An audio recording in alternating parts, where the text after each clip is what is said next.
Hello everyone and welcome back. It's that time of the night again. We've got another broadcast of the one and only official Cypher _ show. And to start the night off right, you already know what that was the sound of. The delicious, non-sponsored sound of another can of NOS energy drink. Previously on Alan Wake, Alice has been kidnapped. Alan, please help me. Alice? You'll do exactly what I say if you ever want to see your wife again. I can't tell anyone except my agent Barry. Damn it, Barry, they'll kill her. You're my best friend, and I'm worried that you're not right in the head. The ransom is a manuscript I supposedly wrote that's coming true before my eyes. It happened just the way it was on that page. So dark. I have found only a few scattered pages. I want the entire manuscript. The deadline is in 2 days. I found Mr. Wake's pages. Good girl. How the hell did she get her hands on the manuscript anyway? I don't know. She's resourceful. I told you were too hard on her. Listen, I found out all sorts of interesting stuff while I was digging around. Yeah. Mr. Wake, it's Sheriff Breaker. We have an FBI agent here, Agent Nightingale. FBI? He's anxious to see you. You'd better come to the station. Okay, I'll be right over, Sheriff. Let's make this quick, huh? Help you folks? Name's Randolph. I'm the manager. We're looking for Rose. Works as a waitress down at the diner. Rose, sure. Nice girl. Who wants to know? I'm Alan Wake. The writer, huh? I heard on the radio you were visiting. Well, I'll show you her trailer. That Rose, she's a nice girl. Always pays her rent on time. As I was saying, Al, I found all sorts of weird stuff from the local newspaper's archives. This place is crazy. Disappearances, mysterious deaths, urban legends come true, and get this, most of this stuff takes place around Cauldron Lake. Alright, so Cauldron Lake, I'm going to guess, is what's referred to in this universe as, fuck, I don't remember the name of it. It's basically, in this universe, as you'll see in the next game in the franchise, Control, there are anomalous objects and things in this universe. Basically like SCPs. You'll recognize that term if you've done your homework. SCPs basically exist in this world. And there are also places that sort of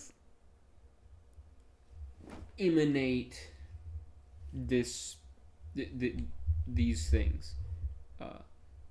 Objects of power are what the SCPs are called. I don't remember exactly what the places are called, but my guess is Cauldron Lake is one of those places. Well, you ain't wrong, mister. The Indians thought the lake was a doorway to the underworld. I'm the God-fearing type myself. I don't hold with that sort of thing. Yeah, okay. Anyway, there was an island there owned by a guy called Thomas Zane. Now, some of the articles I found about him make him out to be a famous writer, but I ran a bunch of searches, couldn't find a single thing he wrote. Zane was heavily into diving, so much so that the place came to be called Diver's Isle. But the volcano under the lake erupted in 1970, and Zane went down with the island. Yeah, how about that? It was there in the morning, as if it had fallen from the sky. But it would take a tornado to lift something like that. We're damn lucky it didn't crush any of the trailers. Interesting. Also, this Thomas Zane guy, interesting. Thomas Zane is mentioned in the song Herald of Darkness, which is that song from Alan Wake 2 that I mentioned a couple times last night. This stream tonight was almost a different game. Alan Wake was almost tomorrow, but then I determined the game I was actually going to play tonight is the game I should play A tomorrow. local girl, Barbara Jagger, drowned in Cauldron Lake just a week earlier. They were lovers. Sure, Jagger's a local spook story. The Scratching Hag comes for you in the dark. Childish stuff like that. Anyway, Al, I'm just getting to the best part. All of the articles about this stuff were written by Cynthia Weaver. I asked around, and she's that crazy bag lady you met. What, the lamp lady? She can be a little loopy, but she's not homeless or anything. Yeah, anyway, she knew both Jagger and Zane before they both died, and she had some kind of a breakdown.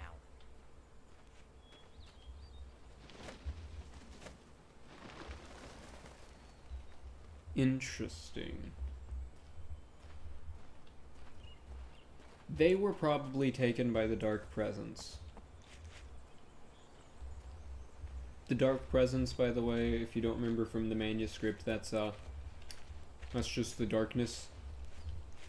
in general. That's possessing people Well, and mister, doing all sorts of this wacky here's stuff. Rose's trailer. You mind me asking what you want with her?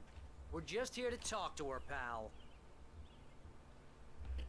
Barry, you don't have to be so mean and so hostile all the time. By the way, don't think I've forgotten about the real goal of this game. And don't think I don't recognize that this section of the game would be a perfect place to hide them at, too. Perhaps through this broken fence. Okay, there's a rock there.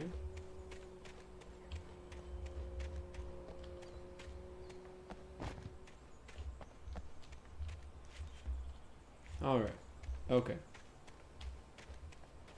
No coffee thermoses around here, it looks like. That's what they want me to think, which is why I know there's gonna be a coffee thermos around here somewhere. Somewhen. Some why.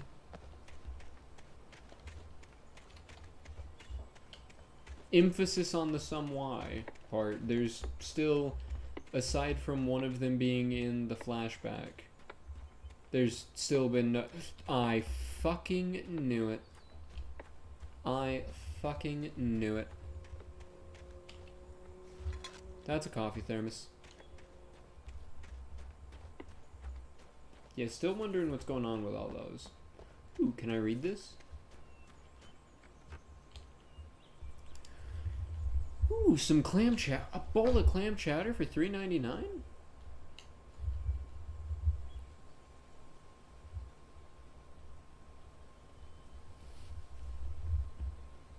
Yo, Monster Dog, Belly Burster, and then the Famous Dog. If you remember, we were told that the Monster Dog is, I believe, the best dog at that stand, according to one of the Taken last night. According to one of them, I believe the Monster Dog was the best one. He was rattling off his top 3.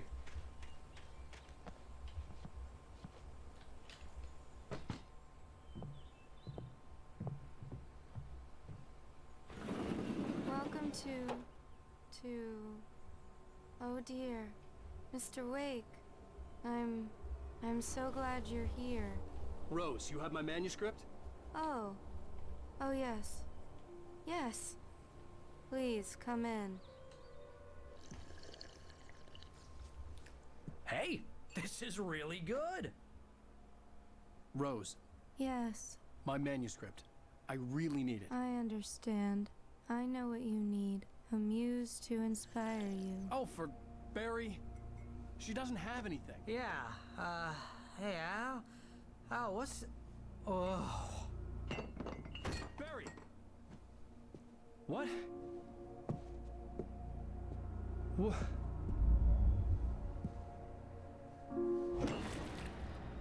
I think we've been drugged.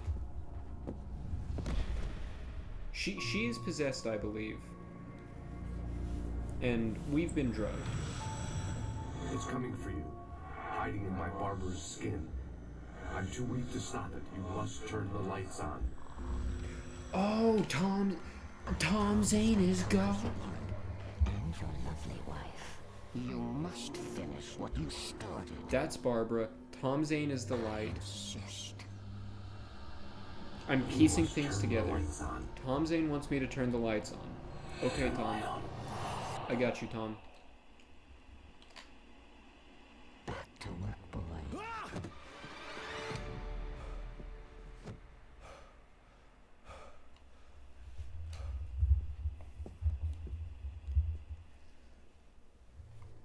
It's his fault for drinking the coffee. Yeah.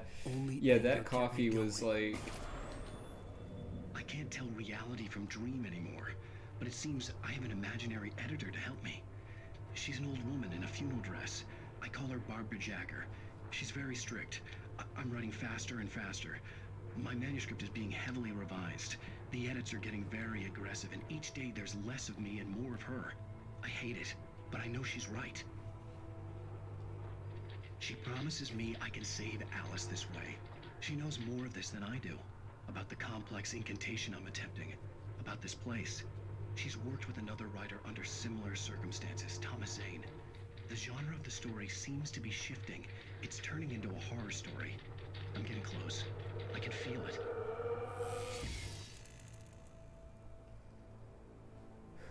Alright. Now these these books here don't seem to be in order because presumably Alex Casey would be the first book in the series.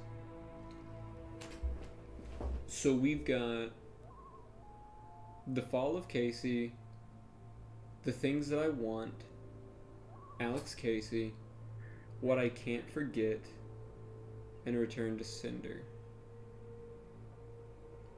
As well as The Sudden Stop, which was my last released book. And yeah, it's the one that's right there. I'm just kind of ignoring the creepy shrine part. Like I'm just kind of ignoring the fact that she's got my picture put up in a, like right above her bed a bunch with some candles next to it. Because I'm not touching that. Also, I'm not touching the fact that she's got the hanging thing connected to her light. You know, there are just some parts of this that we're staying away from here.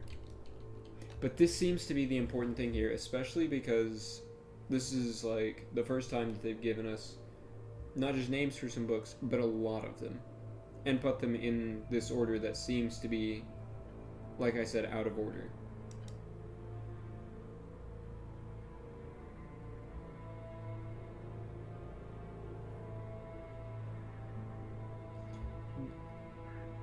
Perhaps Return to Cinder, What I Can't Forget, Alex Casey, The Things That I Want, The Fall, and then The Sudden Stop. Maybe that's...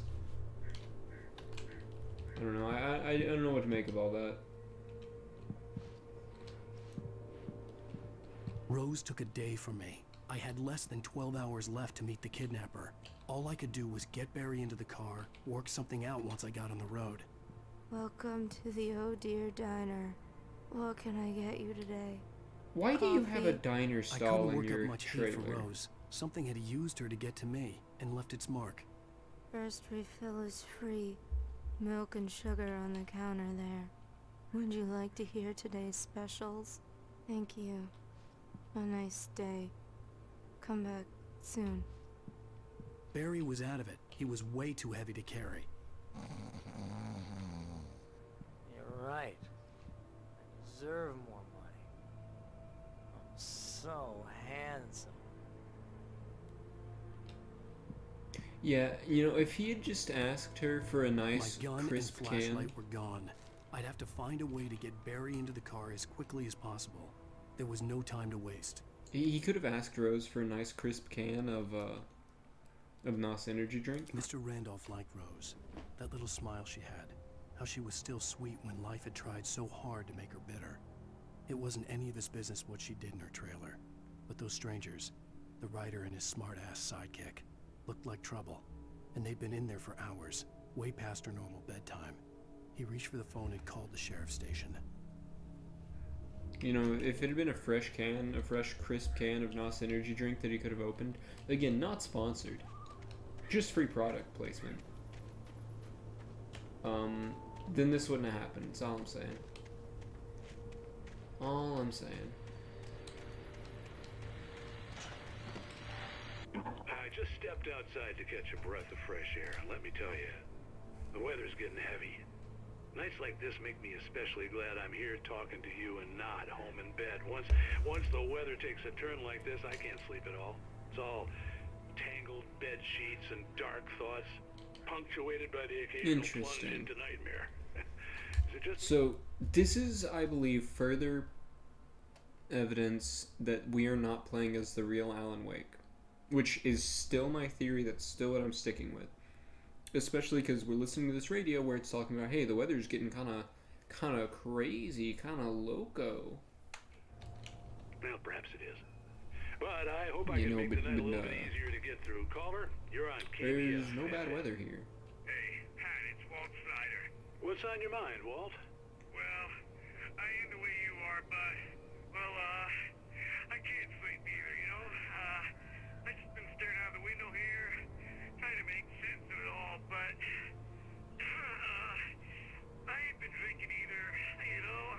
Well, you sound like a man with a problem, Walt. Yeah. I had a, argument with Danny. You know Danny, and, then I got in trouble with the law. I'm just, well... I heard something like that, Walt. Yeah.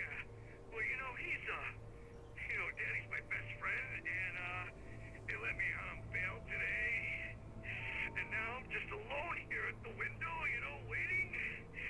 Man, and there's something in the air tonight, man. I was just outside looking up at the sky above our broadcast tower thinking the same thing. What are you waiting for, Walt? I don't know. Something's gonna happen. I think I better go. Walt, maybe... No, thanks, Pat. Well, good luck to you, Walt. Hang in there.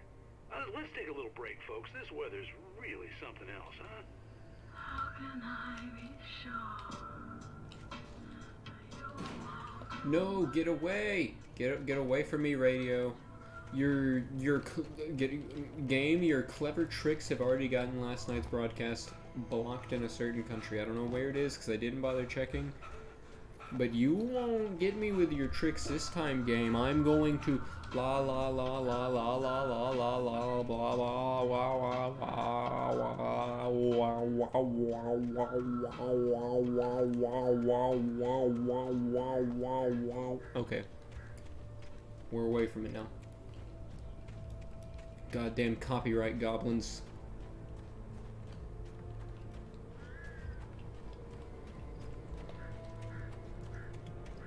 Gotta be wary of the copyright goblins.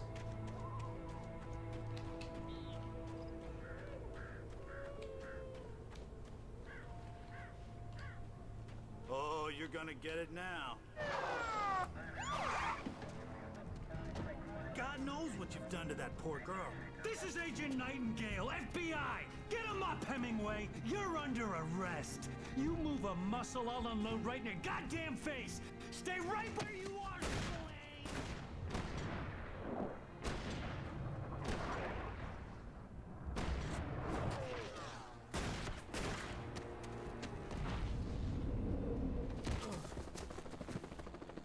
What are? I'm standing right here, you goddamn maniac! I knew that was going to happen. I hated to leave Barry behind, but there was no way I'd miss my appointment with the kidnapper. Give it up, Mr. Wake. Come on. Take it easy now. Get after it. Don't let him get away. Move it. I'll have you shot if you let him get away. I'm just going to run away from the police on the path, on the trail, you know? Following the trail is surely a way to get away quickly and not a way to just get caught by running along the path. Oh my god! They are quite displeased. There he is! There he goes! Okay, men, keep your eyes peeled. He's gonna try to make it through here. Oh, damn. This way! Okay, that's a flare. Okay. Ouch, I got shot.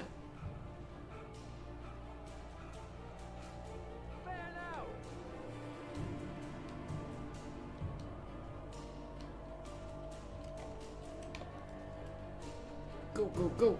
Go, go, go, go, go! Gotta get the darn away from here.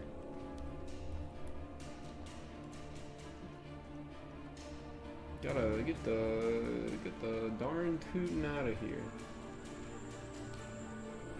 They're trying to scramble my eggs, but I want them fried. Come on, guys. We need to head him off. For decades, the darkness that wore Barbara Jagger's skin slept fitfully in the dark place that was its home and prison.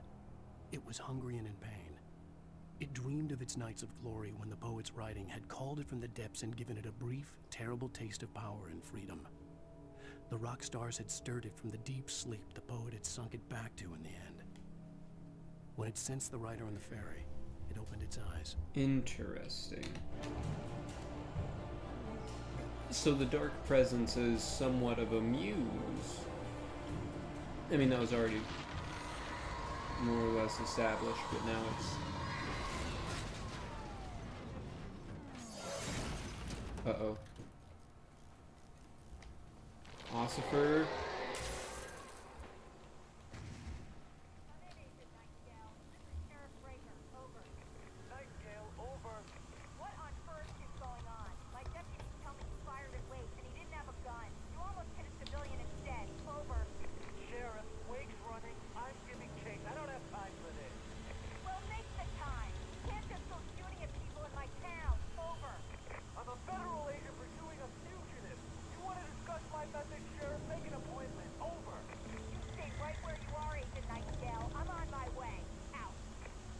Yeah, she's got a point. What he did, like, is... Suspect was last sighted running along the boards that leads westward from the trailer park. All units are advised the suspect may be armed. Approach with caution. James out. You know, speaking of being armed, why can't I just pop open the trunk of that thing and, get the shotgun or the rifle, you know?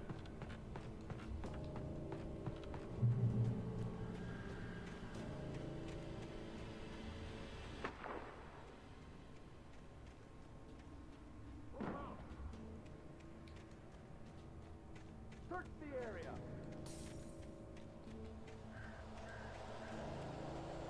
Stay sharp. This way. Over here.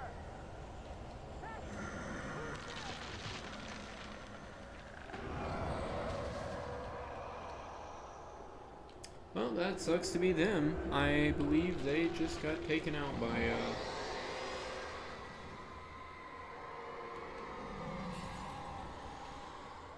Oh no, you broke my street light. That was rude. I needed that street light. That street light was going to give me,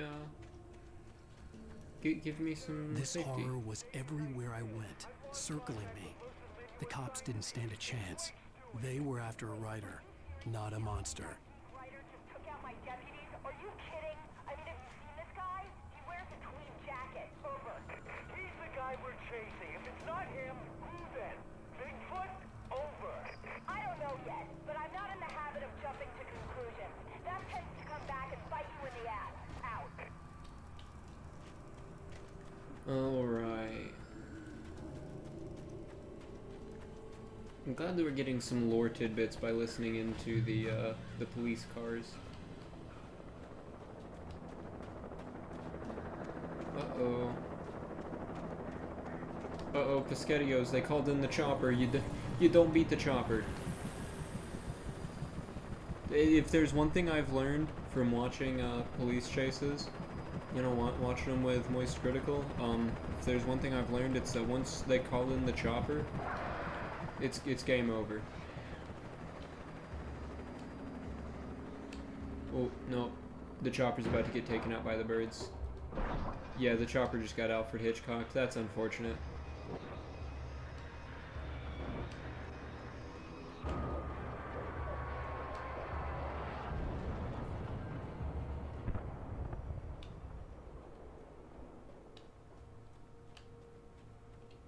Hey, the birds left after they took out the chopper. That was nice. Well, it wasn't nice, obviously. They did just take out the chopper and presumably kill everyone inside. But it was nice to leave afterwards.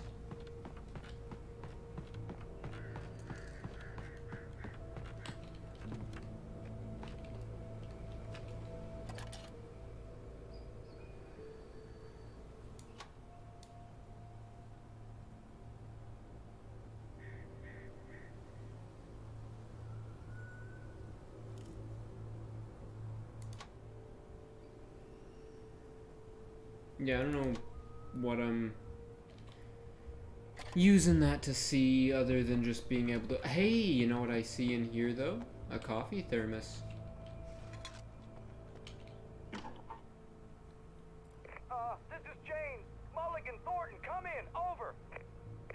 Thornton here. James, we got both Wheeler and Rose in custody. They didn't put up a fight or anything. Why, they were... Hey, what you... Come on! Sit down and give me that. Jane, Mulligan here. Over. Go ahead, Mulligan. Over. We got Wheeler and Rose here. Wheeler's drunk or hopped up on something. Speaking of which, that Fed had a pretty distinctive whiff of Otis Scotch about him, you know what I mean. Over. I don't have anything on that, Deputy Mulligan. Over. Well, whatever. Anyway, Rose is just being plain weird here. You better get Doc in to take a look at both. Over. Gotcha. You better get them here quickly. The Fed's gonna want to interview Wheeler. Over. Oh yeah, I'll bet it does. Looks like they have a lot in common. Mulligan out. Alright, let's get out of here. Can I see anything through this one?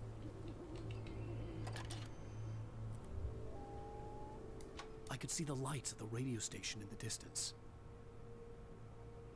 Alright. I guess the radio station might be where I'm headed. It is where I was invited to at the start of the game, to be fair.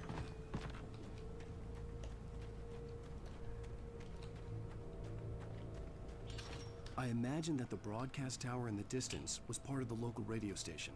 Maine seemed like a decent guy. Perhaps he could give me directions to the coal mine.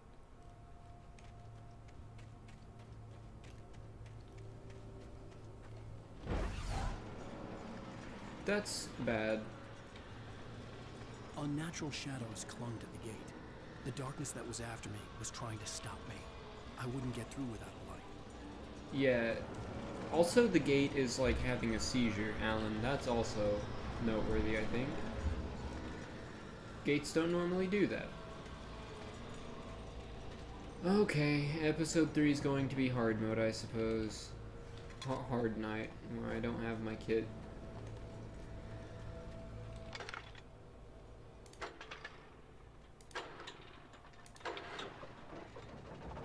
And that generator took 3 tugs, which I'm assuming is going to be the same for all generators in the mission, which is going to make activating safe havens a bit more dangerous. Good to know. Good to know. The old generator conked out. I'd have to see if I could fix it and try again. Alan, that's not how you fix a generator, man. You can't just kick it. You can't just literally kick the piece of the machine back into place.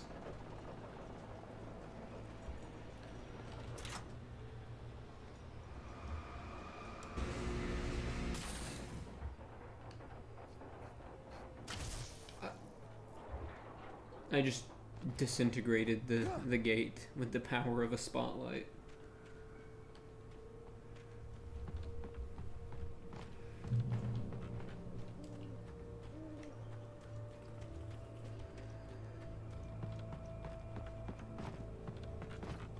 Onwards and down the road. Okay, time for another one of these.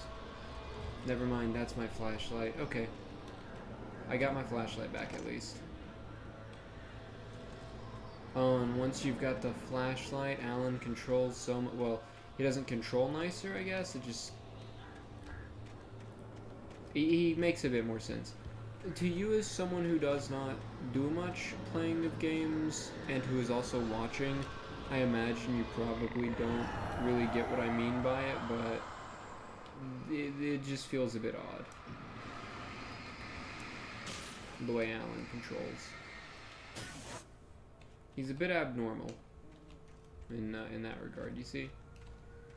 Normal third-person games, the way the camera and like the movement of the player interacts are a bit different than the way it works out in this game. It took me a moment to recognize the flashbang grenades. They were an ideal weapon for my situation. Team 1, come in. Over. Team 1, this is Sheriff Breaker. Report. Over. Team 2, come in. I need a report. Over. Come on, guys. Talk to me. Come in, please. Over. Can I come in, you know? Because she seems nice. So So I would like to tell her, hey, the FBI agent randomly started shooting at me, and now I'm on the run, and, like, their car is getting flung around.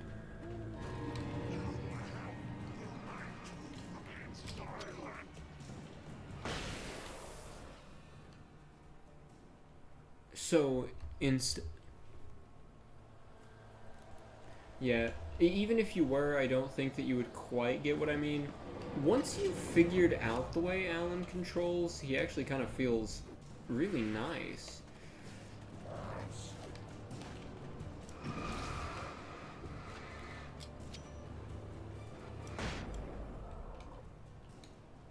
Watched the next episode of Percy Jackson earlier. I think I was going to talk about that. It was really good. It was an adaptation of a scene that didn't make it into the 2010 or something live action movie. You're on KBFFM with Pat Maine.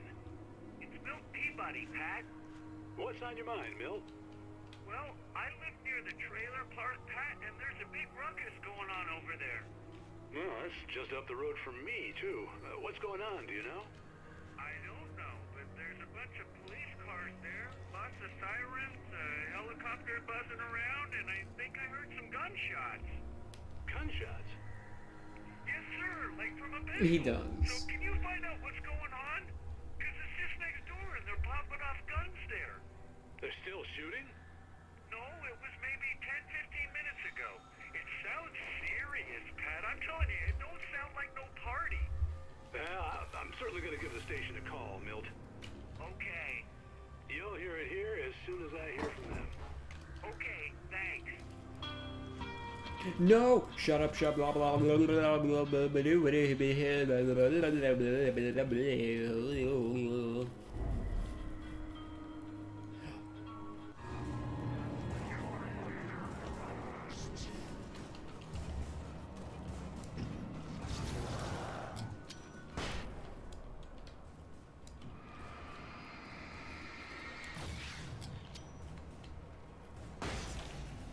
Alright, let's read that page. Touched by the dark presence, Rose was lost in a dreamland where everything was drawn in black and gray crayons. The old lady had promised her that all her wishes would come true. She would be Alan Wake's muse. She was smiling so hard it hurt her face. She crushed a bottle full of sleeping pills into the coffee. Deep down inside, she was screaming in terror.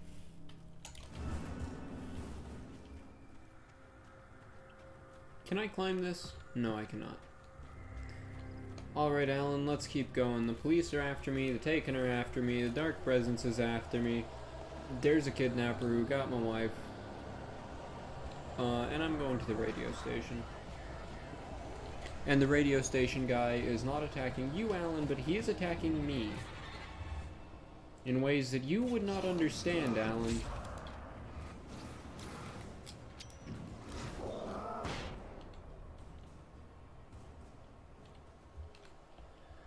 You, Alan, do not understand the horrors of what the music industry will do to me. They've already blocked the first stream from appearing in a country. I don't know which country again, but I know that I'm banned in that country for last night's stream. Not banned in that country, but last night's stream is.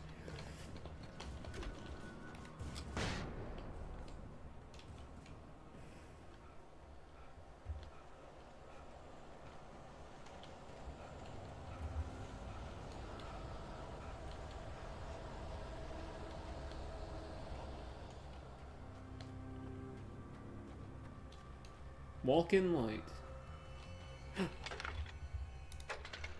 A generator. Yep, 3 tugs on that generator.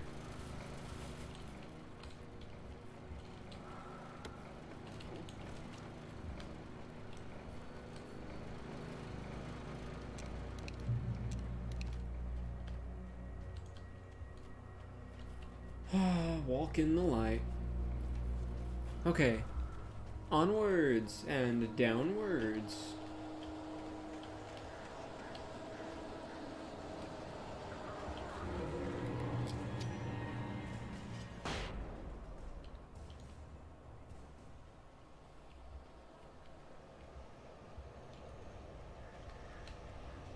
Let's get to this police car.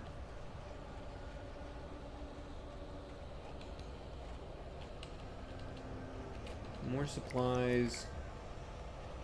No lore, though?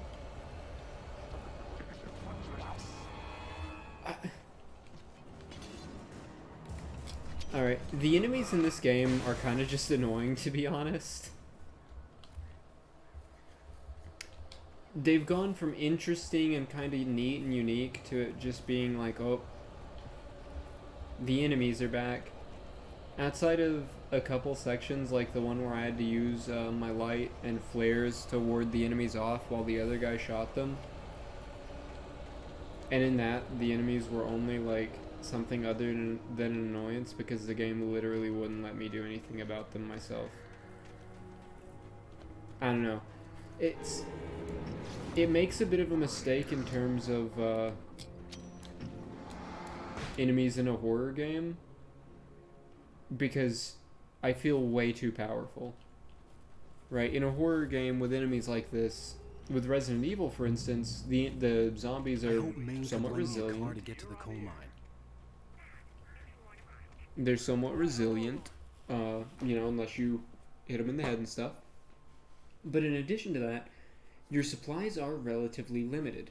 Here, I've never felt short on supplies, so my ability to easily dispatch the enemies, yeah.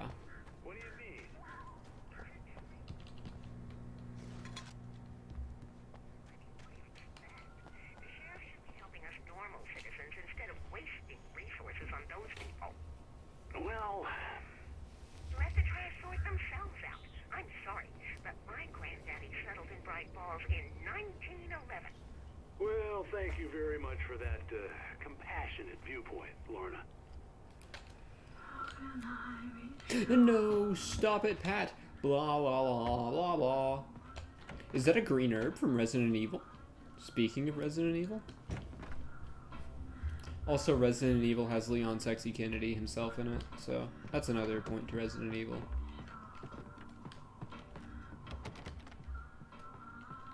Oh, here's a little surprise.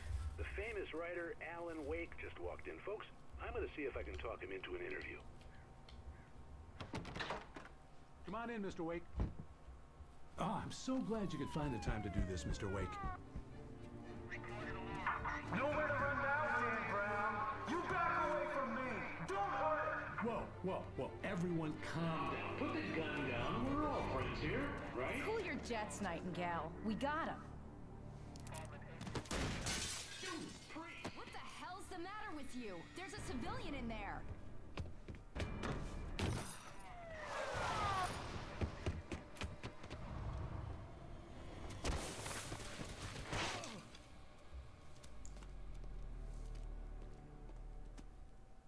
I'll get you yet, even if it kills me. You hear me?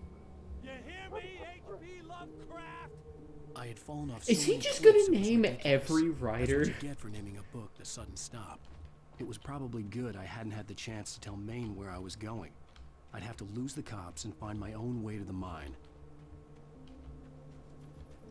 Is Nightingale just gonna reference literally everyone who's ever published a book before? Although Lovecraft is an okay Nightingale stared through the broken reference. studio window into the dark woods. He turned around, started to walk out, but Maine grabbed his arm. Young man, you almost shot me. You don't shoot off rounds at people like that. What's the matter with you? Nightingale shook his arm free, marched out. His cheeks burned with rage and humiliation. Alright, let's keep on keeping on down the road. Gotta reach the train depot. Generator there.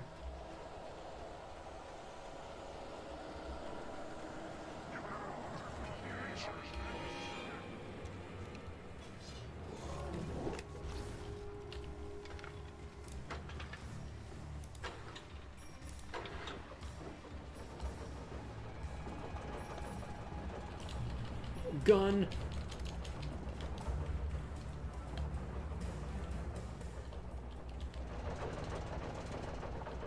Alright. Now, not only did I just find the revolver, but I also just found some ammo for another gun. is that other gun here. Hey, there was a flare. I wonder if the game expected me to solve that, to handle that in the way I did.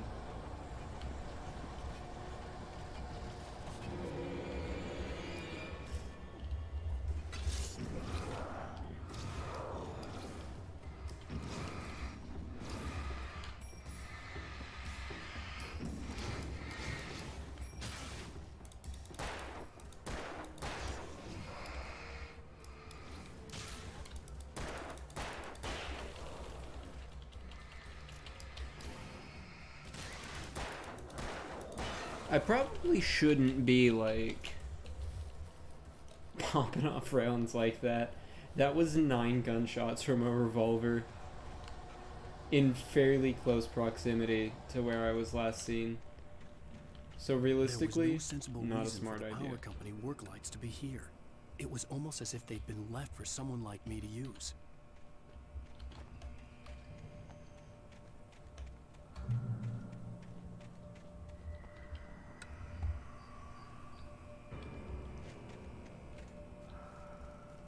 In light, you can hurt them.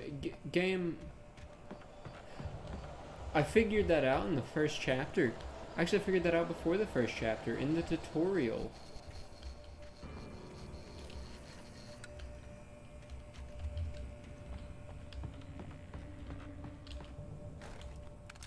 Nice, okay. Found the shotgun.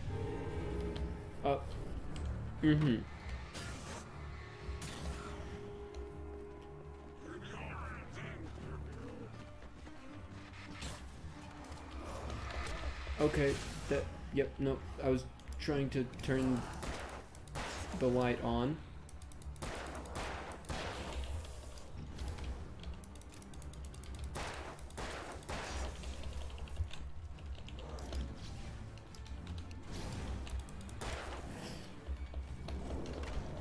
Okay, yep, hitting the dodge key.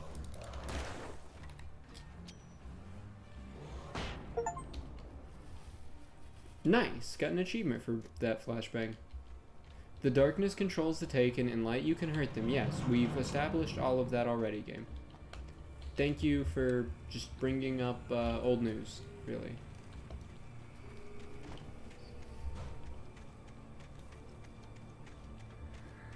That's about as productive as every time I mention how good NOS energy drink is, game. Everybody knows.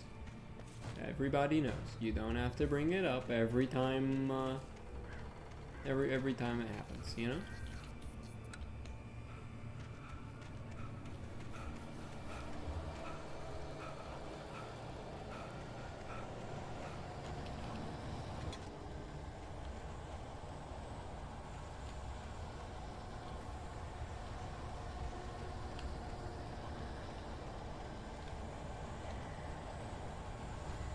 Hey, Paige. I was wondering if I was heading in the right direction. Sarah trusted her gut, and her gut said Agent Nightingale was an asshole. He felt wrong, and it wasn't just the smell of stale booze. It was in the way he flashed his badge, pulled rank, the look in his eyes when he wanted answers. Where was Alan Wake? What was this about an accident? Where was his wife? And most importantly, why did she let Wake go? He wouldn't answer her questions. Federal business was all he'd say. Yeah, Monster is fucking horrible. Monster tastes like fucking gasoline.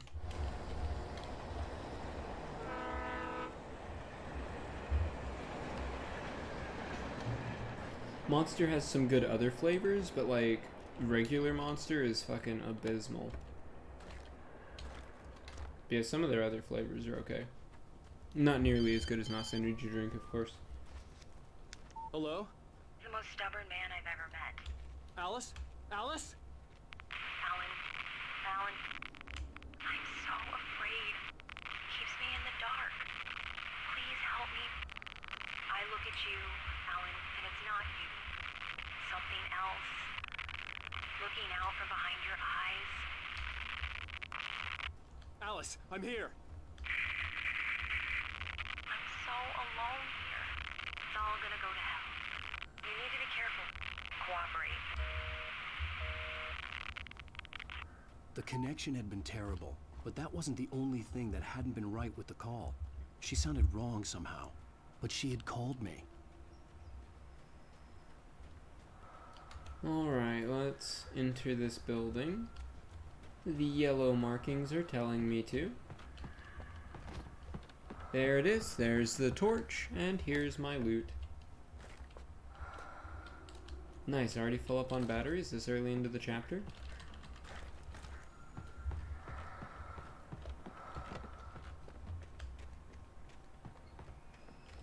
But like, again, what's the point in the flashlight? There's so... Ah, Jesus! From where? Ah, of course, from over there.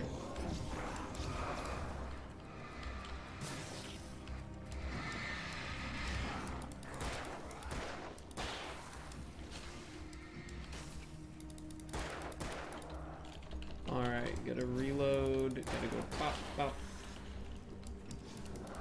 Pop.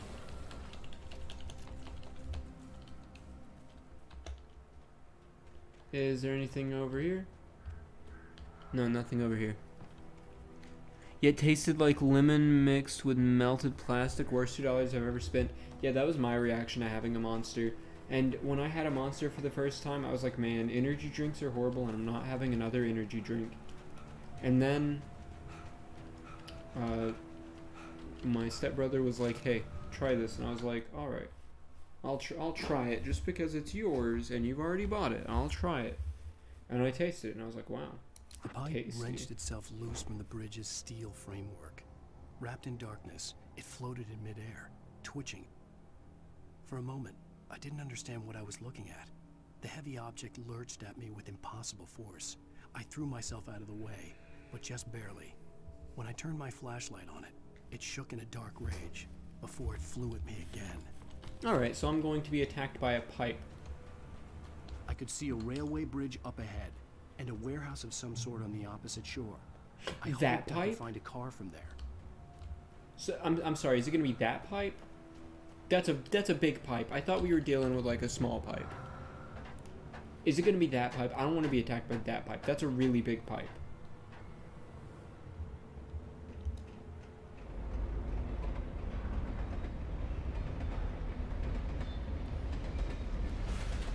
This reminds me of a location in Fallout 76. Yep, that's a pipe. Okay, no, never mind. That's not the pipe. The darkness that was pursuing me was growing stronger, and it was taking over everything in its path.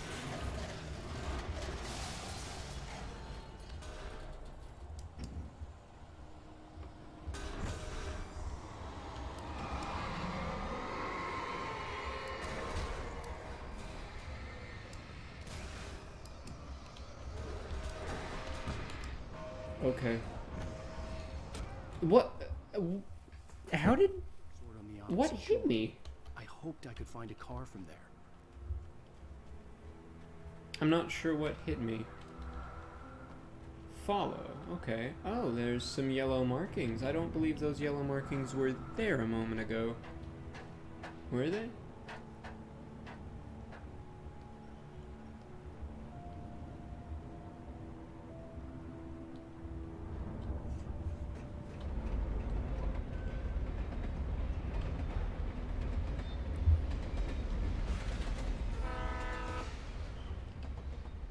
The one's telling me to follow? I don't think I saw that a second ago. The darkness that was pursuing me was growing stronger, and it was taking over everything in its path.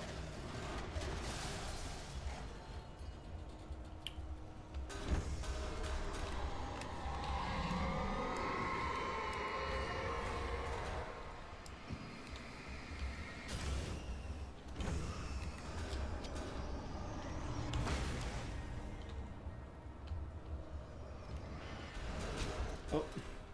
Okay.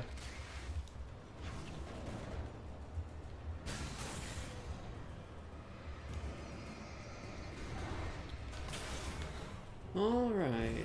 Is that it? No more silliness?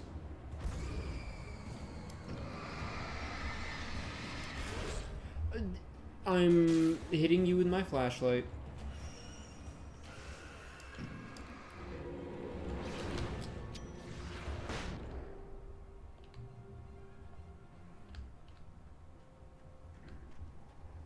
Alright, the objects are kind of annoying. And by kind of annoying, I mean really annoying.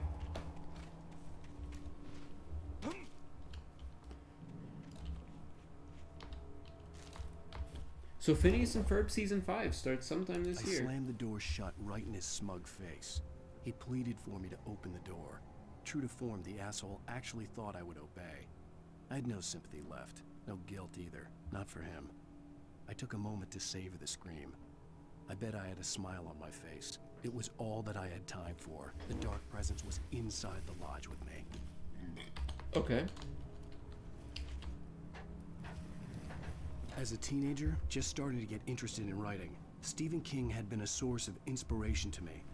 I thought about all the inanimate objects that had come to life in his books. No one is safe in a good horror story. Certainly not the protagonist. That's what makes them fun. This was anything but. The darkness could possess anything, and it was getting closer. See, yeah, energy drinks can be a bit much. Is generally not a good thing. Heavy duty flashlight. Whoa! It's just got a longer battery. It's just got a longer battery.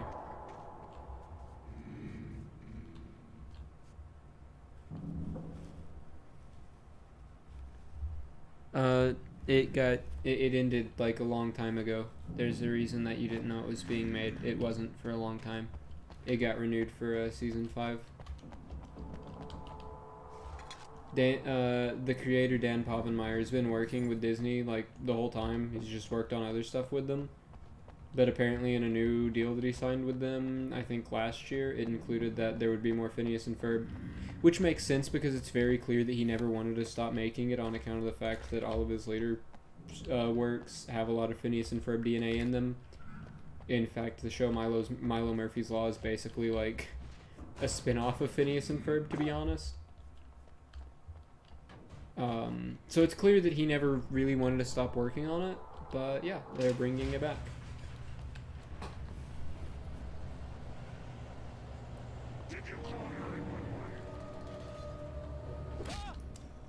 Okay. I'm hitting the dodge button. Let me dodge.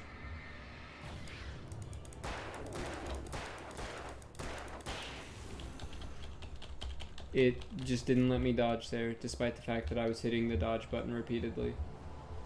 So that was kind of annoying. You see, but it's just a normal platypus until he wears the hat. That's when he goes from teal and orange to brown, teal, and orange.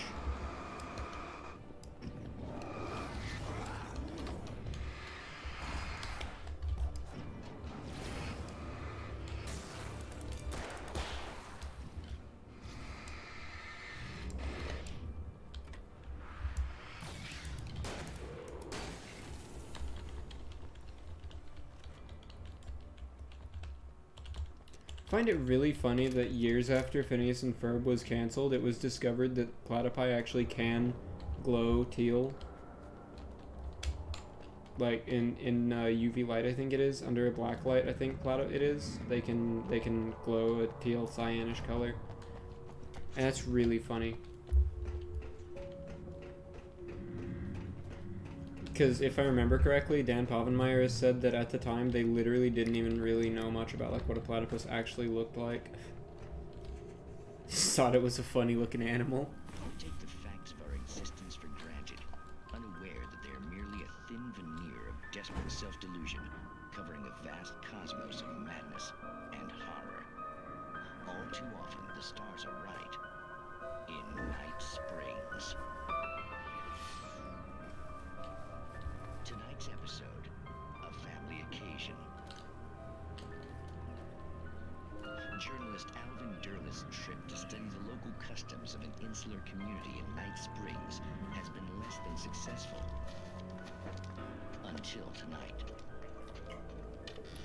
Well, I'm glad you changed your minds about this. Ancient customs, local mythology. My editor loves this kind of stuff. Well, Mr. Derleth, we don't want to feel like we're on exhibition. But you have demonstrated the seriousness of your intent. Oh, I am serious. Really, just do your thing. I'll stay out of your way and observe. Actually, I thought you could assist us. I'm afraid we are a man short. It would provide you with an intimate perspective. Could I really? Of course, Mr. Derleth. Well, I guess that's the least I... What would I have to do? Oh, here. Let me show you with a kiss.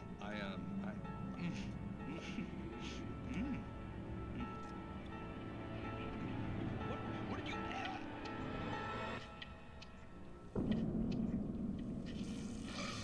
Oh, Mr. You have well pleased Nixie Perka, the dweller in flesh. Your body shall host 1,000 young, and all shall be glory.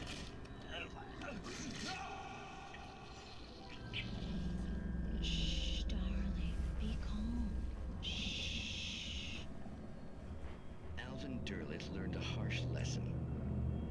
If you go looking for mythology, it may come looking for you. Hey, an episode of Night Springs with a very, very obvious meaning, like in relation to the story. I don't think we even need to discuss that one. Came here, boom. Now the dark presence is here. The darkness surged towards me, sucking everything loose from the ground into its depths, tugging at my clothes. I saw the flare the kidnapper had dropped and threw myself towards it just as I felt my feet leave the ground. The darkness embraced me with the force of a tornado. Somehow I managed to light the flare. The darkness roared and cast me away. I fell toward the dark waters of the lake far below. Interesting. So we're going to have a direct encounter with the dark presence soon, you say? Bullshit game. I dislike forced damage in sequences like that, where it's just like, okay, you take damage because you hit the part where you take damage. Very unfun.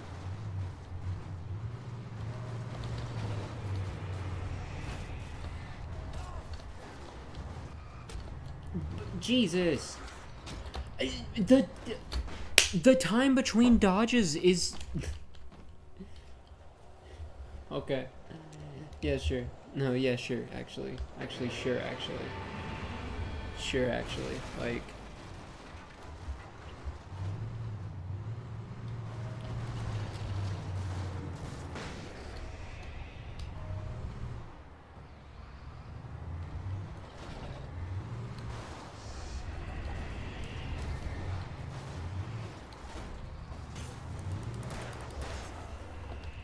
Okay, yep, no, totally epic, totally epic.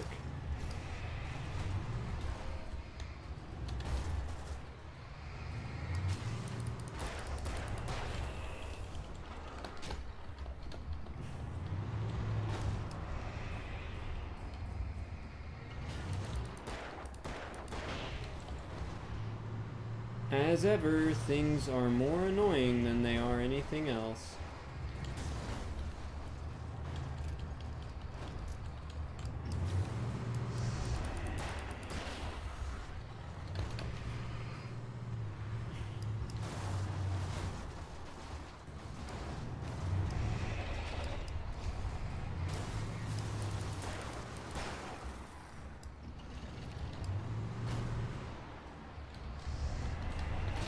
Okay, yep.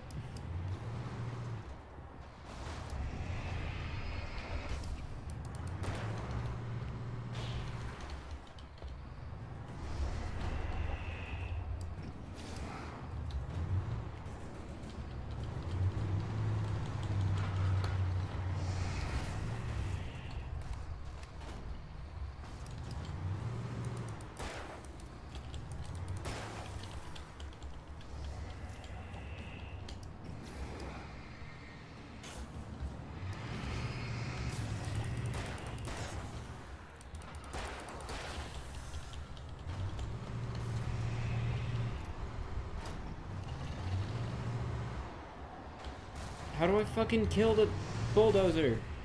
This is... Is this it? Was I supposed to fucking run over here to the green light that I couldn't even see? Very cool, game. Very cool. Alright. Game, I really miss when the game was not this. Cool. Wow. Yep. Nope. That was yeah, that was totally fair. That was very fair. Everything that just happened there was very fair and makes complete sense. There was no ludicrous bullshit about that. Nothing absolutely fucking goofy.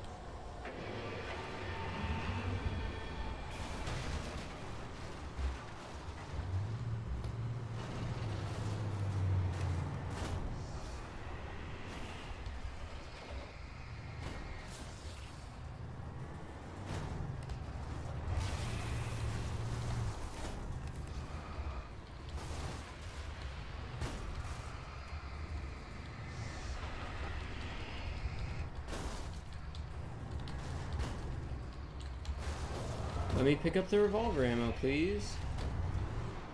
Okay, whoa. Why is the gate not opening? So, opening the gate's not what I'm supposed to do. I'm trying to figure out what I'm actually supposed to fucking do in this section. It's kind of hard to do when this shit is also going on at the same time.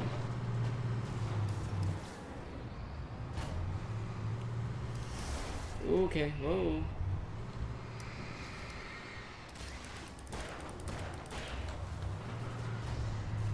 Hey, gate's open now.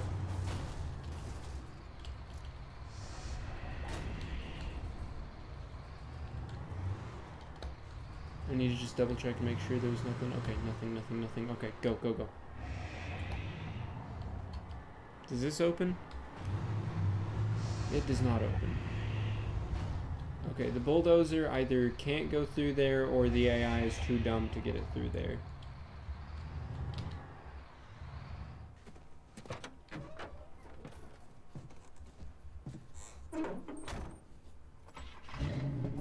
Glad the keys were in this truck. I had never been this glad to see the sunrise. I had a couple of hours to get to the coal mine. Yeah, that section was just kind of annoying.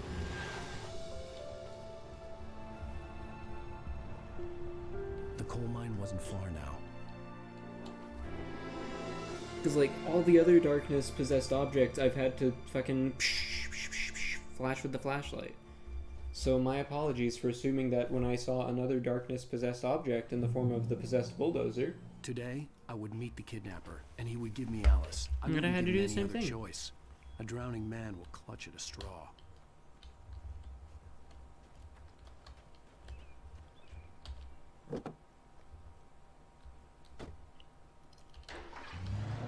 Alright, I can drive to the coal mine. Little by little, without realizing it, I'd come to believe that the story in the manuscript was coming true.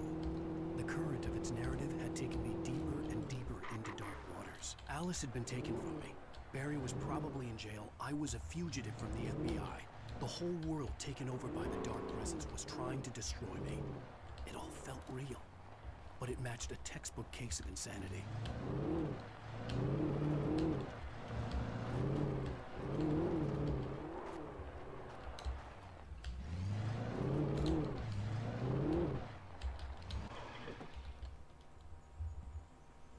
Let's head up these steps and see what there is to be seen.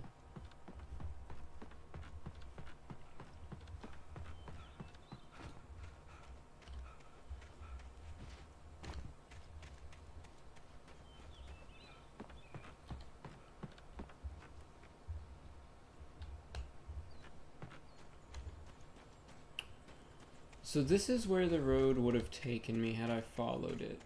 Or had the bridge not been out, I suppose. Alright, a vehicle up here that I can drive, so no need to take it on foot. This is Pat Main, and you're listening to KBF-FM. Folks, I want to apologize for kind of abandoning you to that looping music track last night, but I was detained. You see, I encountered a big-shot G-man with an itchy trigger finger who could use a lesson in manners and a boot in the ass. Not necessarily in that order either. Now, folks, I know I'm not being very informative here, and I apologize for that. I really should just keep quiet, but I'm just so peeved right now, because some people just shouldn't be carrying badges. I'm just glad that our Sheriff Breaker was there to straighten things out. And if someone I met last night is listening, let me just say, I'm sorry if my mouth got you in trouble. I'm pretty sure you're not the bad guy here. Godspeed, son. I hope you know what you're doing. Now, on a lighter note, I'll be talking to Dr. Nelson all morning. But first, a little music. I'm glad that Pat Maine is still on my side. Again, I think, just based on the name Maine, which I'm 99.9999999% sure is where Stephen King is from, I think Pat Maine is a bit of a representative of Mr. King. Also, yeah, I just kind of talked over that. I didn't make a show of it. I should have tossed in some blah blah blah blahs. But you bet your sweet bippy this one's probably getting claimed too. No matter what I try, this one's probably getting blocked and claimed and, you know, thrown straight down the copyright abyss to the copyright goblins so they can devour it.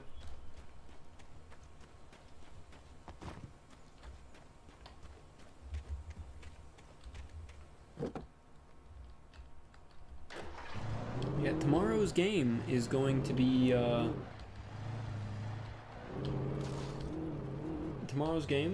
thematic with some news that I'm gonna have tomorrow. Hopefully news I'll have tomorrow, assuming everything goes well. There will be good news tomorrow that'll be in theme with the game.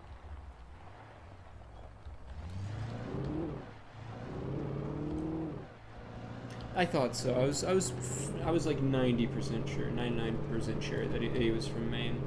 So I'm pretty sure Pat Maine is maybe a bit of a representative of Stephen King, especially because he's been referenced multiple times in this game.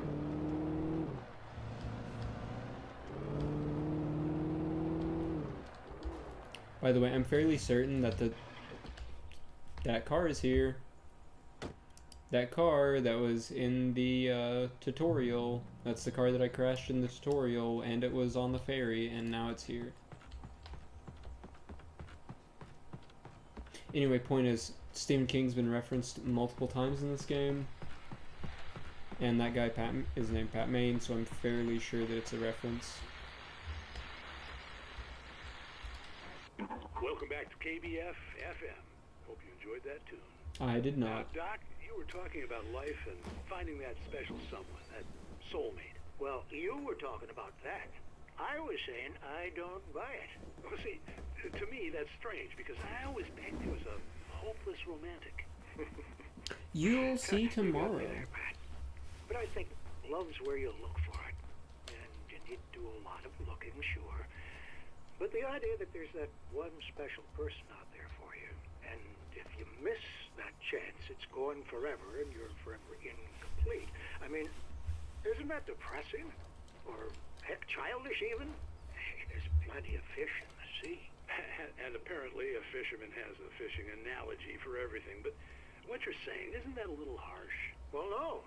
What I am saying is that your potential for finding that connection isn't limited to what's essentially a chance encounter.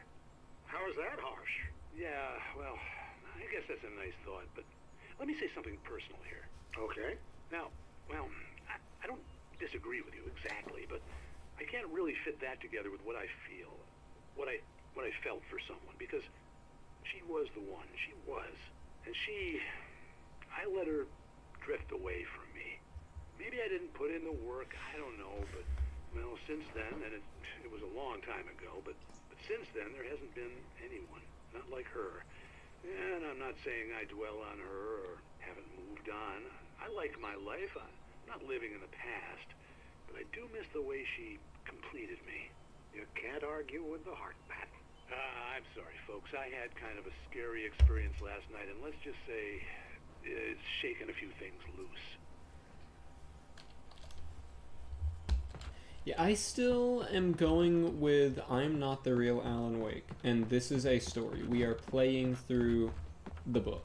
Also, I like these fire watchtowers. They look nice. They're nice. They're nice little fire watchtowers.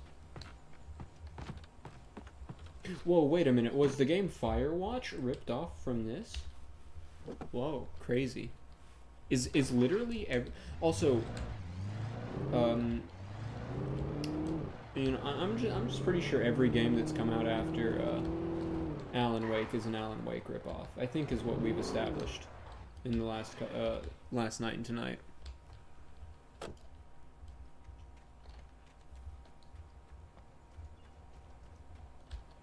Are there perhaps any coffee thermoses or manuscript pages here?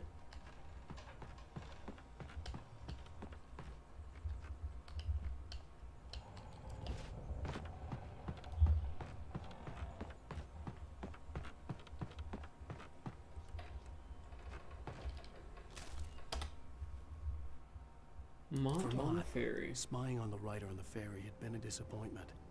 His boss had made Wake out to be something special, but Mott hadn't been impressed. He'd gotten a good long look at the wife, though, and he liked what he saw. Mott had fantasized about goading Wake into a fight, but it hadn't happened. Still, he'd get his chance to see if the writer had anything in him. He'd been promised as much.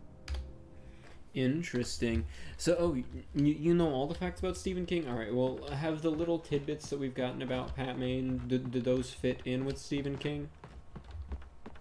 Does that fit in with your knowledge on Stephen King? Does that seem to be able to map onto him? Think about, like, divorced soulmate, you know? Well, I guess we can't necessarily confirm divorced soulmate, but, soulmate that he's no longer with? Or just a soulmate in general, because it doesn't have to be exact, you know? Point is, do you agree with my assessment that Pat Maine is likely a stand-in for Stephen King, or do you think at best maybe just a reference?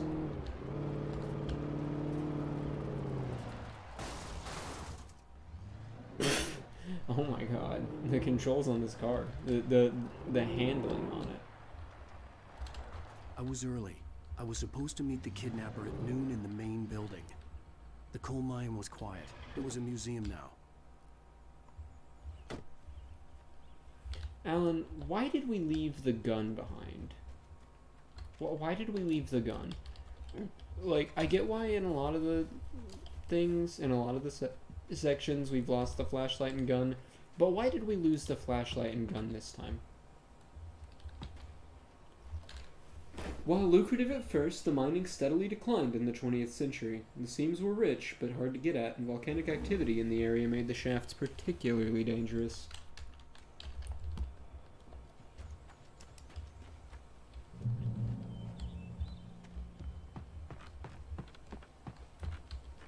Ooh, manuscript page. With Nightingale gone and the night wind blowing in through the broken studio window, Maine stared at Sarah. The sheriff looked away. Maine's voice shook with barely controlled anger. That boy's doing more drinking than thinking. I hope you know what you're doing, Sarah. He's got a sickness in his eyes. You take my word for it. He wants Wake for a reason, and it's not for anything good.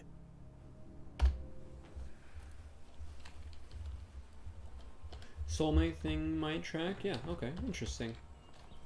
In 1970, a volcanic eruption below Cauldron Lake, while relatively minor, caused most of the deep mining tunnels to collapse or flood. 32 miners lost their lives in the calamity, God rest their souls. And all mining around Bright Falls came to a final stop. Now, many of the remaining buildings are protected as historical landmarks.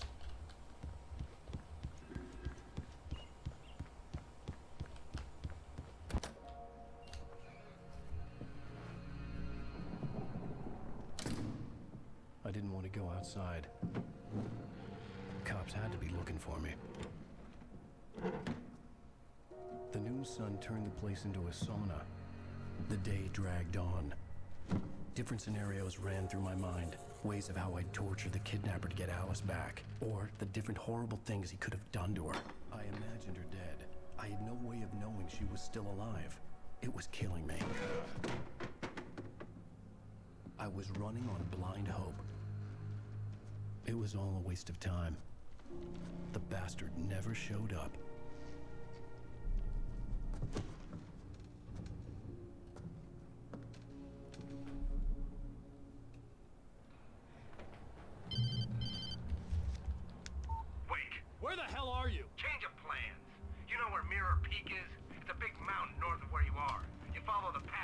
you can't miss it. There's a lookout point there.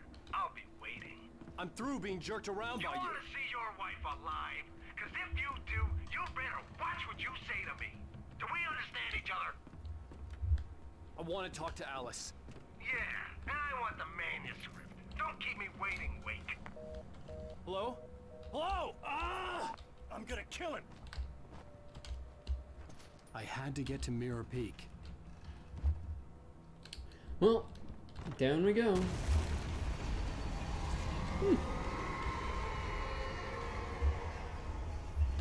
Interesting. It was close. Maybe closer than ever before. The wall shouted at me. Walls don't normally do that. Hey, we got the flashlight and gun back. I guess we didn't actually leave them behind.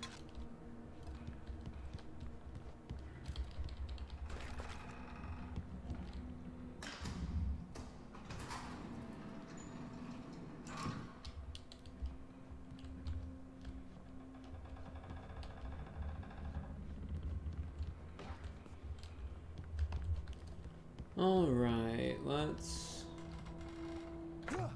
hop down here. Okay. Just keep falling, I suppose.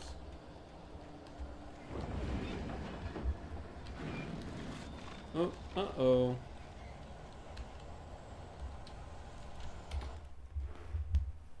Thomas Zane in love with Barbara Jagger. Fell for Barbara Jagger. It happened fast. She was young, vibrant, and beautiful, full of life. He had never been a very happy man, and without any seeming effort, she had changed all that. Zane felt good for the first time in his life.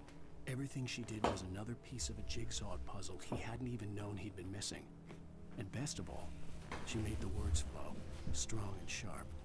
She was his muse. Interesting. More Thomas Zane.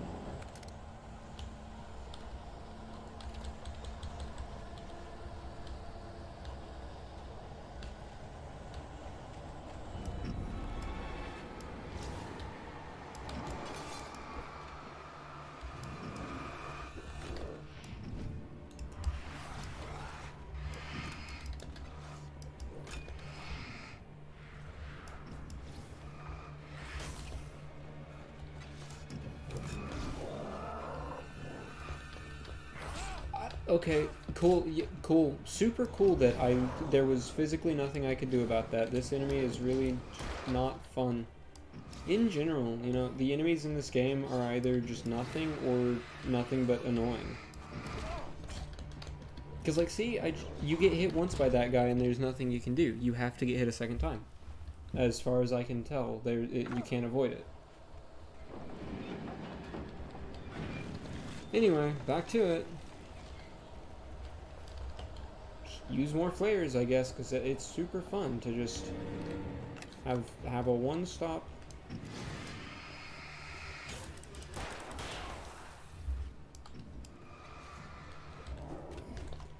Ooh, hi, big guy.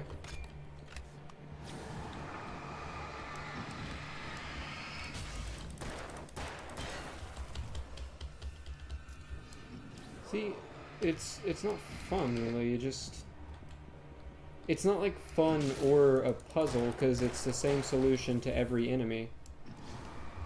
Mostly it's just a puzzle of, like, who do you shine your flashlight at first? And even then, that only applies sometimes. The most difficult thing about the combat is honestly just the way Alan moves.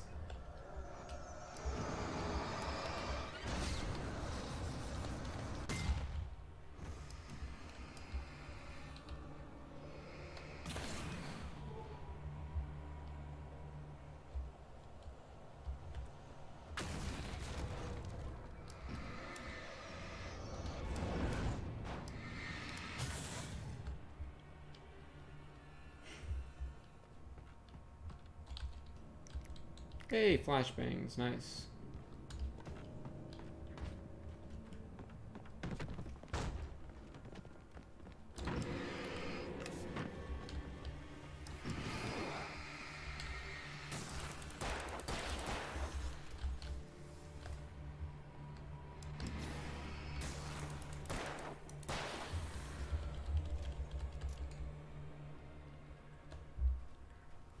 Yeah, I hope that some of the gameplay is...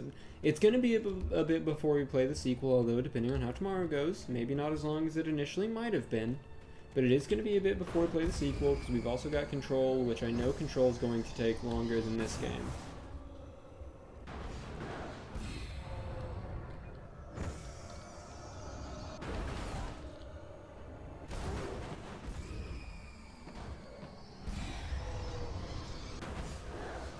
You know, I know we'll be on Control longer than this.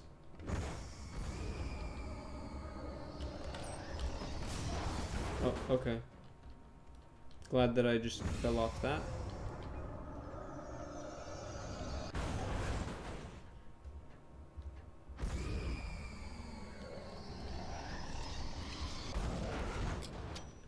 Okay, cool, Alan. Really, really cool.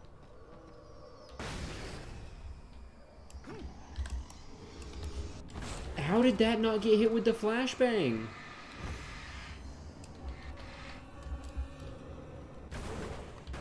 Like, how did it not get taken out by the flashbang?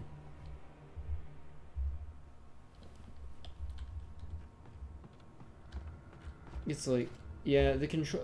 I'm mostly just bothered by the controls because, like, it's the only thing that gives difficulty to the combat. Other than that, it's really easy. The only real difficult thing comes from just his actual movement being a bit janky with the way he moves in relation to the camera.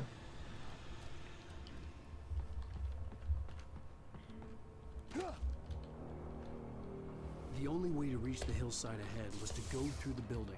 I had to find a way to avoid electrocution. Because, I mean, again, take Resident Evil, for example. Resident Evil, its difficulty comes with resource management. You have either not enough or barely enough resources to deal with all the enemies that you come across.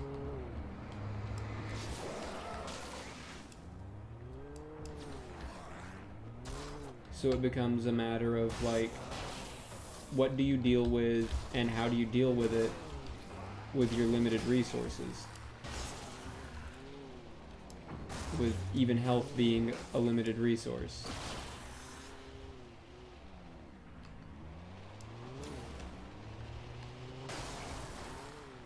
But here, I've never felt constrained or limited by anything. You know, there haven't been any parts in the game where we've been almost out of ammo and barely hanging on at the end of a fight. And that could have been a difficult fight with that amount of enemies, but they gave me the insta-kill car.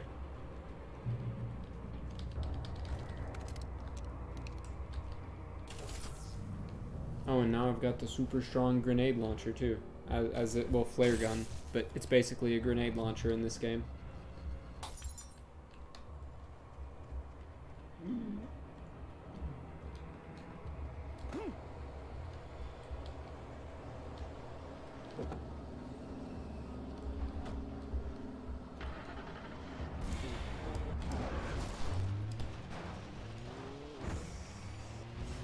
Yeah, I'm just not gonna bother with those. Oh, never mind. I suppose I should have.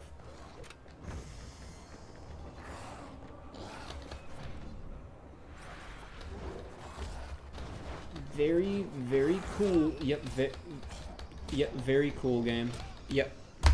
See, and that wasn't... I didn't die there because of the difficulty. I died there because there was fucking nothing I could do. It was entirely unavoidable.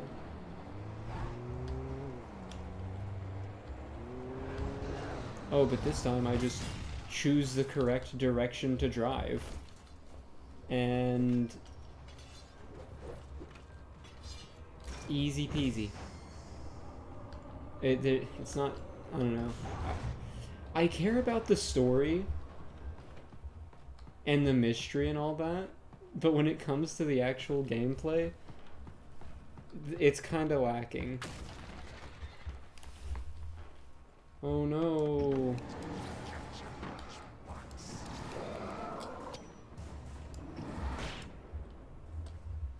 they thought I had flares, but it's okay.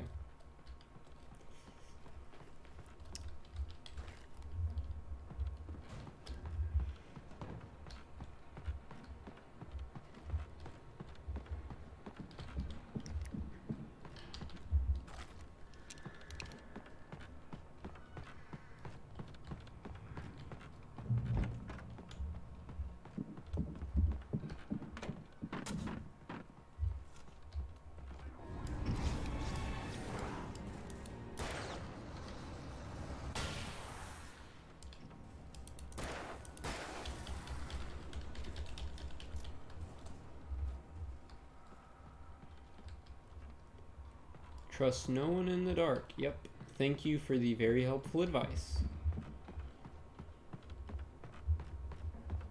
Could you give me the very helpful advice of how to get out of this room?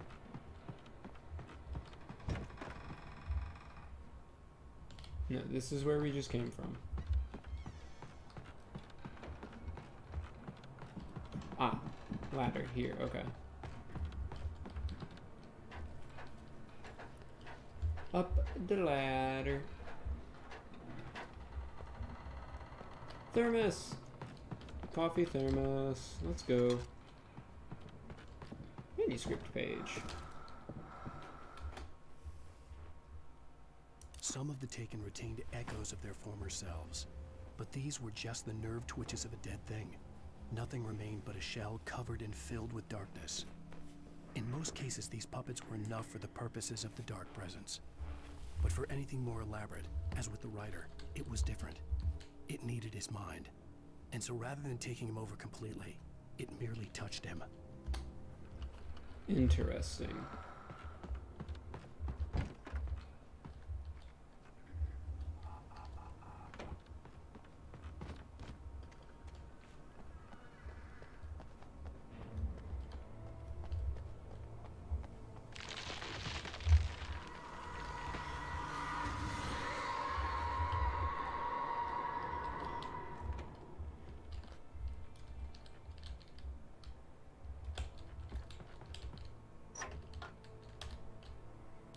Alright, and pull a lever. Oh yeah, as for the random electrical company fog lights that the game was talking about, like, oh, it's odd that they would be here. The only reason they'd be there is if they were left by someone who knew what I was going through. Grenades were standard power company equipment. Yeah, I'm pretty sure that I'm the one who left those for me, but by that I mean the real me left them for the fake me. The real me wrote them into the story.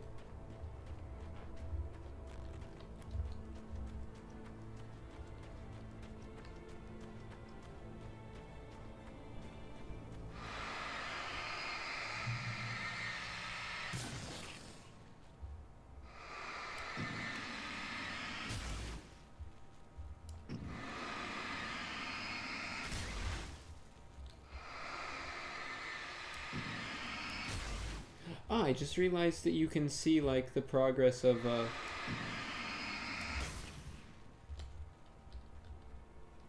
your light on things. I just realized that. I have been missing vital information, and it has not affected me whatsoever. If that doesn't tell you how kind of not difficult this combat is when everything works.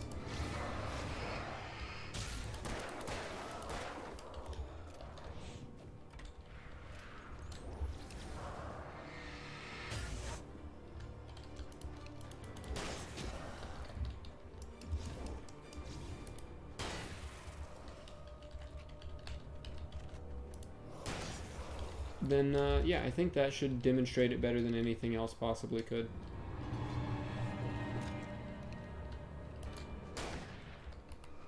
That's my bad.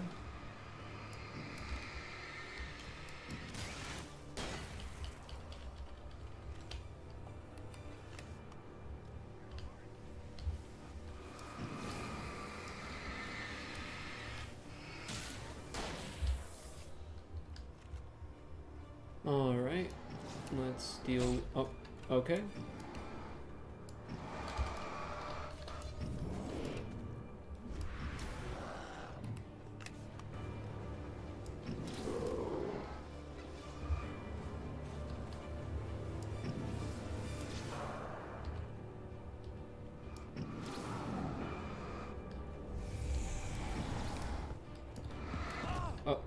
Okay, cool. Move charged.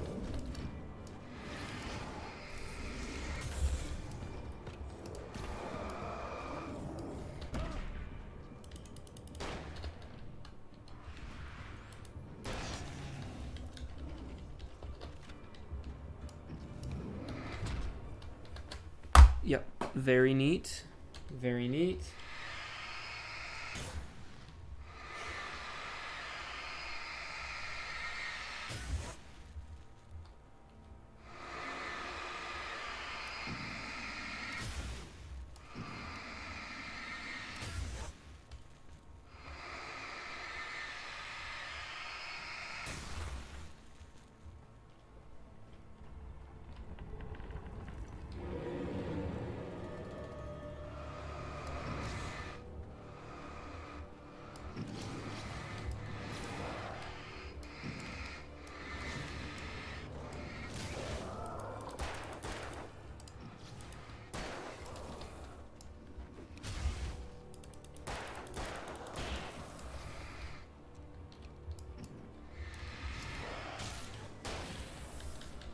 Alright, first group of enemies is down.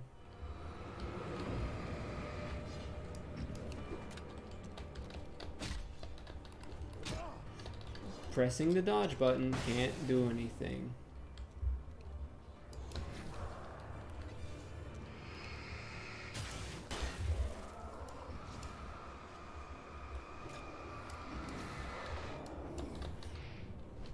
Okay, yep.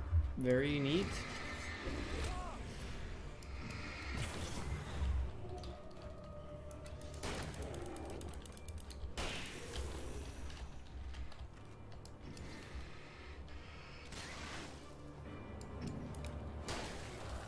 Alright, and next group of enemies down.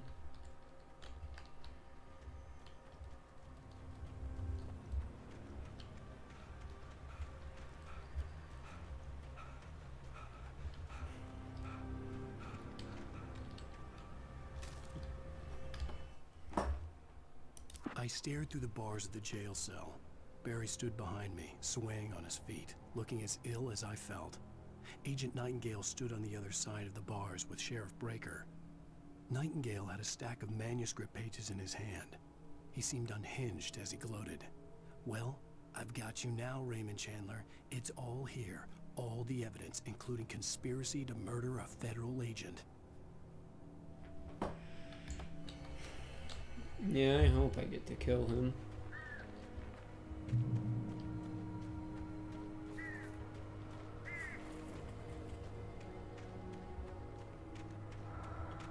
Okay, time to head up the hill.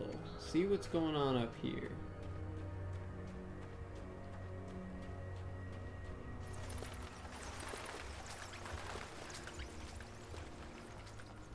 Here it is. Yep, trust no one in the dark. You already told me that.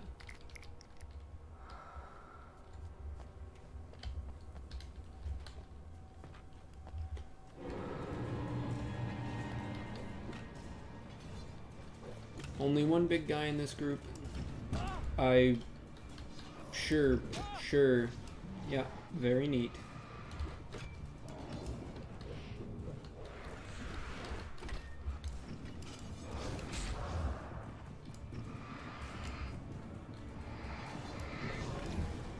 Oh, there's another guy there, okay.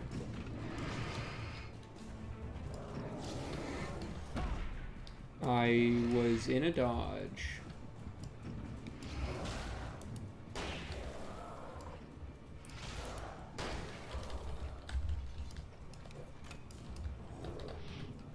Okay, and over here.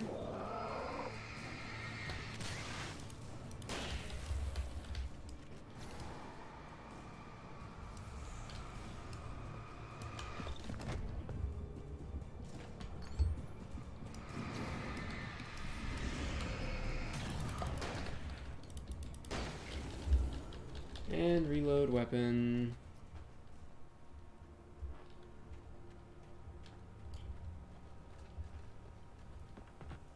And get the coffee thermos. Whee!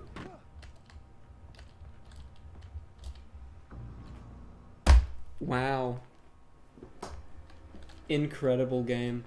Simply incredible. Honestly, just incredible.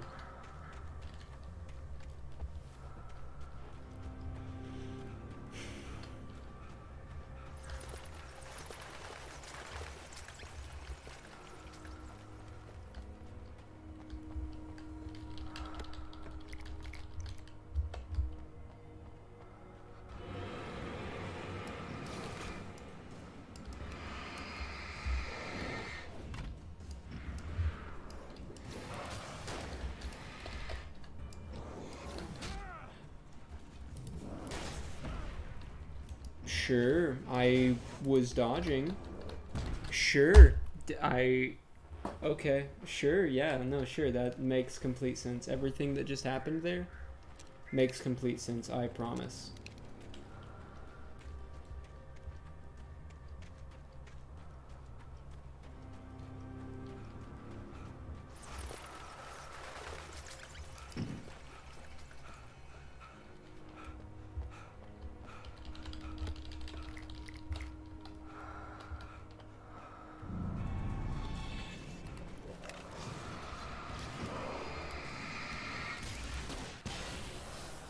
Fuck off. No, god damn it. Kill me, please. I didn't mean to waste a flare.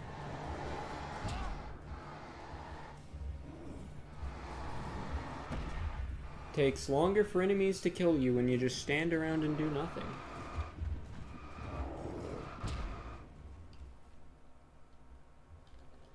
Alright, make sure you don't fucking accidentally equip the flare gun.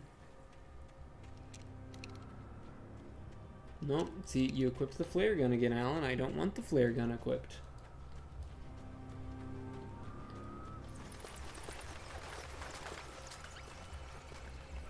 By the way, I was thinking about playing American Nightmare. It is not happening. It is absolutely not happening.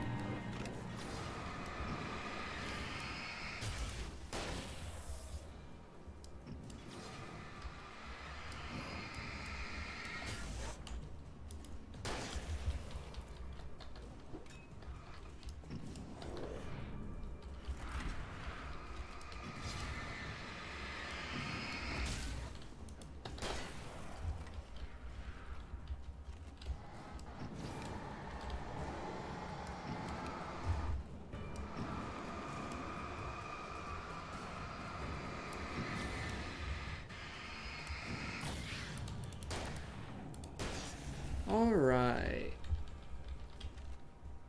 Got through the enemies. Now, game, are you going to kill me with your fucking physics engine again, game? Am I again going to be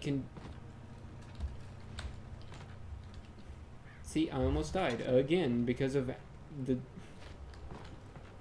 game. You can't just do a little hop forward by just tapping W and jumping. No, he fucking commits every time. But like Alan, I don't want you to commit like that to the jump. I want to do a little boing, just a little boing, like 2 inches, because that's how the level was designed. That's how the jump was made. It was made for you to go a little jump, I had Alan. no real plan. I was going to give the kidnapper all the manuscript pages I had for Alice. If that wasn't enough, I'd hold him at gunpoint and make him talk.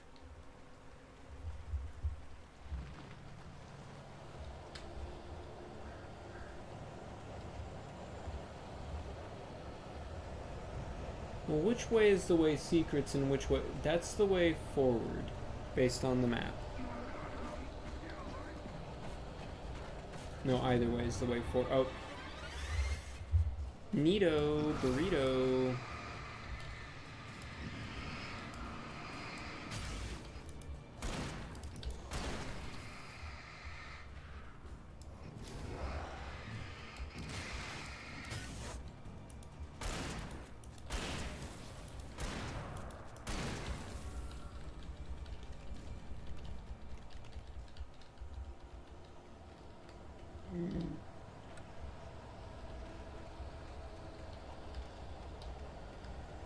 Neato Burrito. Let's head up here.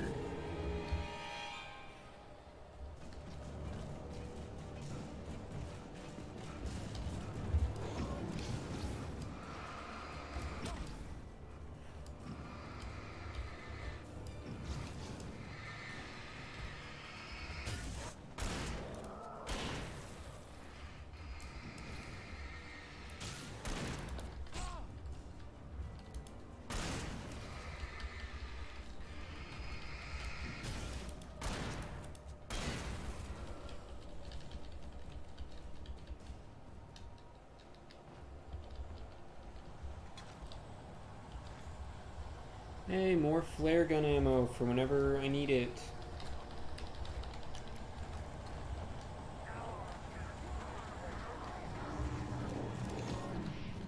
That's right.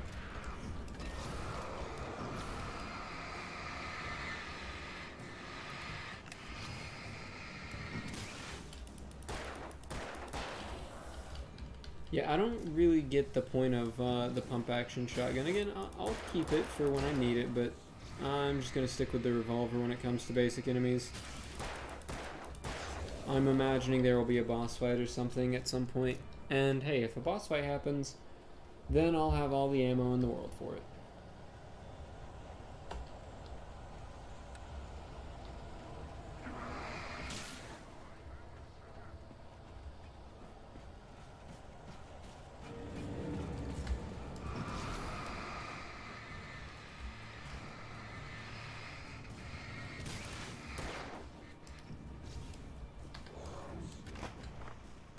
Okay.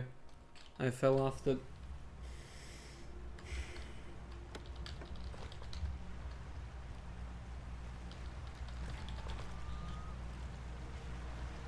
I had no real plan. I was going to give the kidnapper all the manuscript pages I had for Alice. If that wasn't enough, I'd hold him at gunpoint and make him talk. Alright, so up there's a coffee thermos. Is there anything over here that's worth coming in this direction instead?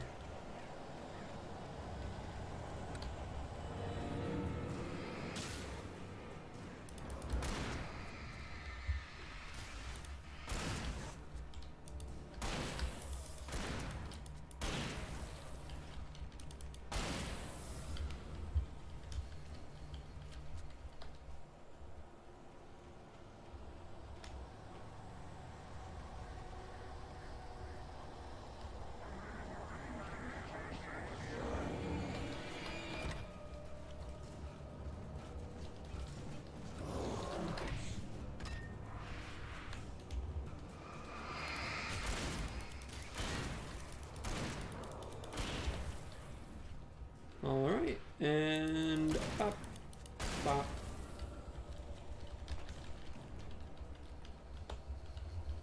The only real advantage to this over the revolver is that I don't have to reload to kill a group of 3 enemies. Because the revolver requires a reload against a group of 3 enemies, which is how the enemies are normally distributed. Yep, no, I'm aware. Yep, okay, game.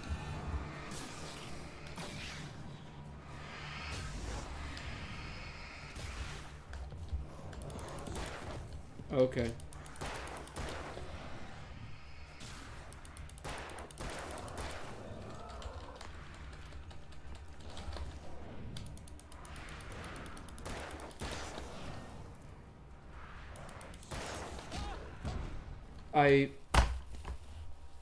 Cool. Very cool. Very cool indeed. Yeah, no, I really liked how I got hit twice back to back while I was in the slowdown. All the manuscript pages I had for Alice. If that wasn't enough, I'd hold him at gunpoint and make him talk. Hey, at least now I know that this is the correct path to choose, because it's the path that's got a thing on it.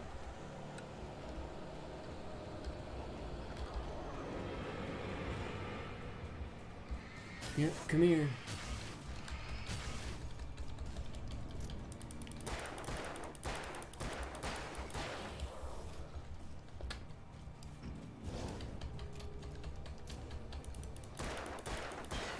Alright.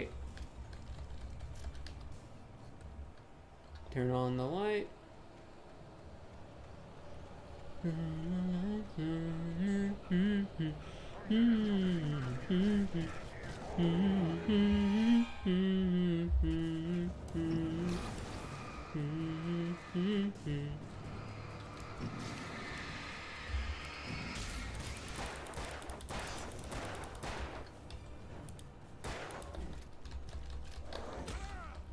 Very cool.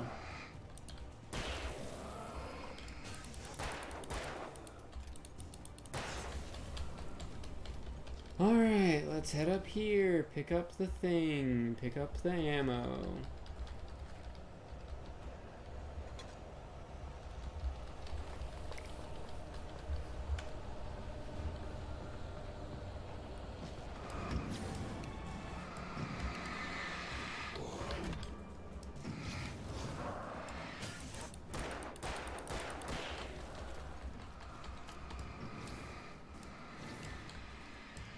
Alright, gotta beep boop. Beep boop, beep boop. Honestly, I don't know the name of the song. Hardly even know any of the song. Just to be entirely frank with you.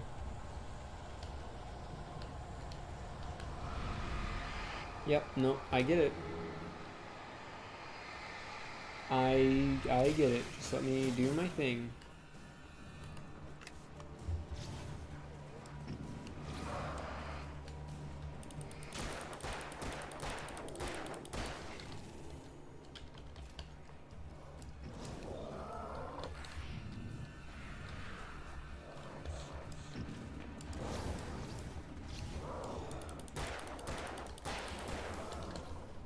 Alright, and dip and duck and dive and...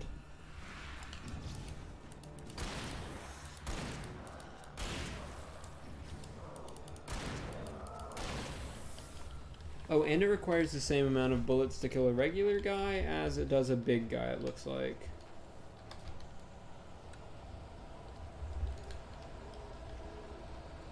Oh, I get it. I think I was supposed to just turn on that light and run up here.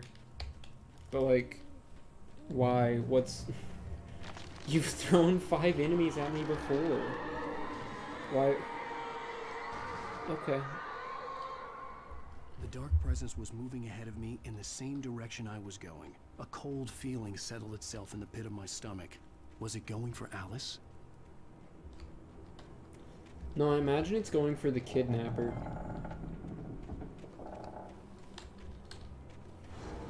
The graveyard shift may cause cancer.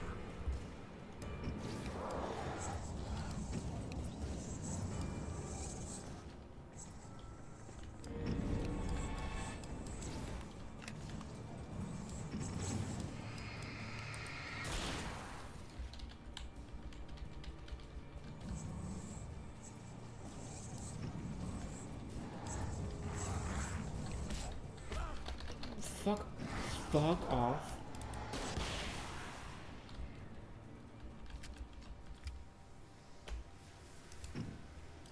Alright.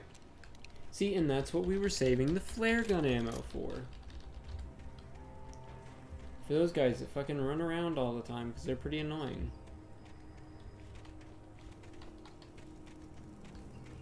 Oh, be careful. Get too close to the ledge and you can just fall to your death instantly.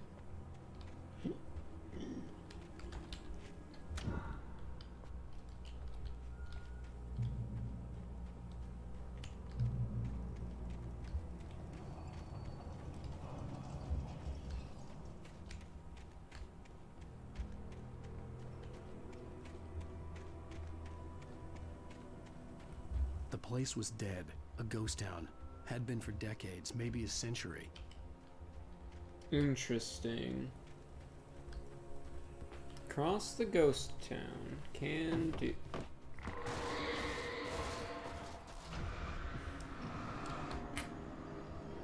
Real cool game. Yeah, that was... 'cause I Could have dodged that one for sure. Yeah, I for sure could have dodged that one. Things were never as simple in real life as in fiction. I had lost count of the times I had wished there'd be a clear reason for my writer's block. Something to fight, something to lash out on. There wasn't. I was filled with doubt. I was nothing like the hero in my books. Alex Casey had gone through his life with single-minded determination, never wavering from his goal. Even now, I was angry at myself, angry at Alice, angry at Barry. I was fumbling and I had no plan.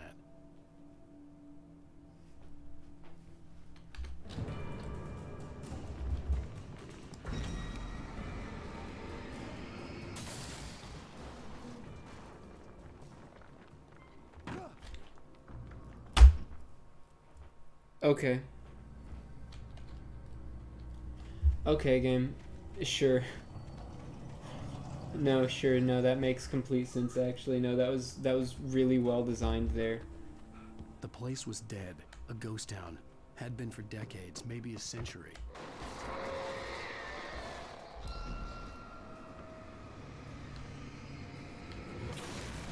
At least I can stop the fucking car from hitting me this time. Be careful when you cross the bridge. Make sure you stare downwards. Look, this is the angle that the game is at. This is the natural angle of the game. Ah, of course. No, I could have just walked over had I been stepping fucking 2 inches to my right.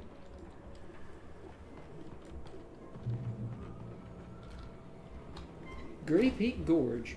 Originally founded in 1928, the Gray Peak Gorge mining town was one of the permanent settlements of the Bright Falls Mining Company built for its workers. The nearby graveyard is a testament to the dangers the miners faced on a daily basis. Most of the men who lost their lives over the years were buried there, a grim reminder to be careful for those who remained. Gray Peak Gorge was abandoned almost overnight when the Bright Falls Mining Company closed its doors in 1970.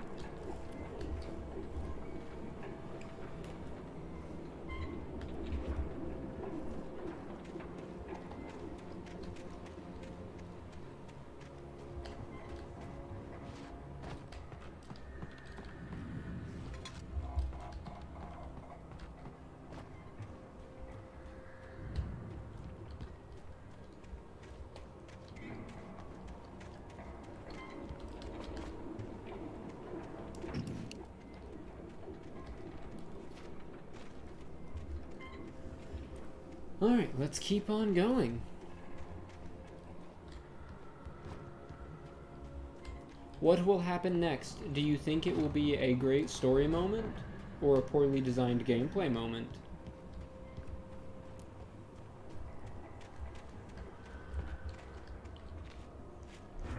I think what will happen next is going to be a good story moment. That's what I think is coming up.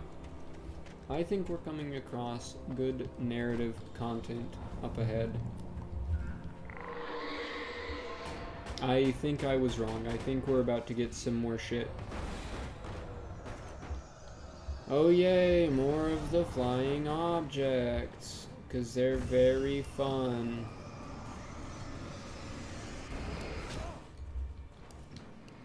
Yep, very fun.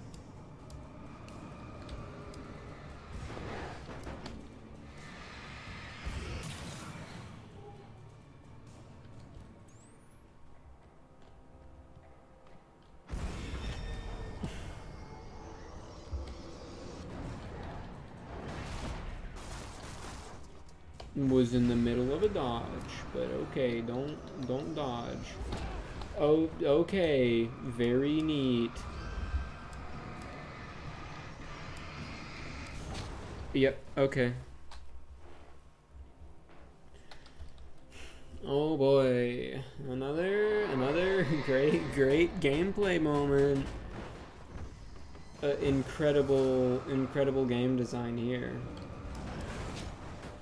That, okay, sure, no, sure.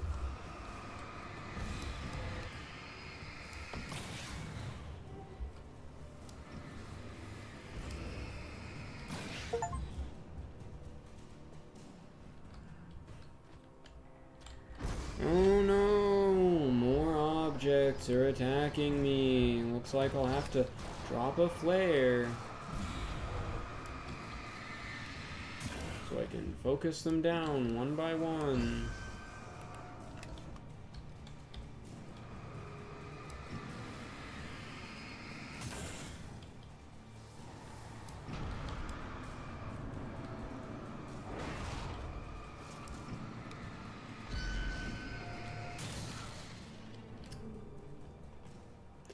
Incredible game design. Boink.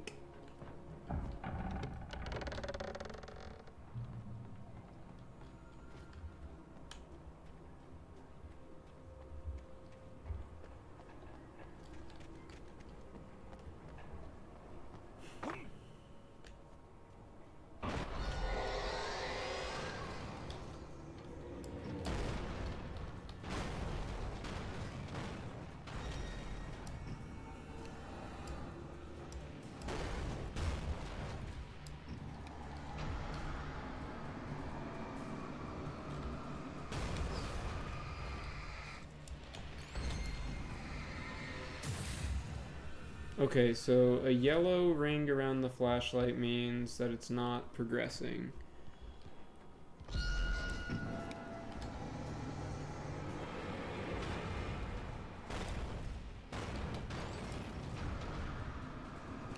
And you need to focus the beam for it to work. Ah, of course.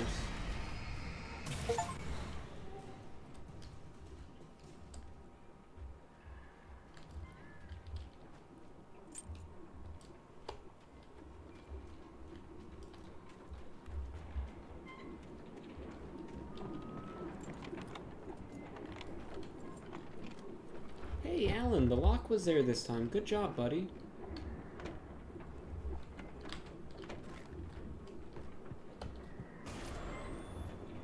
Anything outside of writing is a struggle. I feel ill.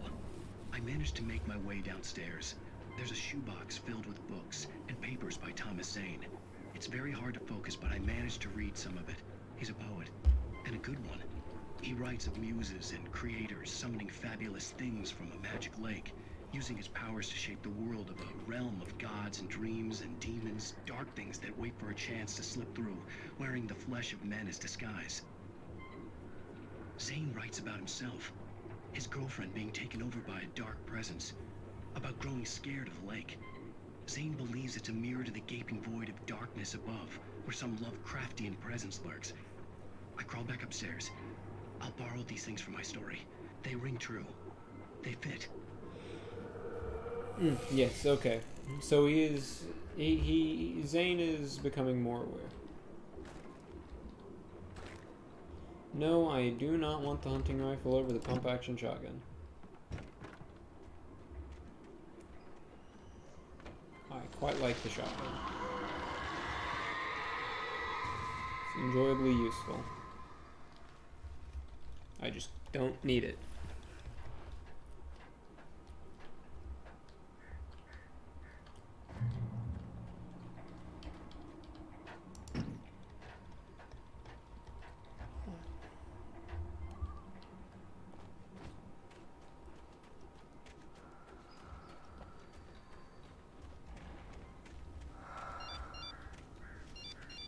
The kidnapper had sent me a text. The message was full of spelling errors and insults.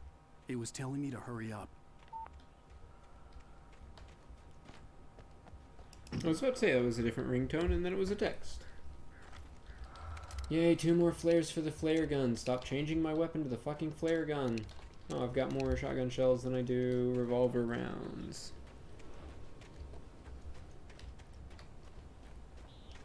No, I don't want to waste one. I was going to waste one to see if I have 12 or 12 plus 6. Birds.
I like how I just can't hear the birds until they're literally on top of me, but I can hear the copyrighted music from like 30 feet away.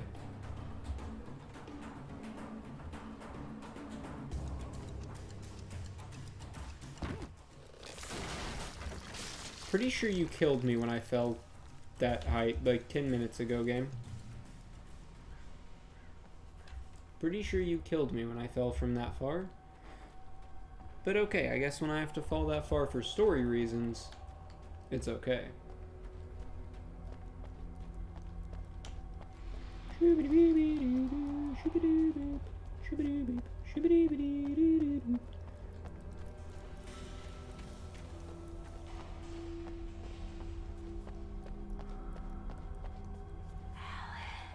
Tunnels go to Cauldron Lake.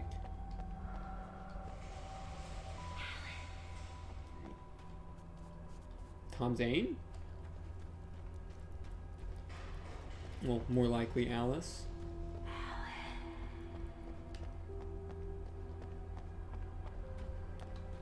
I'm gonna go this way and see...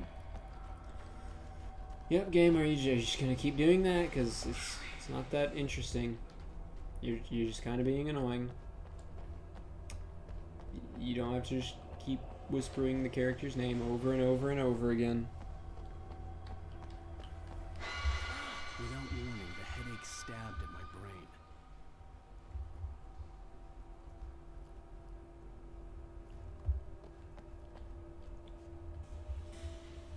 Without warning, the game flipped my camera around.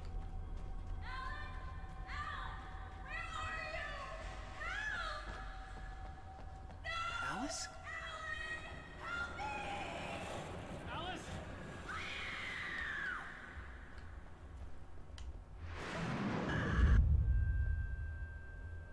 I'm losing it. I gotta get out of here. Hey, a manuscript page. I knew it was worth it to come down here. The hunters were big, thick-set men, confident and at home in the woods. They were feeling good, running on beer and ghost stories and camaraderie late into the night. It did them no good, as they were taken by the dark presence, sucked deep into a darkness far worse than any ghost story they ever told or heard. Alright, I'm a bit disappointed by that one. That feels more like that should have been in episode 1 or at the latest episode 2. To have that be in episode 3 is kind of like... okay. Sure.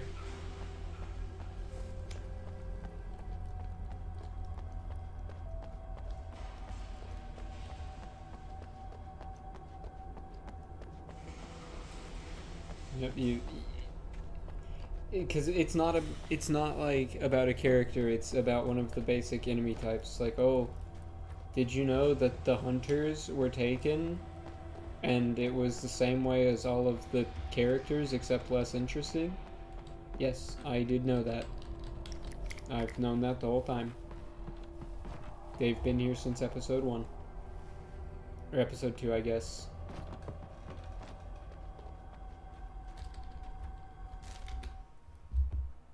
Even behind the closed doors and curtains of his grimy room at the Majestic, the local motel, Nightingale could feel the locals' eyes on him, the unrelenting pressure of their judgment. He forced it out of his mind. For all he knew, they could all be under Wake's spell already. You do what you have to do to get the job done. He took comfort from the bottle in his hand. Please, he thought, just let me get through this.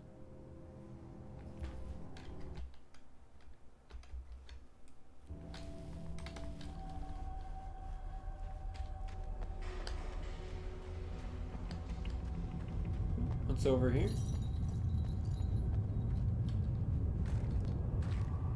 Ammunition.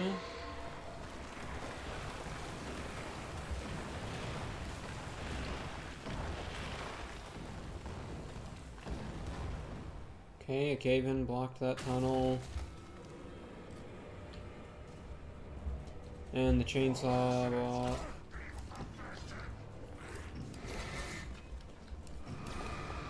This game, when it spawns in enemies in literally every direction, making sure that no matter where you're at in the room, you will get enemies spawned in behind you.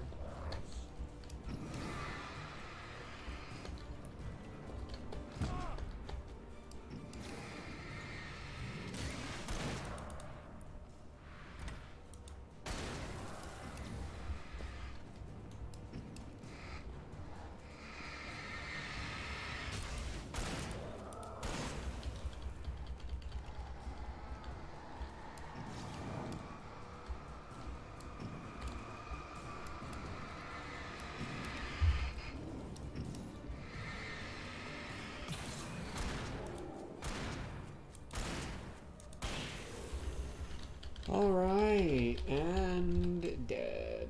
Let's move on. Down this tunnel. Coffee thermos.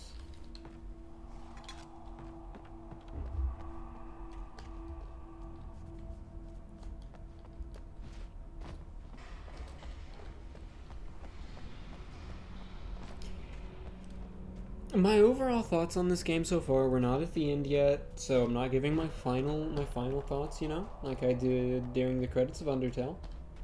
But my thoughts so far are this game is a bit of a mixed bag. I'd have to make my way up this mine shaft in order to go on. Maybe the machinery could help me with that. You know, there's been a lot of good, but there's also been a lot of stuff that's kind of ick. But I can see why people would have been waiting for a pretty long time for the sequel to this game to come out.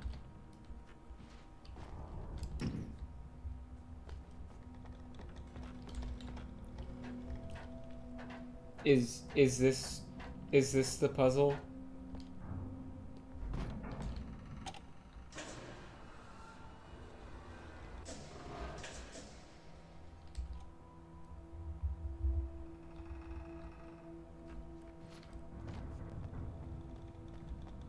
Whoa. That was crazy. That whole section right there, that was pretty insane.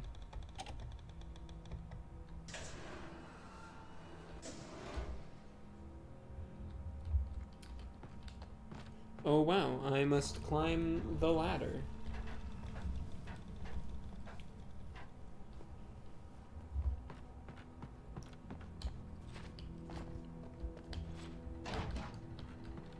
And hop up here and climb the ladder. No, I guess I didn't need to climb the ladder. I needed to kick the ladder. Ah, I see. That's... whoa.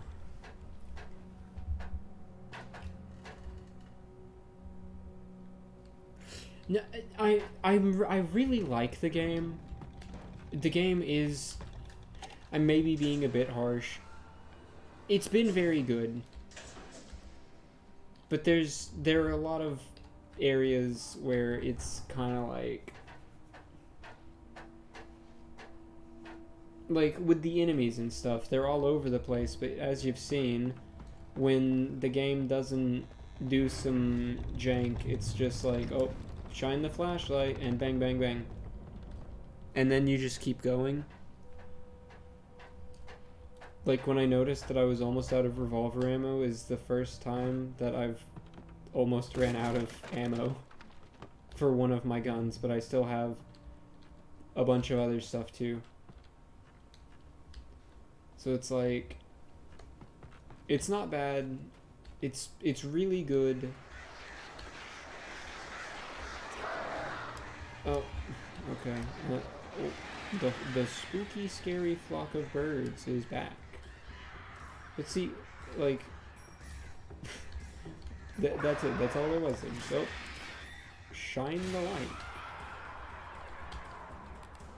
Drop a flare so I don't get accosted while I am starting a generator. I don't think I was going to be accosted anyway. But now I definitely won't be. Yeah, in general, it's been very good. I am really loving going through the story and everything. It's kind of just a matter of like, as much as I love the story, I am playing a game. And I'm okay with playing a game where the gameplay is very basic. I mean, the Telltale games are not known for their deep gameplay mechanics. But there's nothing in those games that really... There's no gameplay that kind of is like some of this stuff. Lightning flashed behind the windows of Cauldron Lake Lodge. Tor Anderson laughed and held the steel hammer above his head. Nurse Sinclair was trying to calm him down without success. Tor grinned madly and shouted, "My hammer's up. Here's a friendly poke from Molnir, wench." He brought the hammer down with all his might on Sinclair's head. "We're on a comeback tour, baby." Yeah, the flying objects are quite annoying. Oh wait, I'm supposed to focus, supposed to look at something. I'm been holding the W key the entire time. I don't know why Alan was climbing down the steps.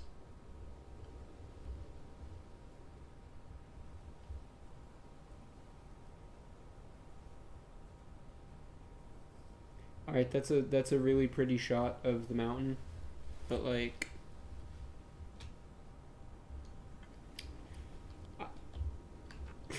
I really don't know what it was trying to show us. Except just, oh, that's the top of Mirror Peak. Narratively, I love the game.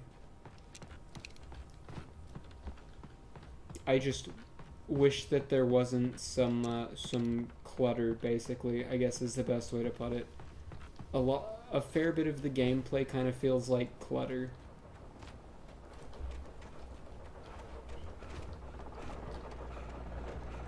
Like, I'm not one to normally say this, but I almost feel like I would prefer if Alan Wake was a movie.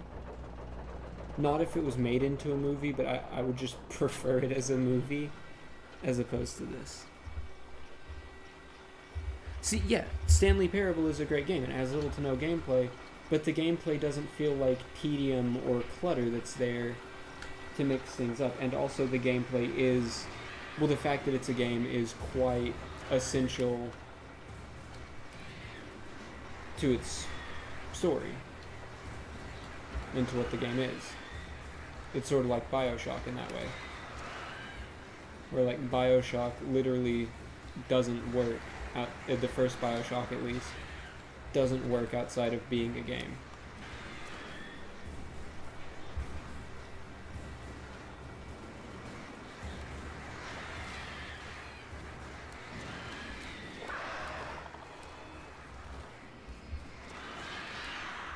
I was shining my light at them, and they just came and attacked me anyway.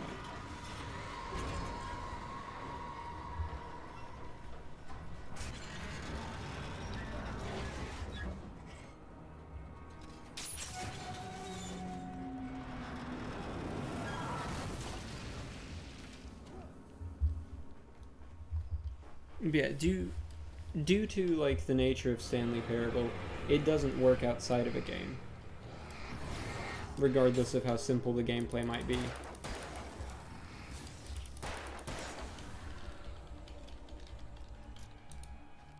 Alright. Okay. I've got 3 mags. Sorry, I just wanted to round out my ammo count there. That was rather unfriendly. Rather unkind of you.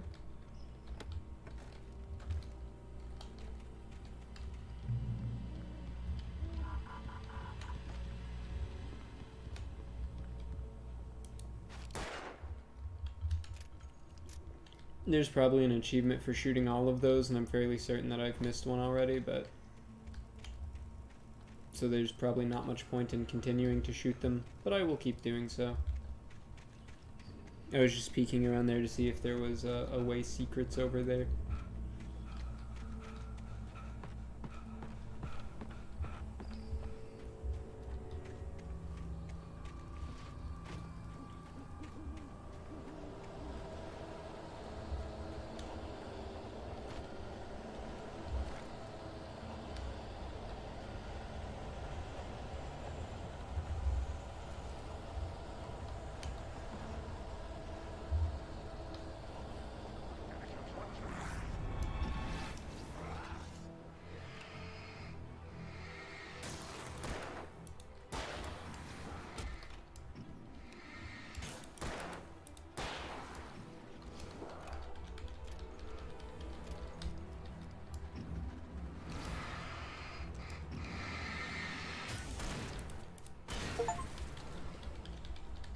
Hey, defeat 50 taken with a shotgun. It's not just a typewriter. Wait, is shotgun a typewriter brand? Is there a typewriter brand called Shotgun? That's cool. Thank you for that achievement name, Alan Wake. I really appreciate that. So that was a cool little factoid. Cauldron Lake. The 8th deepest lake in the world, Cauldron Lake is a caldera lake formed in a volcanic crater. The volcano itself could be considered to be active, but it has not erupted since the volcanic earthquakes of 1970. And even then, the underground activity was comparably mild. Despite some property damage, there were no casualties, minus the 32 miners who died underground. Cauldron Lake is one of the most beautiful spots in the Bright Falls area, as well as a central figure in many local folktales. It's a popular recreational area for the area residents. Fascinating.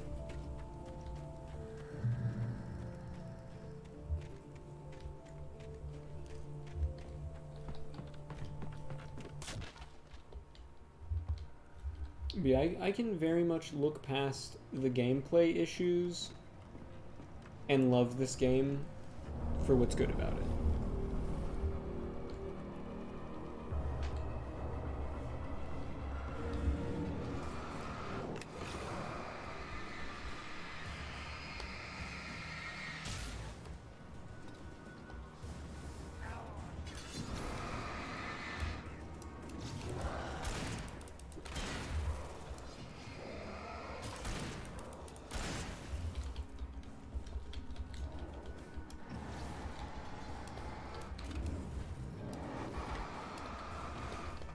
How did you damage me there?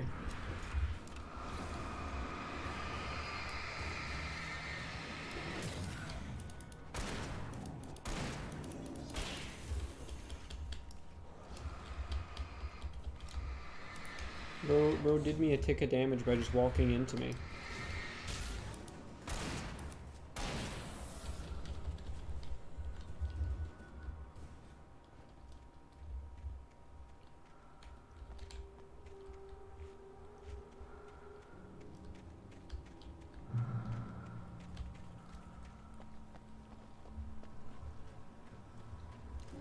Hey, there we go. Nope, stop pulling the flare gun out every time you find flare gun ammo, Alan. Oh, pull out the revolver instead. We are running low on shotgun shells this time. Probably because I've been very much overusing the shotgun. For the funsies. Maud had checked all of Stucky's rental cabins. There had been no sign of the Wakes. It was dark when he'd found their car parked at the end of the road by Cauldron Lake. It made no sense. They must have taken a wrong turn, but there was no sign of them, and the car had been there for hours already. Frustrated, Mott stood on the rotten ruin of the footbridge that had once led to Diver's Isle before it sank beneath the waves years ago. The boss wouldn't be happy.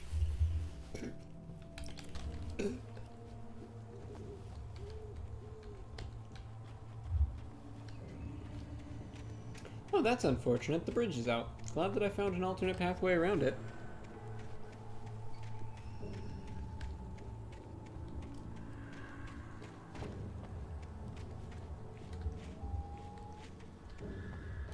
Ah, up here, okay. See, with the textures, it's kind of hard to tell what's a piece of wood and what's a rock, because I'm pretty sure this is wood. That's, like, covered in moss, maybe. I think, but I'm not certain. It could be, like, sheets of slate or something.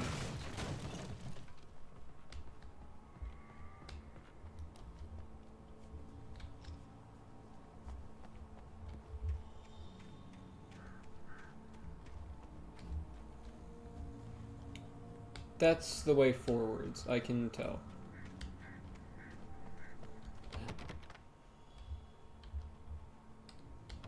Incredible. A coffee thermos on the other side of the gate. I will get it as soon as I can. So I'm betting that once I am done, I will open that gate up, maybe. I miss you, Tom. Did you write that? Tom. Tom, Tom, Tom, Tom, Tom, Tom, Tom, Tom, Tom, Tom, Tom, Tom. I curse you, Thomas Zane. Tom, Tom, Tom, Tom, Tom, Tom, Tom, Tom, Tom, Tom, Tom, Tom, Tom. I miss you, Tom, Tom, Tom, Tom, Tom, Tom, Tom, Tom, Tom. I miss you, Tom. Tom. CW and TZ. Who is CW? Because the person that you talked to me on TV, Tom, CW and TZ.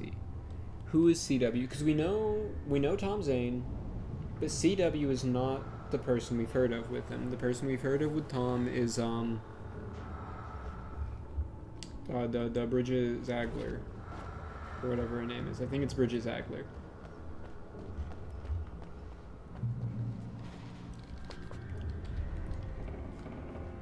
I just realized we haven't given anyone any silly names.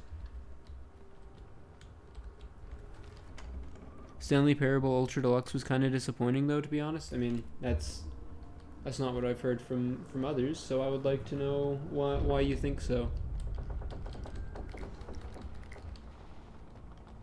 What is it about the Ultra Deluxe version of Stanley Parable that you thought was disappointing? I am intrigued.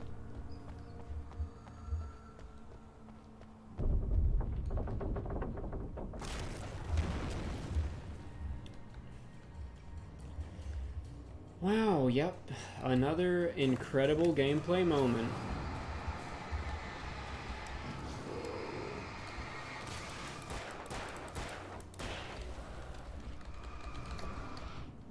I wonder if these people have ever heard of I mean Martin or anyone. I mean, we had a bunch of Jesus fucking Christ. Jesus fucking Christ.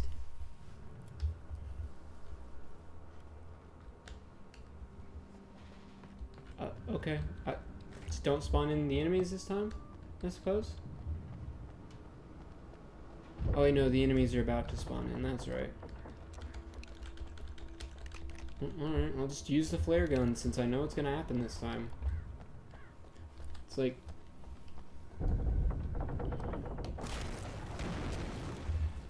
Ah, yes, I took fall damage from the scripted moment in the game. My favorite type of damage to take. Scripted fucking fall damage. Yeah, wow! Incredible. Incredible game design there. Incredible content, guys. Incredible. Just simply amazing design right there, folks. From start to finish, that area.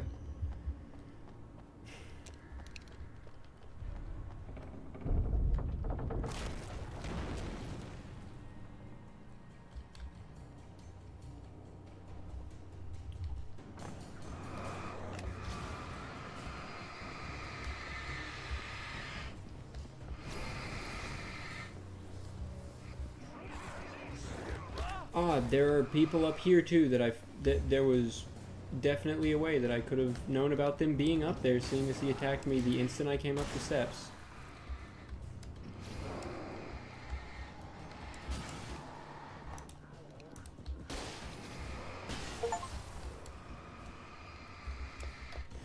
Bro, back off! Back off! Back the fuck off!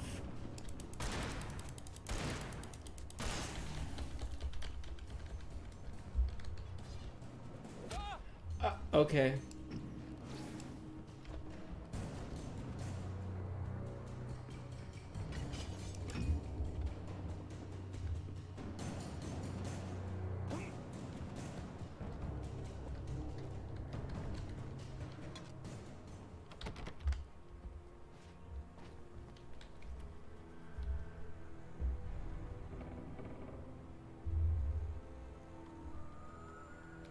I mean, yeah, it's just it's meant to be a re-release of the game. That's kind of the point. It's not meant to be like Stanley Parable 2. I could see Cauldron Lake. I thought I could make out the spot where the island and the cabin had been. There was a light near it. It had to be a boat.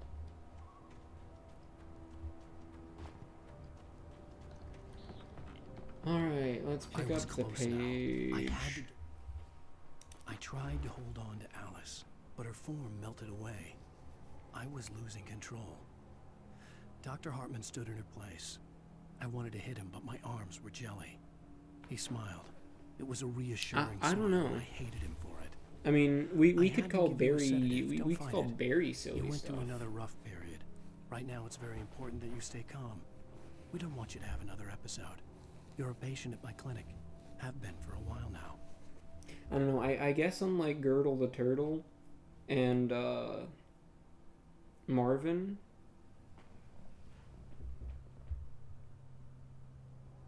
I mean, yeah, it is an expansion. It adds in a whole bunch of new endings. That's what an expansion is. What I would find.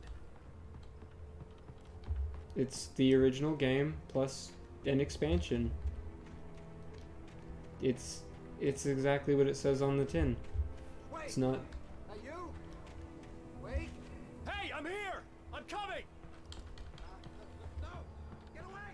Sorry. Please, lady. The boss didn't know who he was messing with. I didn't know. I swear I didn't know. We don't have his wife. We don't know where she is. She's probably drowned. We just said we had her to make him play ball. You see? To get him writing for us. Please.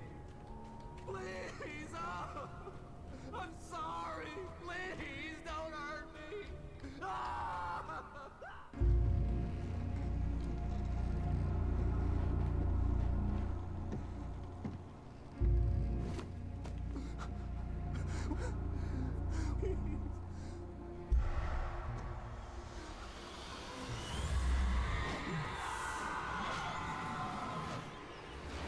That's unfortunate.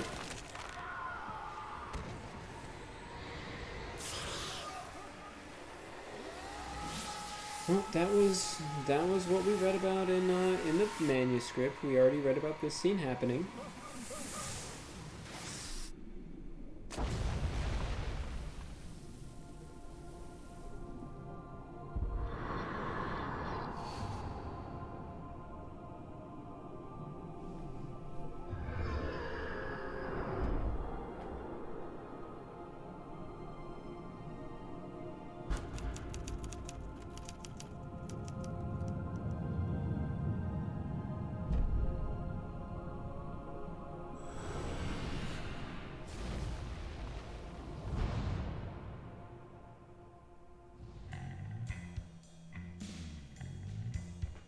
Is that the end of the fucking game? What?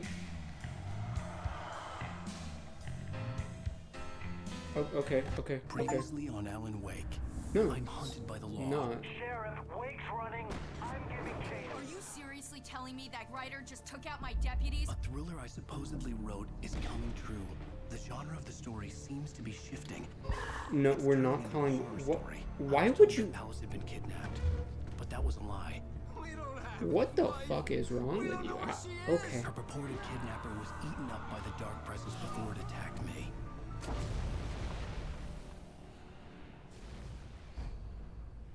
Episode 4, The Truth. Okay, more of Alan Wake. Shh, baby. It was just a nightmare. Alice. There you go, Alan. Hartman. I fell. I had to give you a sedative. Don't fight it. You went through another rough period. What? Right now, it's very important that you stay calm. We don't want you to have another episode. You're a patient at my clinic. Have been for a while now.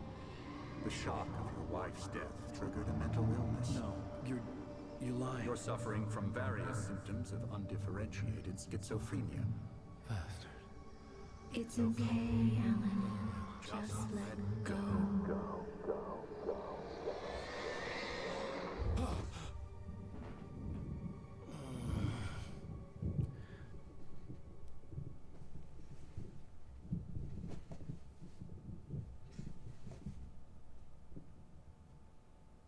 I felt groggy.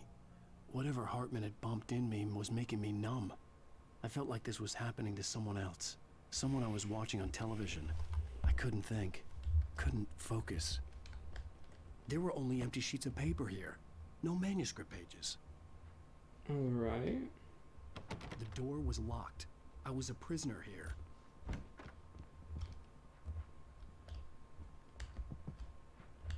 Interesting. Good evening, Alan. Are we feeling better now? Feeling calm? Yeah. I see you brought your pet gorilla with you. So sure, I'm calm. I get the message. Loud and clear. Why, right. That's the spirit. You're being very brave, Alan. Bart. I will call him Bart. You're confused. I would be more concerned if you weren't suspicious of me. I don't blame you for it. Big of you. Now, why don't you come with me? We'll reacquaint you with my clinic and go over everything you might have forgotten. Little walk and some fresh air?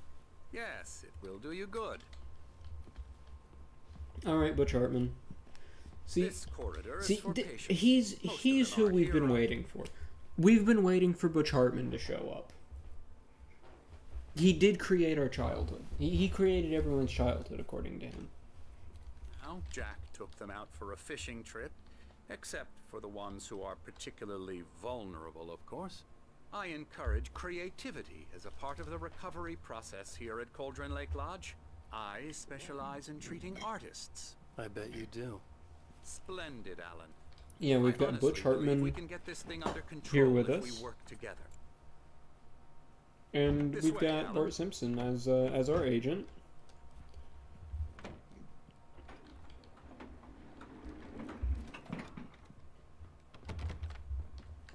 You know, it's just all about picking the right characters, because that's what I was gonna say earlier when I was talking about the silly names. Is Dill Gherkin Pickle. He's just a shopkeep, relatively unimportant. Marvin the Martian from Deltarune, an important character, obviously one of the most important, if not obviously the most important character in the game. But his name is fucking whack. It's not meant to be pronounced by a human being. But this game, it's like all the characters are serious and narratively important. So it's like, who do we make fun of? And the answer is Barry, because Barry just sucks. So he's Bart Simpson. And this guy, Dr. Hartman, because with a name like Dr. Hartman, he's just asking to be referred to as Butch Hartman. Now, Alan, from past experience with you, I know I need to get right into the heart of the matter as quickly as I can after an episode. So I'm just going to say this. Alice is dead. No. You're in a very vulnerable state until you understand and accept this. Alice drowned, and you couldn't face that. You're suffering from hallucinations, paranoid delusions, unusual thinking, an obsession about light and darkness, a feeling that everything revolves around you, your thoughts and dreams. Your mind has constructed an elaborate fantasy scenario in which your writings are affecting reality. She has been kidnapped, and supernatural forces of darkness are trying to stop you. Yeah, Go this way, Alan. but Mickey I wasn't Mouse ready for is a the much shot. more So marketable I went along character. with it. He had to be lying. But under the influence of the drug he had given me, I had to fight not to believe his words. It's all in your head. You've been making it up. Apart from the tragic accident with your wife, no one has been killed. Your delusions are just a manifestation of your subconscious mind trying to protect you from the too painful truth. Unless we fight the fantasy, it will return. I know the instinct is to resist me, but think about it. Doesn't this make far more sense than the insane supernatural conspiracy you have concocted in your mind?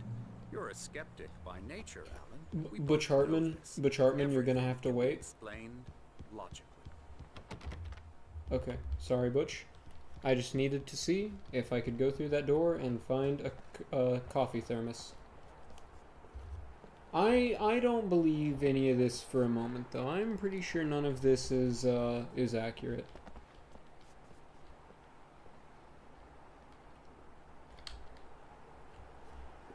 Beyond the shadow you settle for, there's a miracle illuminated. Tom Zane, in the memory of a dear friend and a poet. Yeah, beyond the shadow you settle for, there's a miracle illuminated. This is the shadow. This right here, this is a lie. None of this is real. This is fake. We have not entered reality yet. I never get tired of this view. Very inspiring, isn't it? Cauldron Lake spread below us. I could see Mirror Peak on the other side of the lake. I thought I could make out the spot where Diver's Isle had been when I arrived with Alice. Now there was nothing but waves. It seems there's a storm coming. Funny, I don't recall there being a mention of that in the weather forecast. Well, no matter. This way. Follow me. See, and I've still got... Alan, what I'm telling you is He good does. news. Right now, we're in control. Every time you have a relapse, it gets more and more difficult to resurface. Yeah, from the Michelangelo dark from depths of your Deltarune definitely imagination. has style. Not surprising, considering your profession. Imagination is what you work with. After all your nightmares, this should come as an immense relief to you. If it doesn't, why is that? Because I'm lying? Or because you don't want to admit that you're not well? It's very natural for you to think of me as your enemy. It's part of the illness. I let him talk. After all, Hartman I'm the one obviously trying loved to his bring own you voice. out of the world His words you've echoed constructed for madly yourself. inside my head. But I can't I dug my do it nails by into the myself. palms of my hands to stay You need focused. to work with me. Once you accept that, we can begin the journey towards your recovery. Yeah, I don't know when the facade's gonna come crumbling down.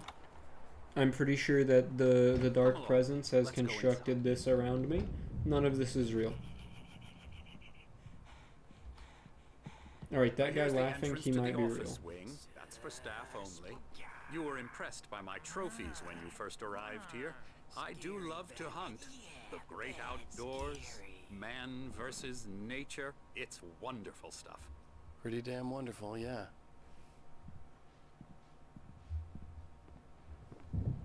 Scary, scary, scary.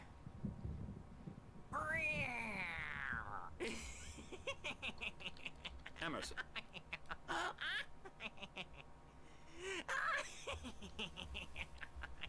I'm a real bad dream, mister. You should be afraid of me. Don't want to run into me in the night, that's for sure.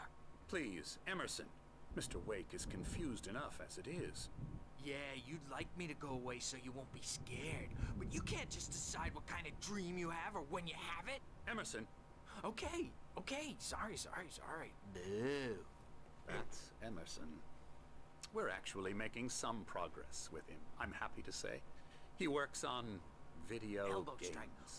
It's trash, of course. Fuck but you! It does involve some small creative effort, which makes him receptive to my therapy. Yep, alright, yep. I'm perfectly okay with calling this guy Butch Hartman. You would hug Mercedes-Benz platonically. I would hug Mercedes-Benz romantically. Methods. No kidding. But this guy, I'm glad that we called this guy Butch Hartman, because he sucks. And Butch Hartman sucks. So, biblically accurate.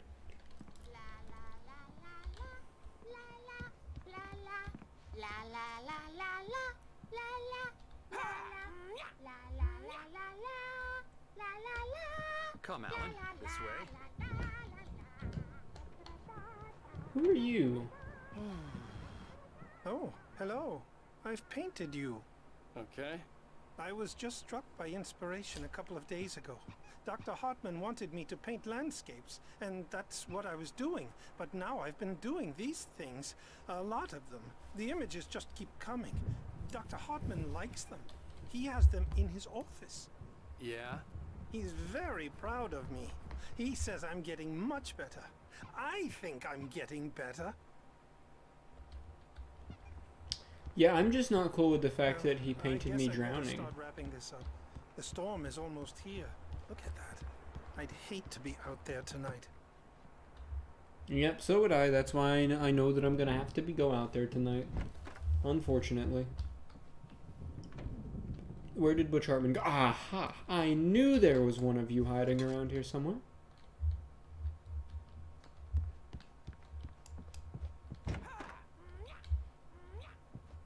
Now, you might have noticed the typewriter in your room.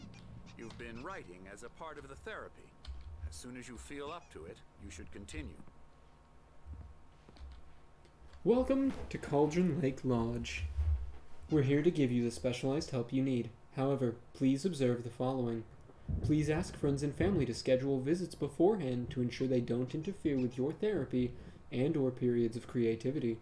Also, please respect your fellow patients' need for privacy and personal space, especially when they're engaged by their creative processes. Be patient.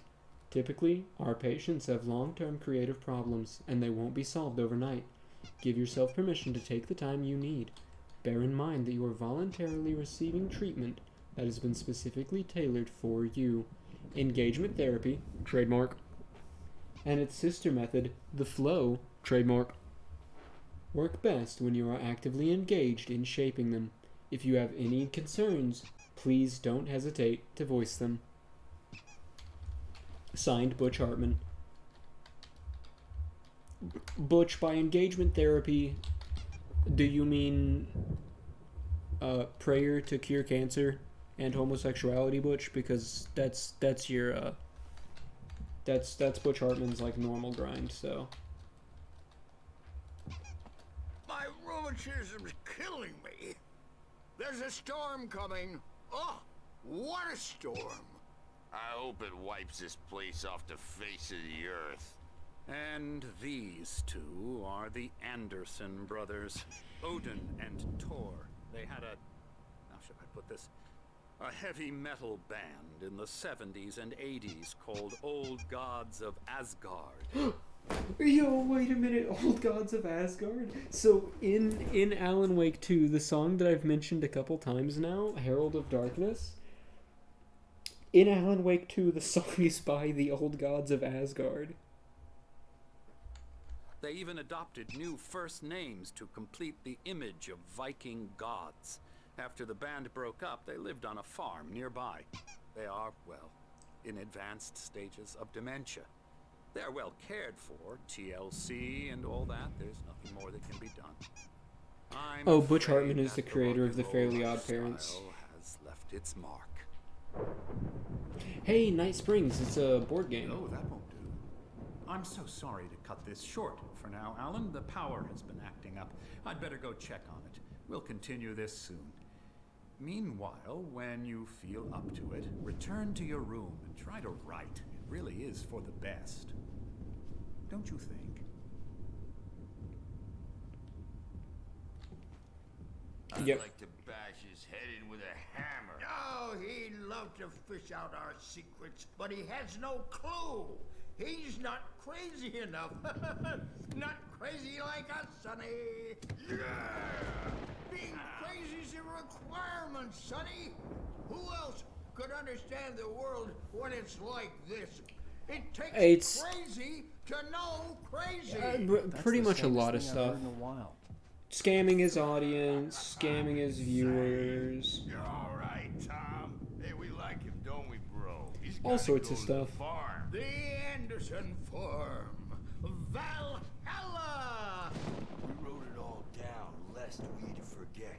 A crash course. All you need to know to get your head right.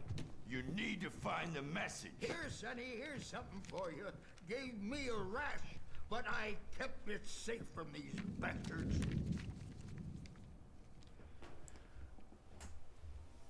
So that one's Odin, that one's Thor. According to Hartman, I was sinking back into the fantasy. I was convinced he was lying to me about everything. Crazy or not, the Andersons made more sense. Zane could feel the poems, taking form, shaping things. As he experimented, he imagined he could almost feel the power surging through the keys of the typewriter. It exhilarated him. But there was fear, too. If not for his young assistant Emil, he would have given it up. But Emil convinced him otherwise. He too had a way with words. Got any booze on you? Yeah, no.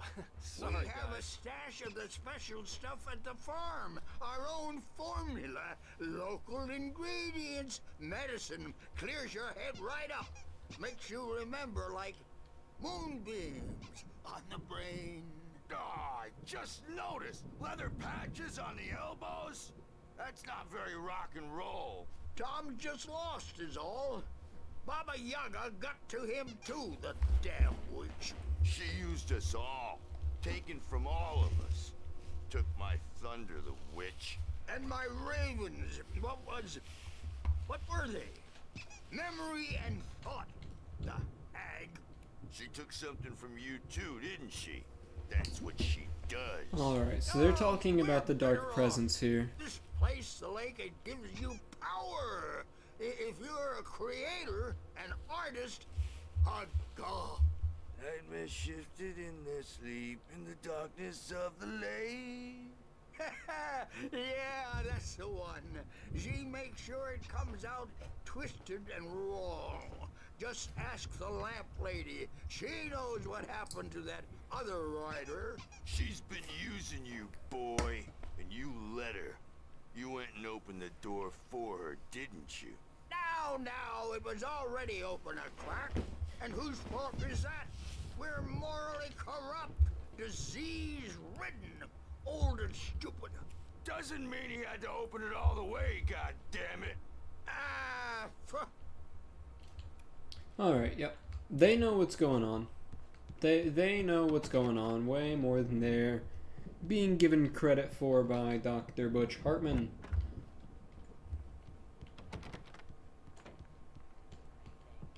Well, he's the boss. I may need a hand here later on, Birch. The storm's bound to make you-know-who jumpy. You know how they get. Gotcha. The doc's got me looking after Wake here, but holler if they get to The doors were locked. I'll do that, Hartman Birch. and the nurses would have keys, wait. but Why there don't was you no humor way to Dr. get my Hartman hands and on give them. the writing a shot, huh? Typewriter's in your room. You can get to your room by those stairs, Wake. Yeah, see, I get the feeling that typing up on the typewriter is not what I want. Something's wrong. I'm not myself. It's hard to think that there's a shadow inside my head. I can only focus on writing. Everything else is a blur. I'm trapped in this cabin. Have been for days, but it's always dark outside. My editor is real. I saw her again. She's not human. It's not human. A dark presence is wearing the old woman's face. She was covered in clinging shadows. There's a hole in her chest where her heart should be. That's the first time that we've seen live action I Alan think I lip made a sync horrible to mistake. I don't think what's I'm any being closer said. to saving Alice. It's been lying to me, using me to get the story it wants, and the story will come true. Yep, that's... Okay, yep. Okay, yep, that's just a QR code on the wall. Honest. Okay. Takes me to alanwake.com. What does it take me to?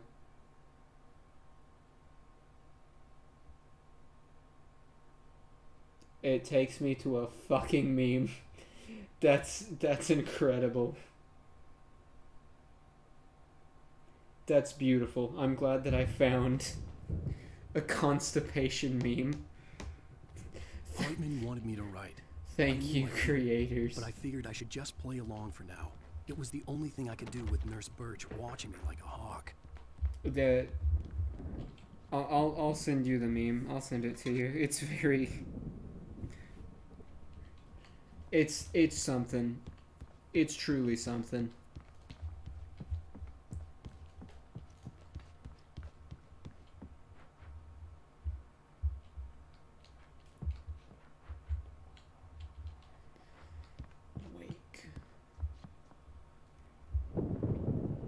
The white glare of the blank page in front of me hurt my eyes.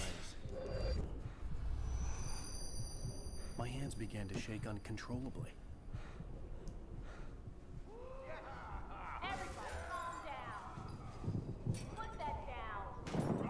Bert, I need help. Hey, Wake, you stay here. I'm gonna go see what's up. You just keep doing what you're doing. Be cool, okay?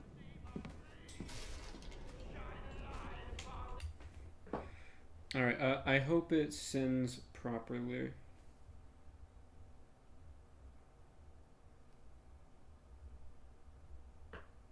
Yep, there you go. I sent it to you. I shit you not. That is what was linked. That is what is hidden in the QR code. I didn't know what the chaos was all about, but it could be my only chance of getting out of here. Where the hell did he get a damn hammer? I don't know. Hammer's up. Here's a friendly poke from Mjolnir, witch. Oh, afraid of the crazy brothers, are ya? Not so weak now, are we? Can't go in that room. Things run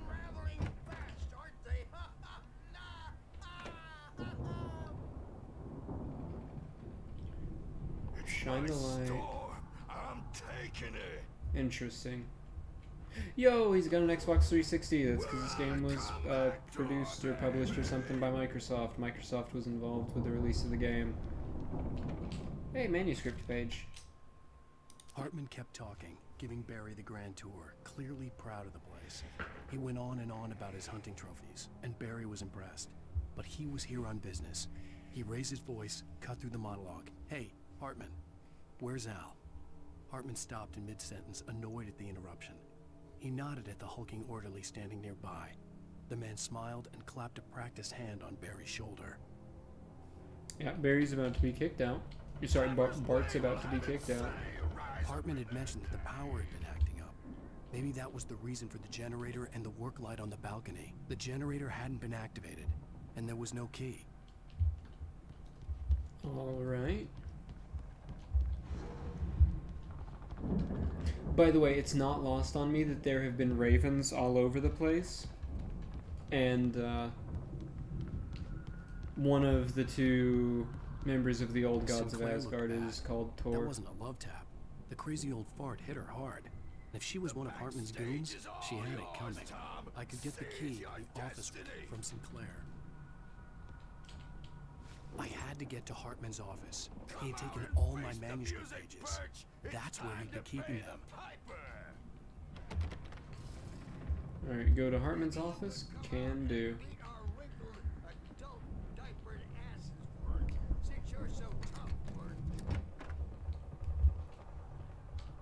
The markings on the tape said they were recordings Hartman had made of the sessions with his patients. I saw Alice's name on one of them. For a moment, I couldn't breathe right. Now, Mrs. Wake, can you tell me about Alan's problems? He's more and more out of control all the time. The parties, he's so angry all the time. He's getting violent. Do you mean with you? No, not with me. No, never. Sometimes I almost wish Alan would take a swing at me, because at least that'd lead to a conversation he couldn't just march out of. But no. Alan doesn't really sleep. And the work, well, he's not writing at all. He sits there for hours and just gets more and more frustrated. And I can't talk to him. Yes. Tell me, Mrs. Wake, what would you say to him if he'd listen? I don't know. I want to say, I look at you, and it's not you. Just some stranger who resembles you. Looking out from behind your eyes, and It's not lost on me that we have read that, or not read that, we've heard that in one of her phone calls to me earlier in the game, except that's not what she said. She didn't say someone, she said something else. like that guy much. And now it's all gonna go to hell. But you don't ever say this. No. I've tried, but he's not listening. He's too deep in his own problems, always going on about something else.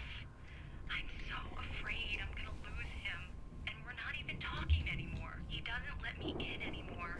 He just keeps me in the dark. I'm so alone here, even when he's home. Please help me, Doctor, because I'm at my wit's end. Well, if you can just get him here, I'll absolutely do my very best. Yeah, but Doctor, you need to be careful with him. He's not just going to listen to you and cooperate. He's the most stubborn man I've ever met. Well, I'll be sure to bear that in mind. Hearing her voice, what she was saying made me happy and sick and guilty all at once. Worst of all, I recognized the words. The phone call from her. It had been a cut-up of this. It wasn't exactly a cut-up of this, Alan. It was changed a bit. I guess I am more observant than even Mr. Wake. But yes. So yeah, he's just confirmed. Yeah, he's aware too. And also, something I'd like to point out is that did talk again more about the fact that, like, he's very quick to violence and is becoming more aggressive before the game started, so I was correct to point that out earlier. Hartman wasn't happy. Mott could see it in his eyes. He quickly lowered his own. He had made a mess of it, and he knew it. The shame of failure was hard to bear. He hadn't expected Wake to say he needed more time. and he blurted out 2 days, less than Wake had asked for to show him who was in charge. But that wasn't part of Hartman's plan. Interesting. The photo on the wall caught my attention. In it, the clinic staff was standing outside the lodge. I knew the man next to Hartman. He was the kidnapper. Hartman had been playing me all along. Let me out of here! Hartman, do you hear me? I'm gonna sue your crazy quack ass to shreds! Seriously! Do you have any idea how much trouble you're in? Barry? Bart Simpson! Barry, man, am I glad to see you. We need to get to Hartman's office. It's right What? next door. I took damage from walking into the back of the cardboard cutout. What the fuck is this game? You okay? Yeah. I mean, no! The cops found me at Rose's trailer, but they didn't hassle me too much. I'm obviously a victim in this, and I demanded to be treated as such. Or else I'd sue their asses. Speaking of asses, that Fed gave me a real hard time, but I had no clue where you were. That guy's crazy, Al. But he let me go, and then I get a call from Hartman, that son of a bitch, who tells me you're here, and I should come pick you up, but when I got here, 2 goons clobbered me and stuck me in there. What's with the cutout? I stole it from the diner to piss off Rose after what she did to us. That'll teach her. Yeah, that's a harsh punishment. Come on, pal, we gotta get going. Is this gonna hurt me again? No. Why did it hurt me the first time? Like, why did I take damage when I hit this? It makes no sense.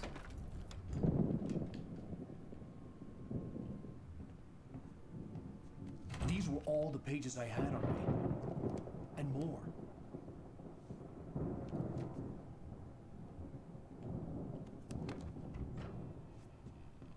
Alan, please. You're sliding back into the... Tell me one more lie and I'll shoot you in the face. Ah, well, it was worth a shot. Really, Wake, come on. Let's work together on this. You have no idea... Hartman, shut up! Barry, get out of here. I'll catch up with you. Get a car. Oh, Al, let's just... Go! Wake, listen to me. This is a mistake. Don't you see? Together we can create something absolutely wonderful. With your ability and mine.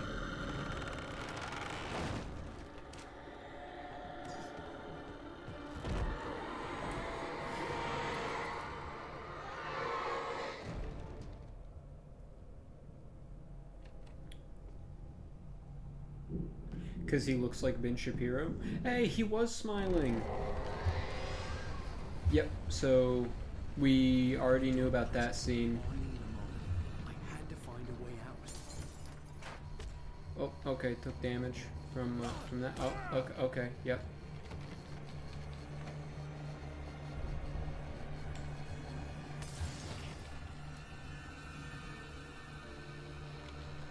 Oh, what?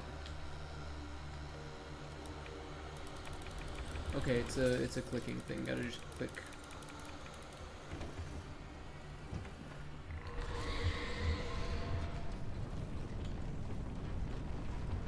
I do appreciate the dedication to using his real name. Bart Simpson. I'd like to get the possessed bookshelves out of my way. Yep. Okay.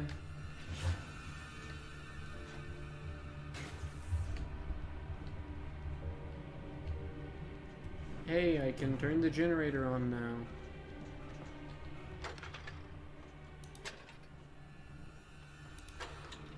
One, two, three.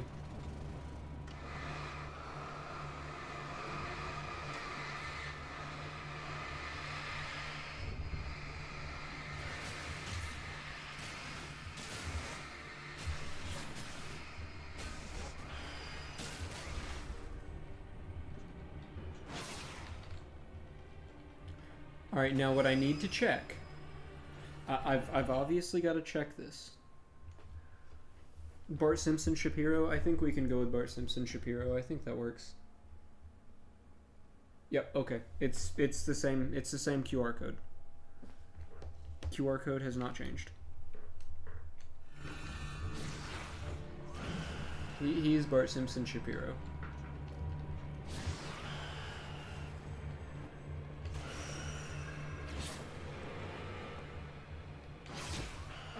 Okay. Okay.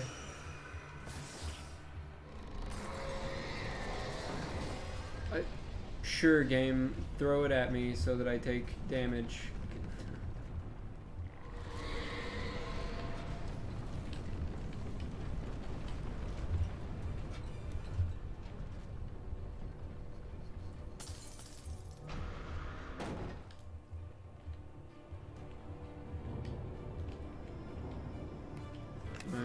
Do I like this?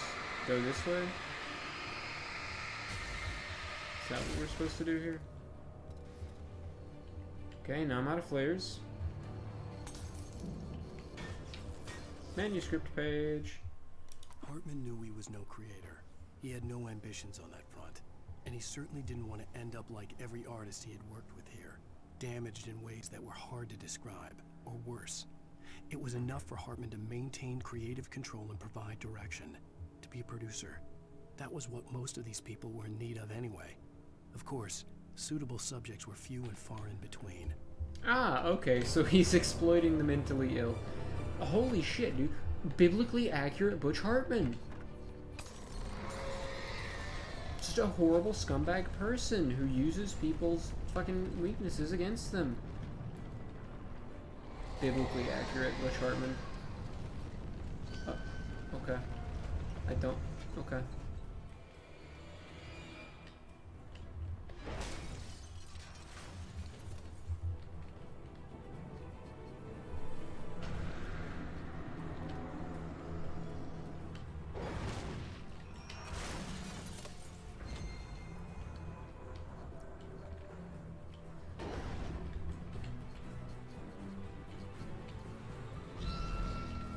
Come on. Roll through the doorway.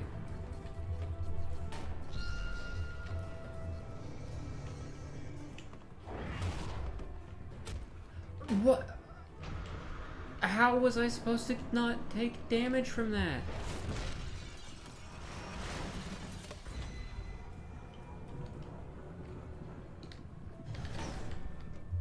Okay, there we go.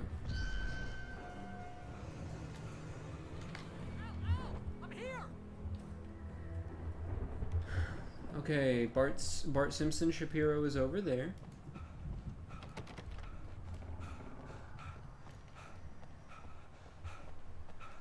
Hey, come on! You gotta get going! Look, Bart Simpson Shapiro, I gotta get this this coffee thermos. It's very important for reasons that have still not been disclosed.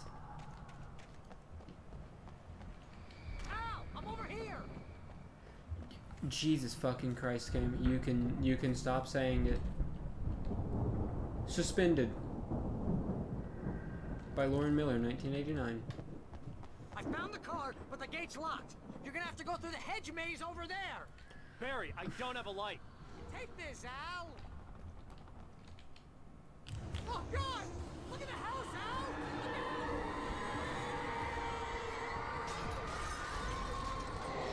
Monster House? Like in the hit movie Monster House? I walked into it. It didn't even hit me. Okay. Yeah, no, makes sense, makes sense.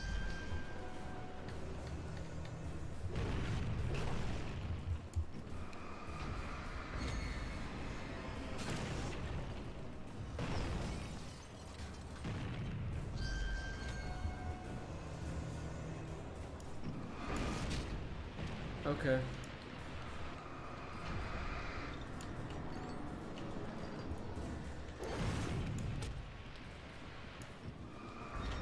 The physics of it bouncing over the bench that I stood behind made it hit me.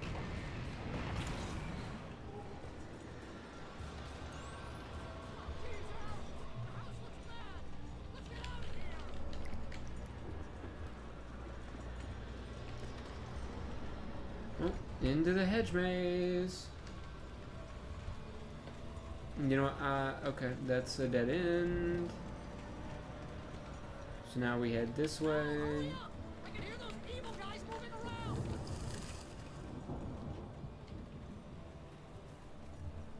Alright, I've got some flares.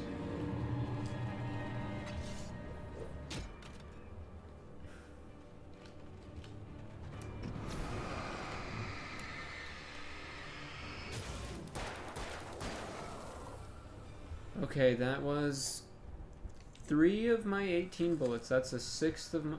Don't trust Emil. I don't know who Emil... I don't know who Emil is. Unless Emil is the name of Butch Hartman. Is his name Butch Emil Hartman? Emil Butch Hartman, however you want to put it. Hartman followed the fall of Alan Wake with his binoculars. When the Writer hit the water, he ordered Jack to take the boat to him. The spot was easy to see in the dark, even with all the extra lights in the boat. The flare floated and kept burning, even in the water. Jack turned the radio louder as the engine sputtered.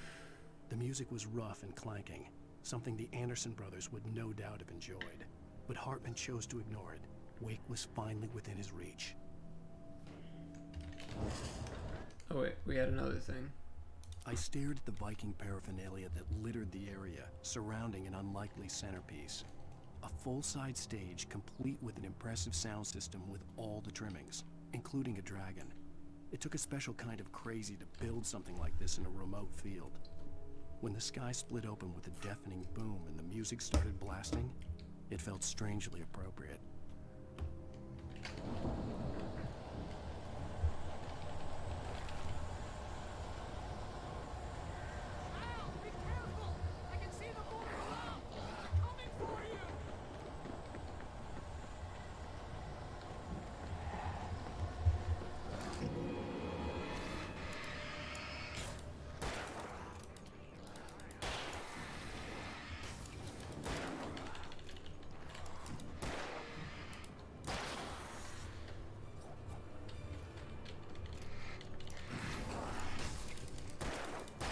Alright, this maze section is a little bit more difficult than most of the combat, I guess, just on account of the fact that, like,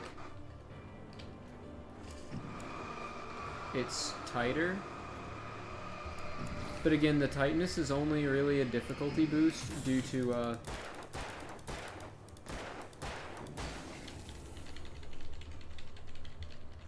the potential of, like, bumping into the mazes because of the way Alan moves.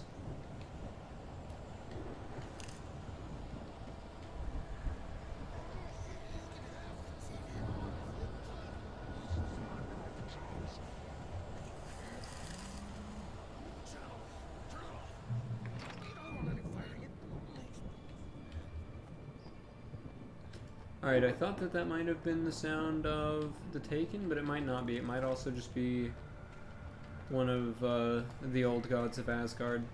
You get Nope. then you'll be nice and calm all day long.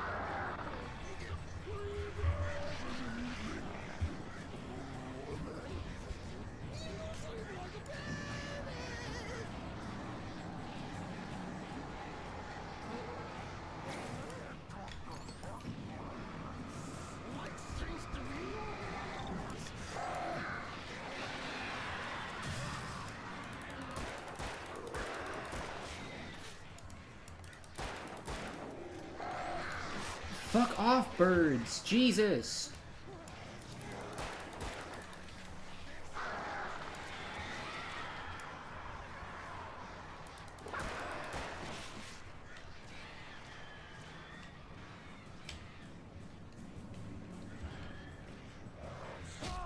Ah, yes, very fun.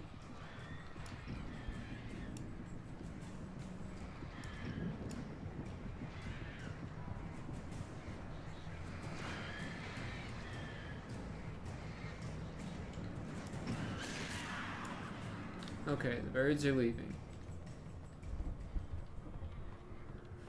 Hey, flare gun. Nice.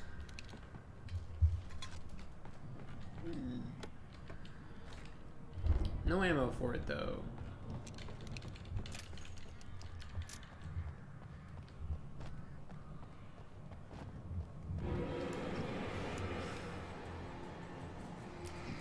Very cool. And the enemies are here again.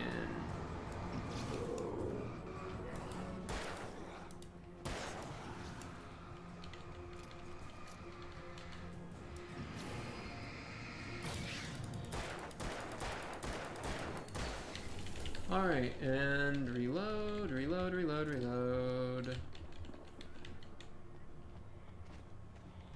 So I think Butch Hartman knows what's going on. I think that's what Tom's trying to tell us, because well, oh wait, no, I don't think the writings are, maybe the writings are from Tom, but maybe they're not, because that one building was writing to Tom. Mott knew that Wake was smarter than him. Wake had more money, a beautiful wife, everything. And Hartman said Wake was important. That made him better than Mott. But Mott was calling the shots now. He'd expected Wake to whimper and grovel, but instead, he seemed willing to fight. Mott knew he'd gotten under Wake's skin. If only Mott actually had his wife. The thought made him shiver. Yeah, I don't like the implications of that, Mott. I don't like the implications of that one bit. Because no, that's, no, there's only one thing that I think of.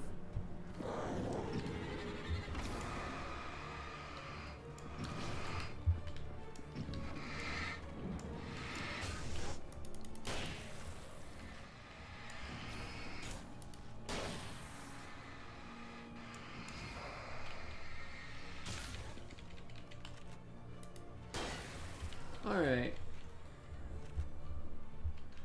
Yeah, there's only one thing that I can think of that would have been being implied through that manuscript page, and I do not much like it.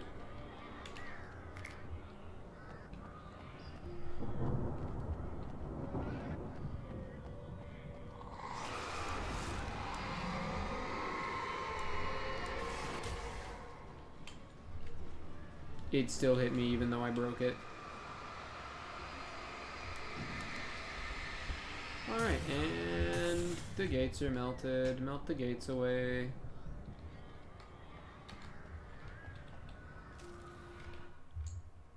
For the moment, Barry was just glad he had survived the fall. He had been separated from Al, and there was no easy way to climb back up. He told himself he'd be okay. Okay in the gloomy forest at night. He would just have to wait for a while for Al to find his way down. Barry turned when he heard the heavy footsteps and saw the movement. The man-shaped shadow lunged at him from the bushes, an axe held high. Barry screamed and threw up his hand. The world exploded.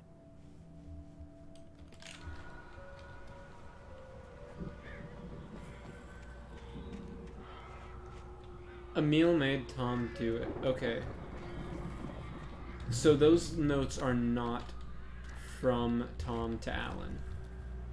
They're from someone else about Tom to Alan.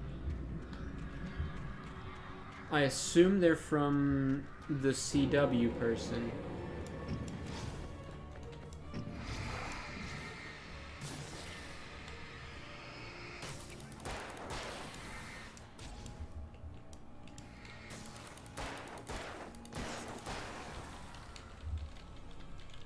So I took a hit there because the person just didn't get stunned by the high beam.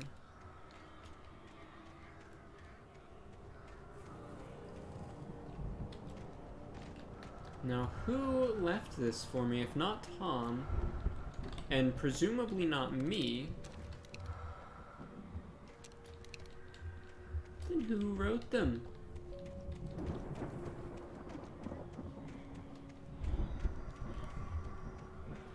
Alright, I'm looking at the clock, and at the end of episode 4, the stream is probably going to end. I'm imagining there's going to be an episode 5 as well. That's not going to be tomorrow, not Friday. Well, it might be Friday, that depends on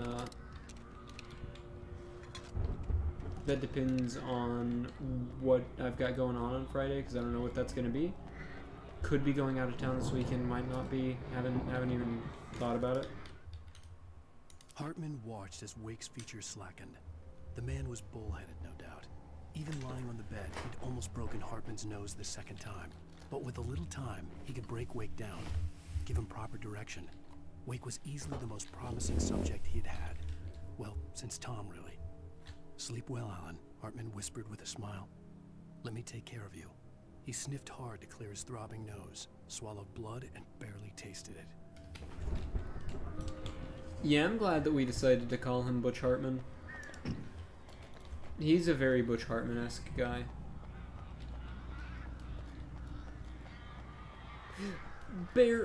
Bart Simpson Shapiro! Ow! You're alive! Let's get out of here. Can you open this gate? Maybe. Barry. Well, I slammed it shut when the nasty showed up, and the key fits kind of loose in the lock, so, I'll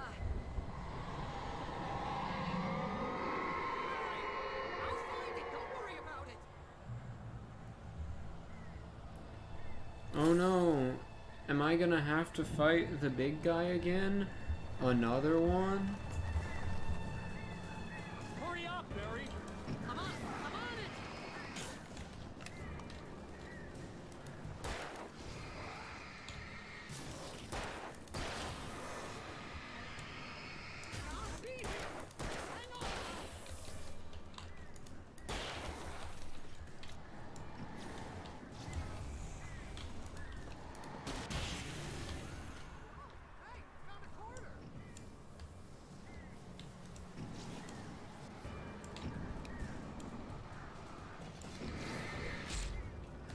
Who threw something at me?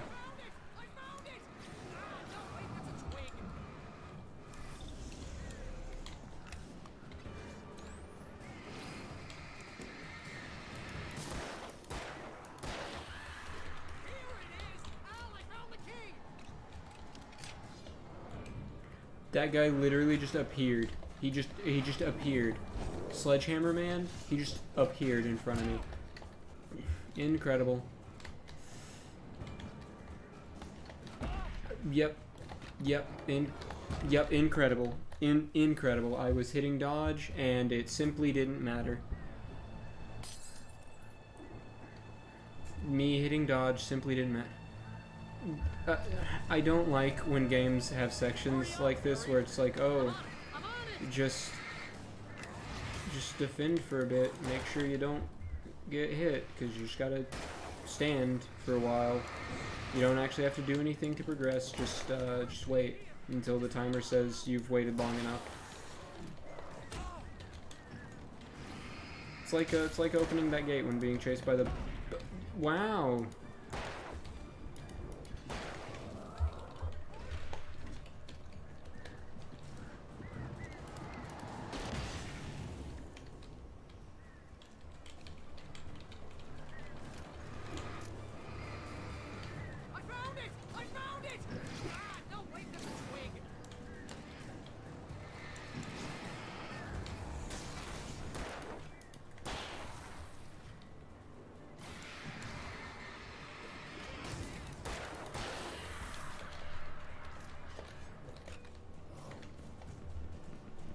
Alright, through the gate.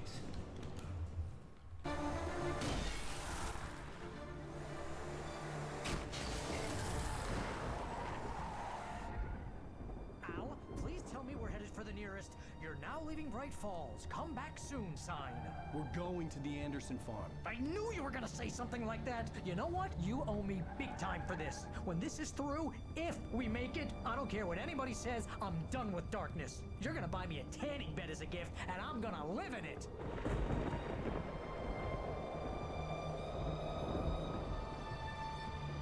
Alright, is that the end of episode 4?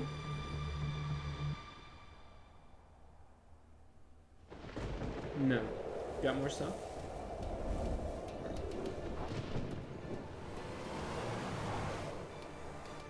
I'm crazy, but that's fine, Barry. Oh, you got that right, Al. You're barking mad. You are by far the craziest... But maybe that's inevitable when you deal with crazy stuff like this. It helps.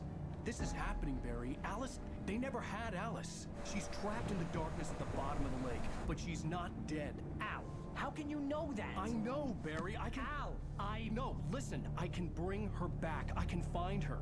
There's something special about this place. The lake, it does something to the works of art created here. It makes them come true.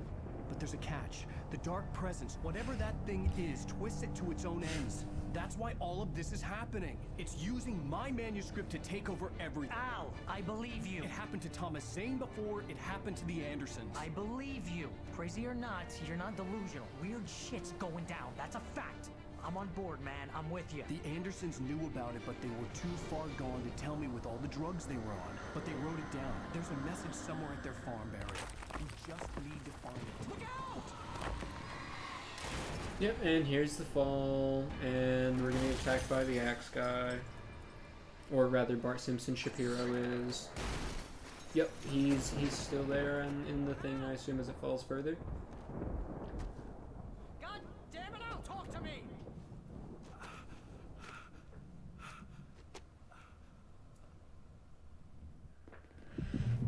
Yep, he's down there. Somewhere. I lost my gun in the crash. Of course you lost your gun and your flashlight again, Alan. Barry! Oh, man, you're okay! Jeez, it's good to hear your voice! I was trying to get out of the car, but the ground gave way. Man, what a drop! Don't worry, your cutout is fine. Forget that! Are you okay? I hit some bushes, didn't get a scratch. There's no way you can climb down, though. It's like a sheer wall.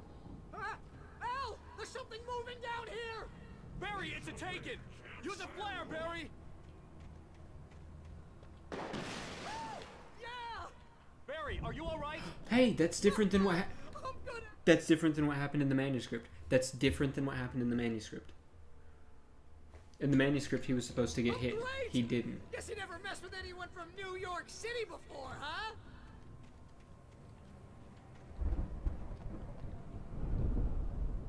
You're gonna have to find your way around to the farm, Al. I'll be waiting. Gotta make it to Barry, Valhalla. just wait for me, okay? Al, I'm not staying here. It's suicide. I'm going to the farm. I'm gonna go ahead and secure the area. You can catch up. Don't worry about it. I'm on the case. Now he's Rambo. This would turn into a disaster if I didn't catch up with Barry. Damn it, game, you can't just make Bart Simpson Shapiro an important and valuable character now that I've chosen to give him a name like Bart Simpson Shapiro. You can't do this.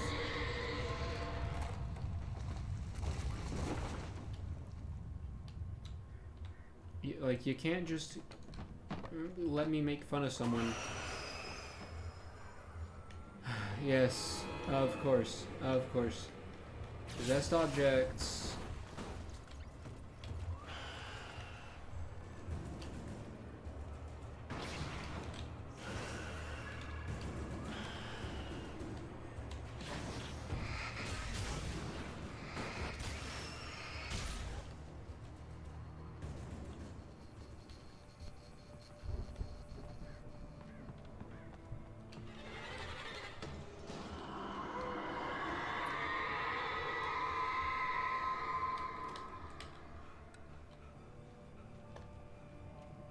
Oh, I thought that was more possessed objects.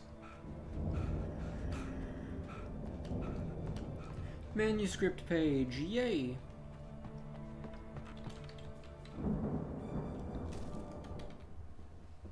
When he stopped the car at the Anderson farm, Walter felt relieved. Oblivion was close at hand. The brothers wouldn't miss a jar of moonshine or two in the booby hatch. But then he saw the man on the porch, and he knew who it was. Driving for his life and knowing it was useless, he didn't realize he was crying until he couldn't see the road for the tears. Interesting.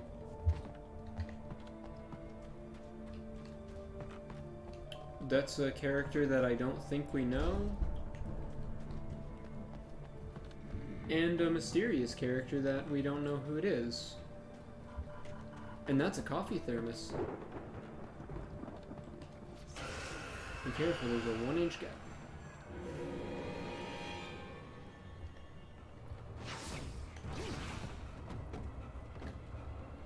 Yay! Barrels!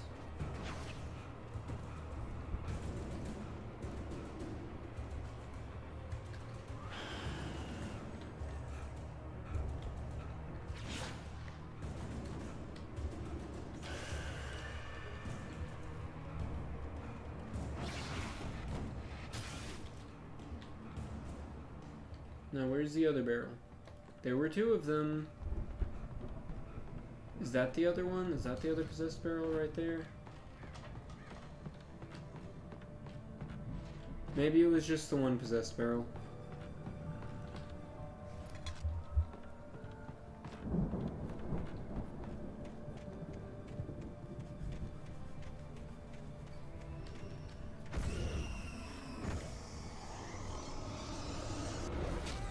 Ah, yes, that was cool.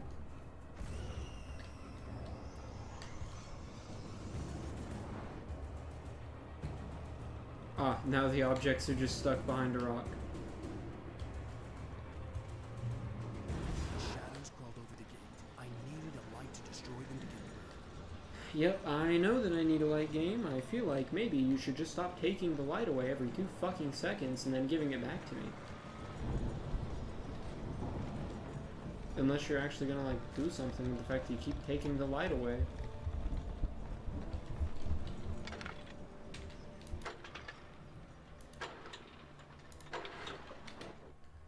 Alright, Nightingale arrests Wake. Nightingale stared at the passed-out rider. The man was sleeping off one hell of a night. Nightingale felt a stab of envy at Wake's oblivion, but he had a job to do. He put the gun to Wake's head and almost became a murderer. His hand shook and his throat felt tight and dry. Biting his teeth, he tried again to pull the trigger. He lost the nerve. Wake stirred. Nightingale would have to settle for an arrest. Interesting. So, Nightingale is the person that got seen on the porch, perhaps?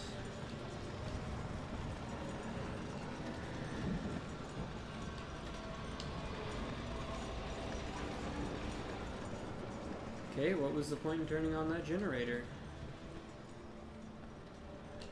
Nothing over there, okay.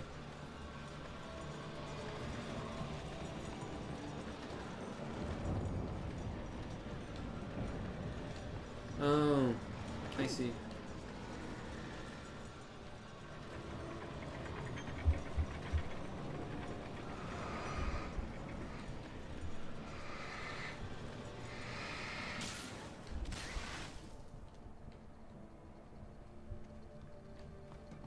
I could sense the movement in the woods ahead. Facing the enemy without a weapon was dangerous, but I had no choice. Gotta face the enemy without a weapon. And no spare batteries either. Not even one spare battery. Oh no, I see the alarm icon on my phone. That means we are less than 30 minutes until the scheduled end of the stream. And as much as I was okay with things ending early the other night,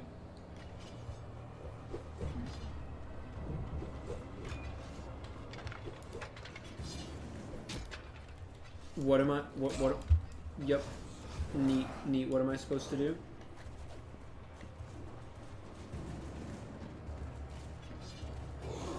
Cool.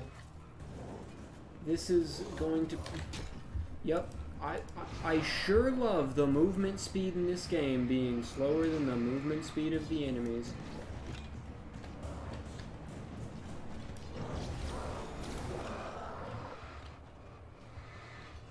And not having anything I can do about them. Alright, everyone despawned. Now hopefully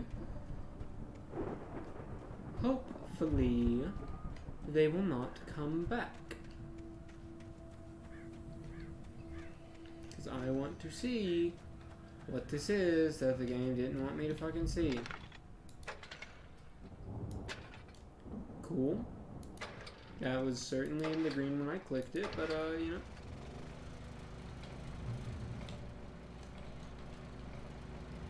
Let me pick up the batteries, please. Yeah, that would have been useful a minute ago.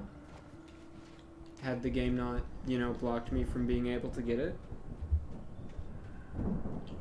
Suppose I was supposed to fucking stun him or something so that I would have a split second more to do something without having more projectiles thrown at me. can't go up that way. Gotta go this way.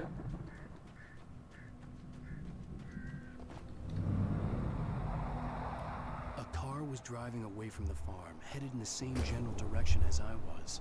For all I knew, it was Barry, caught in the consequences of leaping before looking.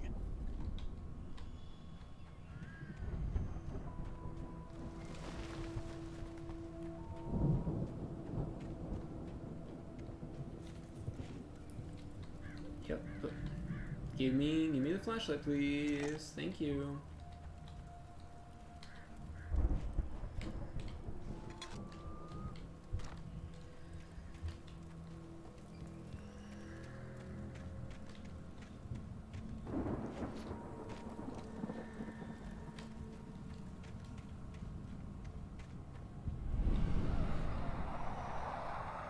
The car was heading for the cabin up ahead.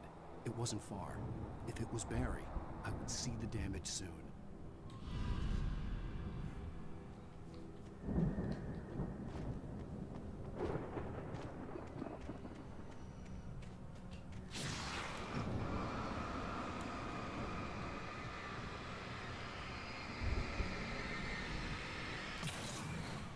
So what was the point in that? What was the point in that? It did nothing. There were no enemies, there was nothing coming at me. I'm trying to deliver each page to the right time and place. I'm trying to show you how the story goes. I had seen glimpses of the light before. I had seen it in my dream. It was a strange spaceman or a diver in a bulky suit. He was the one who'd been placing the pages on my path. The dark presence followed the choreography laid out to it in the manuscript, growing stronger and stronger, moving like a storm from one scene of destruction to the next. But it was still bound to follow the story and chained to the dark place it came from. When the story reached the end it longed for, it would finally be free. So the lake is an object of power, I assume.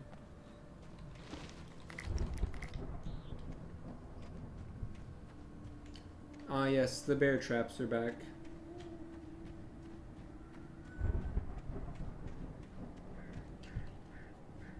Because they did so much in Chapter 2. I'm glad that we got to see them return.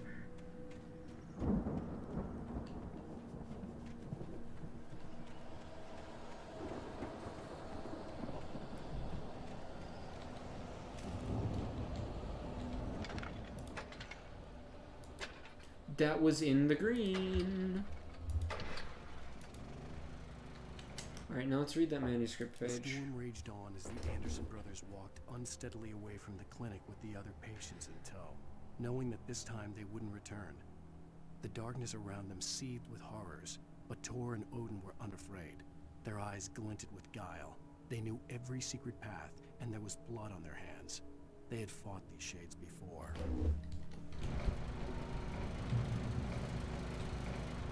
Someone had left a gun behind. Now I had a fighting chance of reaching the farm.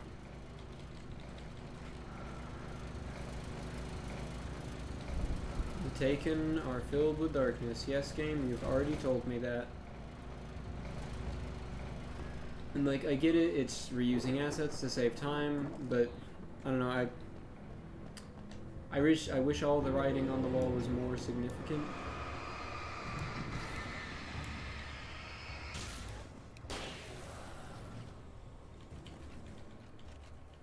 Because most of the writing on the wall tends to just be like the same repeated stuff over and over again.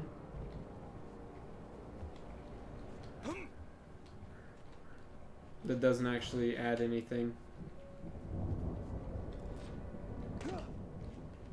Which, like, I don't know, I feel like it could be used a bit more to actually give us something. Instead of just repeatedly reminding me that the Taken are filled with darkness, and you can kill them in the light. I wonder if the birds are here because of Tor and Odin. Because again, it's not lost on me that they're ravens.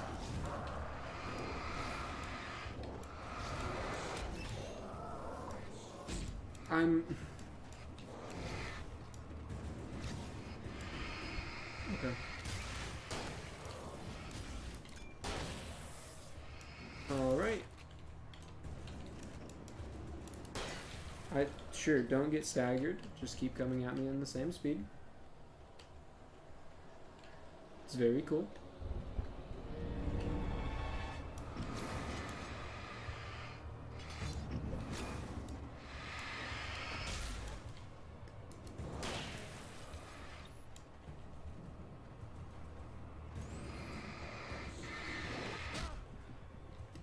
Sure, I definitely hit the dodge button in away from where I was being attacked from, but I guess I just didn't dodge.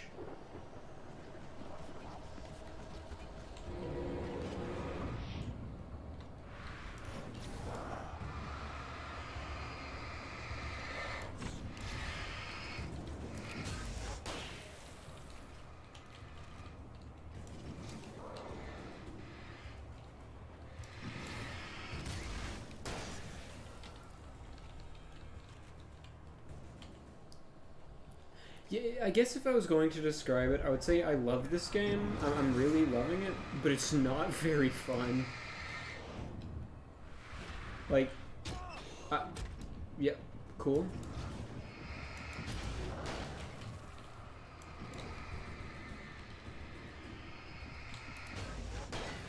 Like, in general, I'm really enjoying the game, but in terms of actually, like, am I enjoying playing it? Is it fun? No, not really.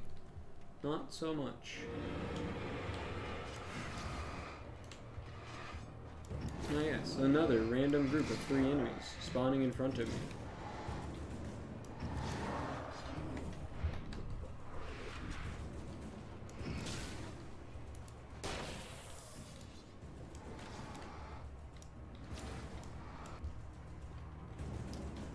Okay, they disappeared. So I wasted ammo. I was literally about to compliment the gameplay and be like, yo, that's cool. They gave me just enough shotgun shells to get through the enemies. And then I hit the light and it despawned the enemies. There was no sight of the driver.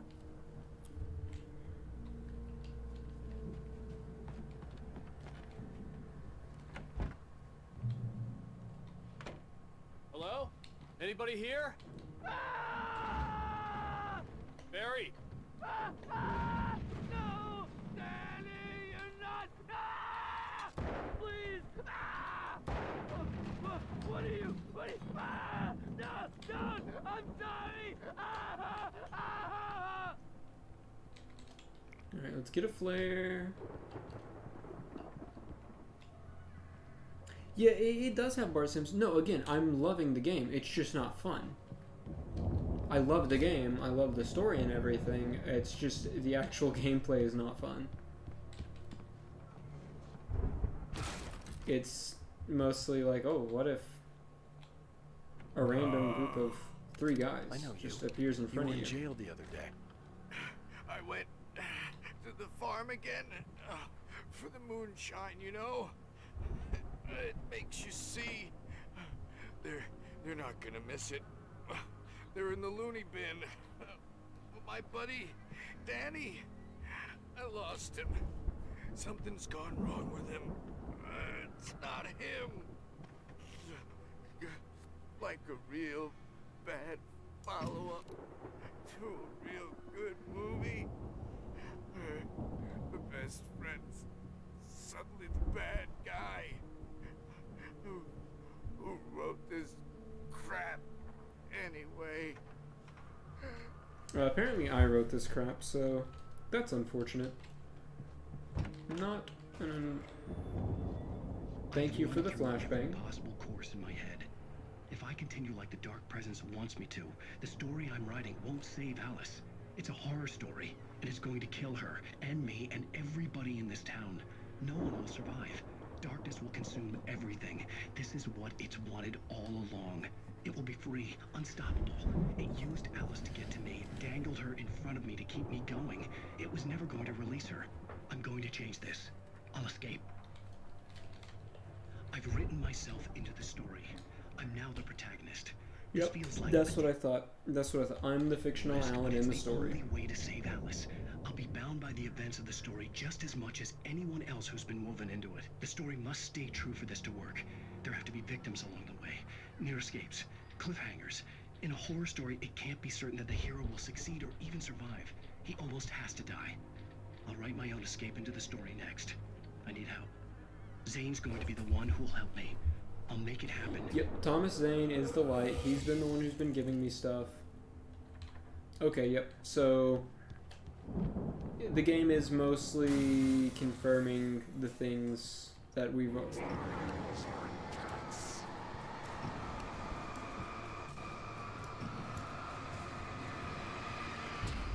What am I stuck on? Yes, that was very fair.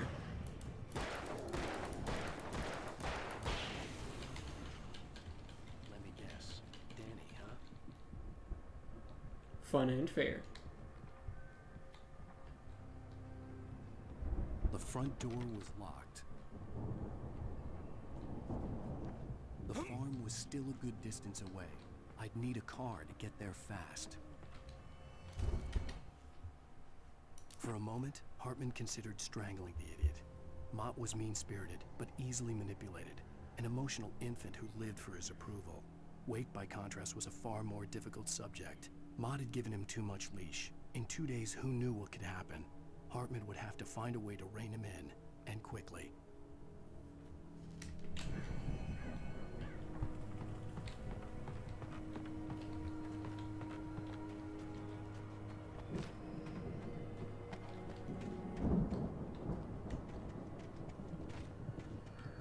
Alright, in the truck and down the road. If Barry wasn't up here, he was probably in trouble down at the farm.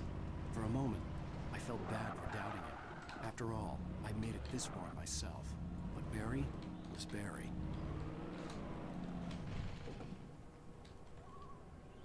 Alright, great placement of the thermos this time. Just right along the main path.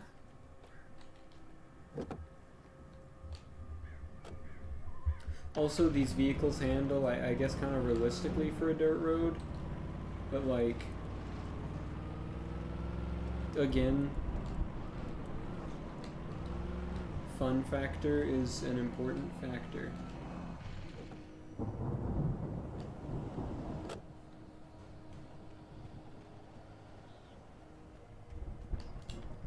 Can I crouch? No, I don't believe I can crouch at all in this game. I don't think that's a mechanic.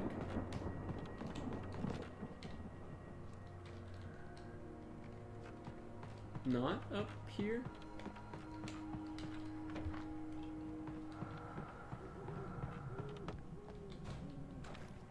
Oh no, over here. Nice, got some flashbangs.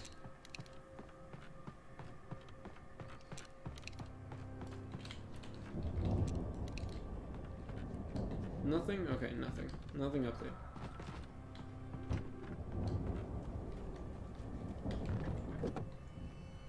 But we gotta go up to the top of this road to the Firewatch Tower, because there's probably gonna be a radio up there for some more lore.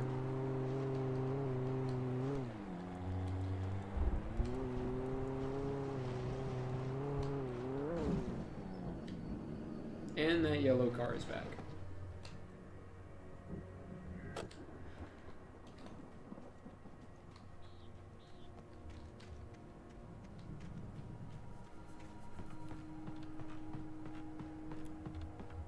Goodbye, yellow car. I will probably drive you. No, I'm gonna drive that SUV. It feels like it handles the best.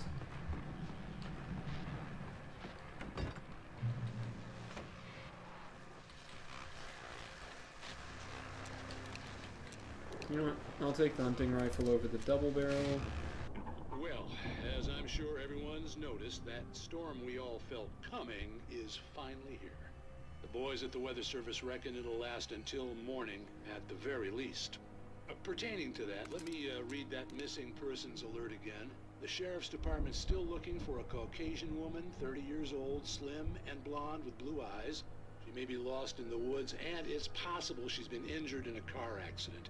If you see her, please make sure you get her indoors and call the sheriff It's bad weather to be caught out in, so if you see someone in the area who maybe looks a little confused, give them a hand, all right?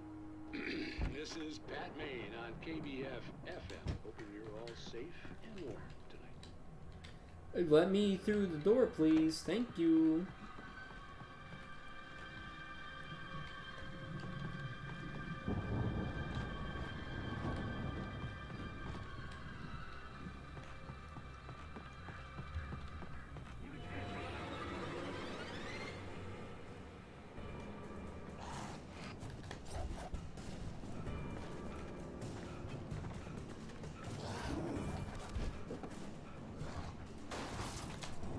Let me drive, please. Please let me drive. Thank you. Yep. Great vehicle handling game. Yep. Yep. Okay. I was damaging the vehicle by hitting the ground. Apparently.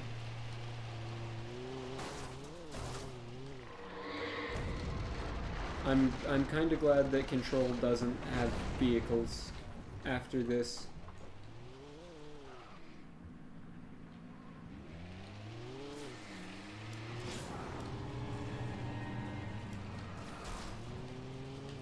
Yeah, after this whole experience, I'm kind of glad that Control doesn't have vehicles. I'll be glad to get to Control when the time comes.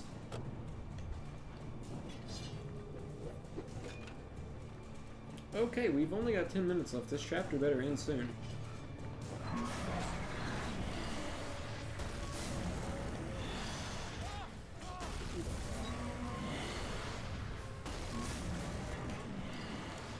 Fuck off. Enemies. Leave.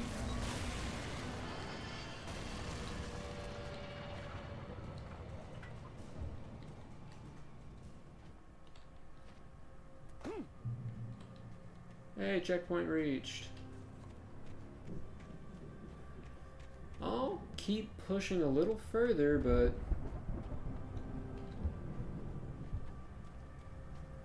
And here's the stage that we read about in the manuscript. The brothers used to be some kind of rock stars, but it hadn't really sunk in until I saw the stage.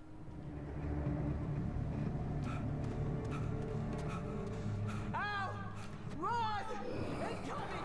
There's too many of them!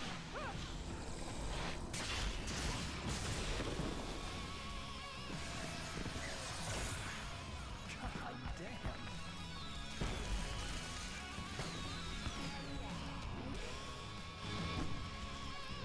So glad you decided to go it alone, Mr. Bronson. Shut up and shoot! Al! We have to fight them all! I can set off more of the fireworks from here and help you out! Hey, Al! Did you notice there's a lot of ammo and stuff around? This place is stocked! Al, hold on! What the fuck?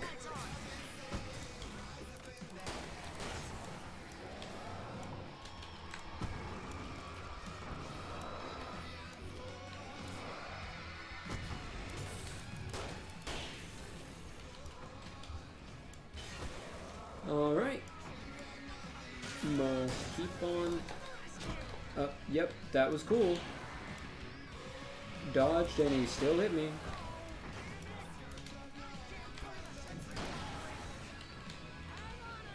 I'll get them working again, I promise!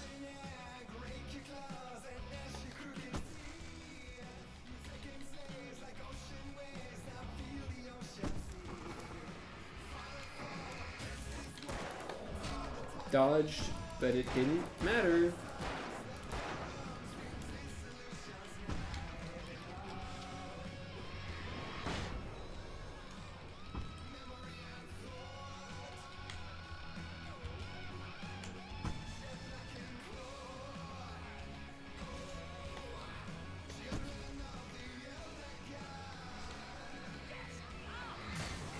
Let me...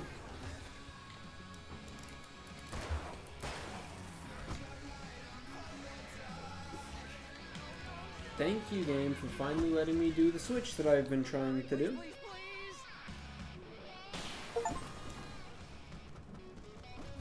Cool. I've defeated 20 Taken with indirect means, apparently.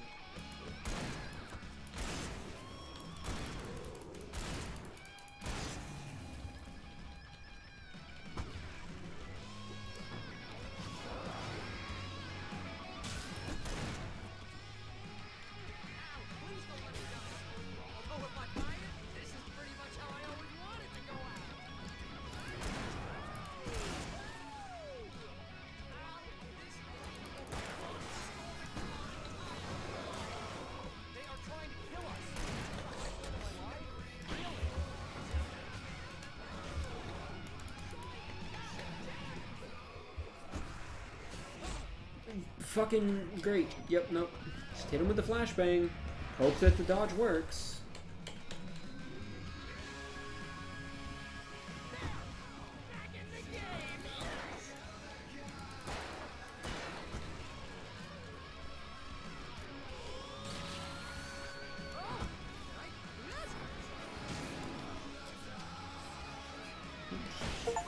Throw a flashbang.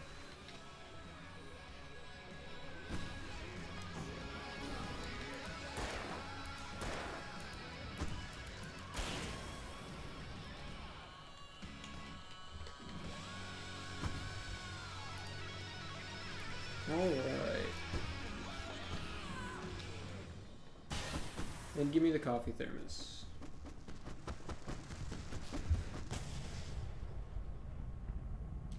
Yes, of course. Of course, the shed was rigged to blow when the song ended.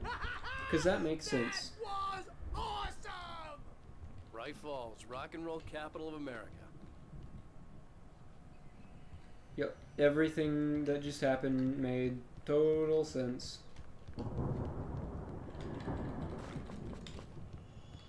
Hey, Al! This way to the farm! I'm aware, Bart Simpson Shapiro. I'm aware. I just don't care. I needed to loot.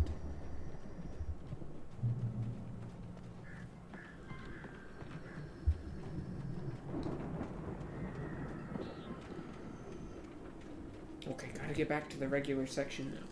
Gotta get back to the regular gameplay. See, bestseller? No reason to worry. Your cutout's good as new, right where I left it. I'll come back for it once we have the place secured. Yeah, that's been my biggest worry all this time. Well, gotta go get that manuscript page that I just noticed.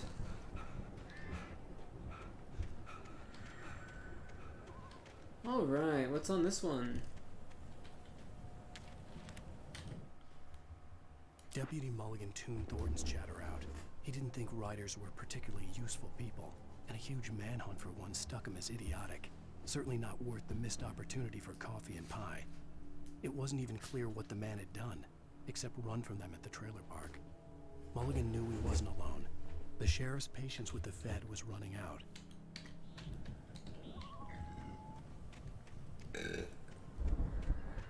Alright.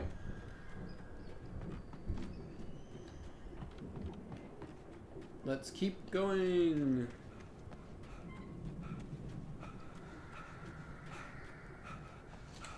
We need to get this thing moved out of the way. This is as far as I got before they ambushed me. I wonder if I need to go to the green blinking light.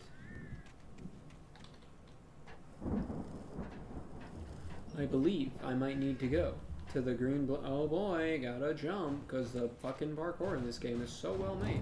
Hey, I think Alan Wake here has something to say. What's that, Al? I'm Alan Wake. I'm always right about everything. And if I don't get my way, I'll sulk all day long. I'm always intense and moody. It makes me very attractive. Right now, I'm just standing here because I need my best friend Barry to carry me. That's okay. I can just take him for granted. I think I see what you did there. That's pretty good. You want me to do my imitation of Barry Wheeler? No? Thought so.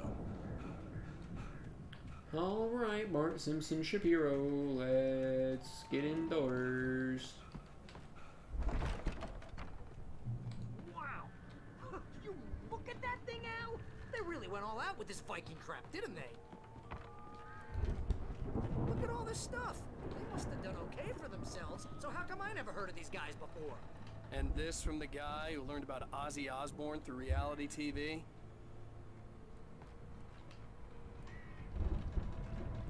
I'm getting the vibe that whenever oh. We all spend Night Springs. Man, brings back memories. Hey, remember when I got you that gig? Your first real writing job. What got you started? Was this one of your episodes?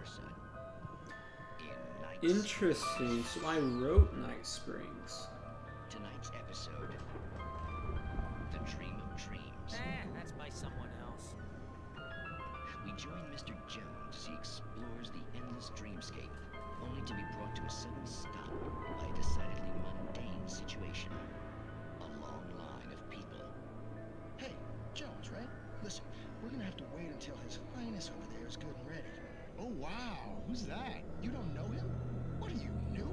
He's the guy dreaming us. Well, not just us. He dreams everything. All of this. But wait, no. I'm the one who's dreaming. I'm asleep. Isn't this my dream? Oh, yeah. Sure.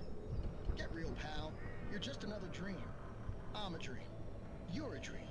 The weirdo in the diving suit is a dream. And the girl made of smiles and sunshine is definitely a dream. But I'm pretty sure I'm dreaming this. Well, maybe you're a really confused dream. What am I, a shrink? All I know is I'm going with the smart guys, and they say that's the guy doing the dreaming. Right there. I don't know what that means. It means we keep him happy. No sudden falls. We make sure he has his clothes on when he goes out in public. No chases where the monster is nipping at his heels and he runs like crazy, but his legs don't seem to get him anywhere. None of that. Because if he wakes up in a cold sweat... Yeah, precisely. So we wait till he wants to move on. Keep things nice and calm. Okay. Hey, something's happening here. Yeah? What's that? What? Can't you hear that? Oh, God help us. It's an alarm clock.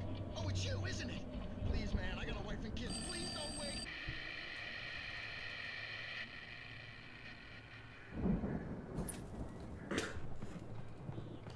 That guy and his wife and kids just get erased from reality?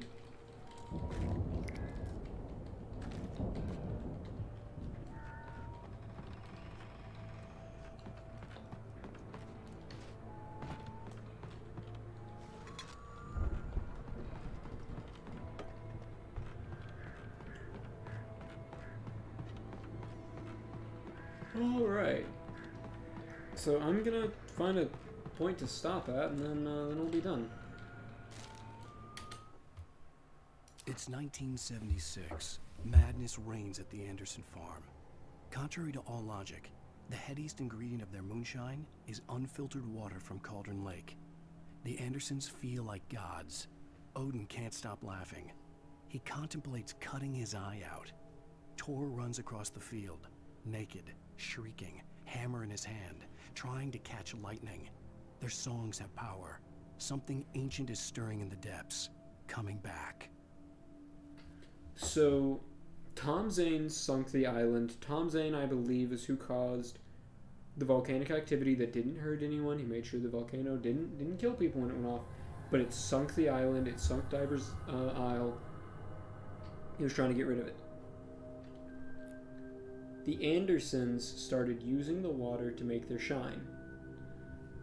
Brought the darkness back. That's what's going on. The Viking boat looked imposing, almost like a battering ram.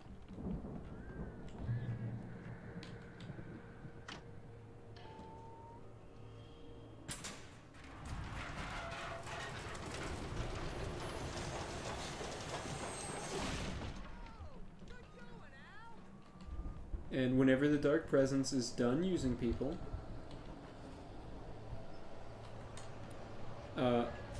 their mark that they've left on the world is gone. Because look at this. They played in New York City. Like, they played in all these places. They were a national hit at least. Bare minimum, they were a national hit. No evidence that they were an international success, but they were definitely a national success. That tour is all over the country.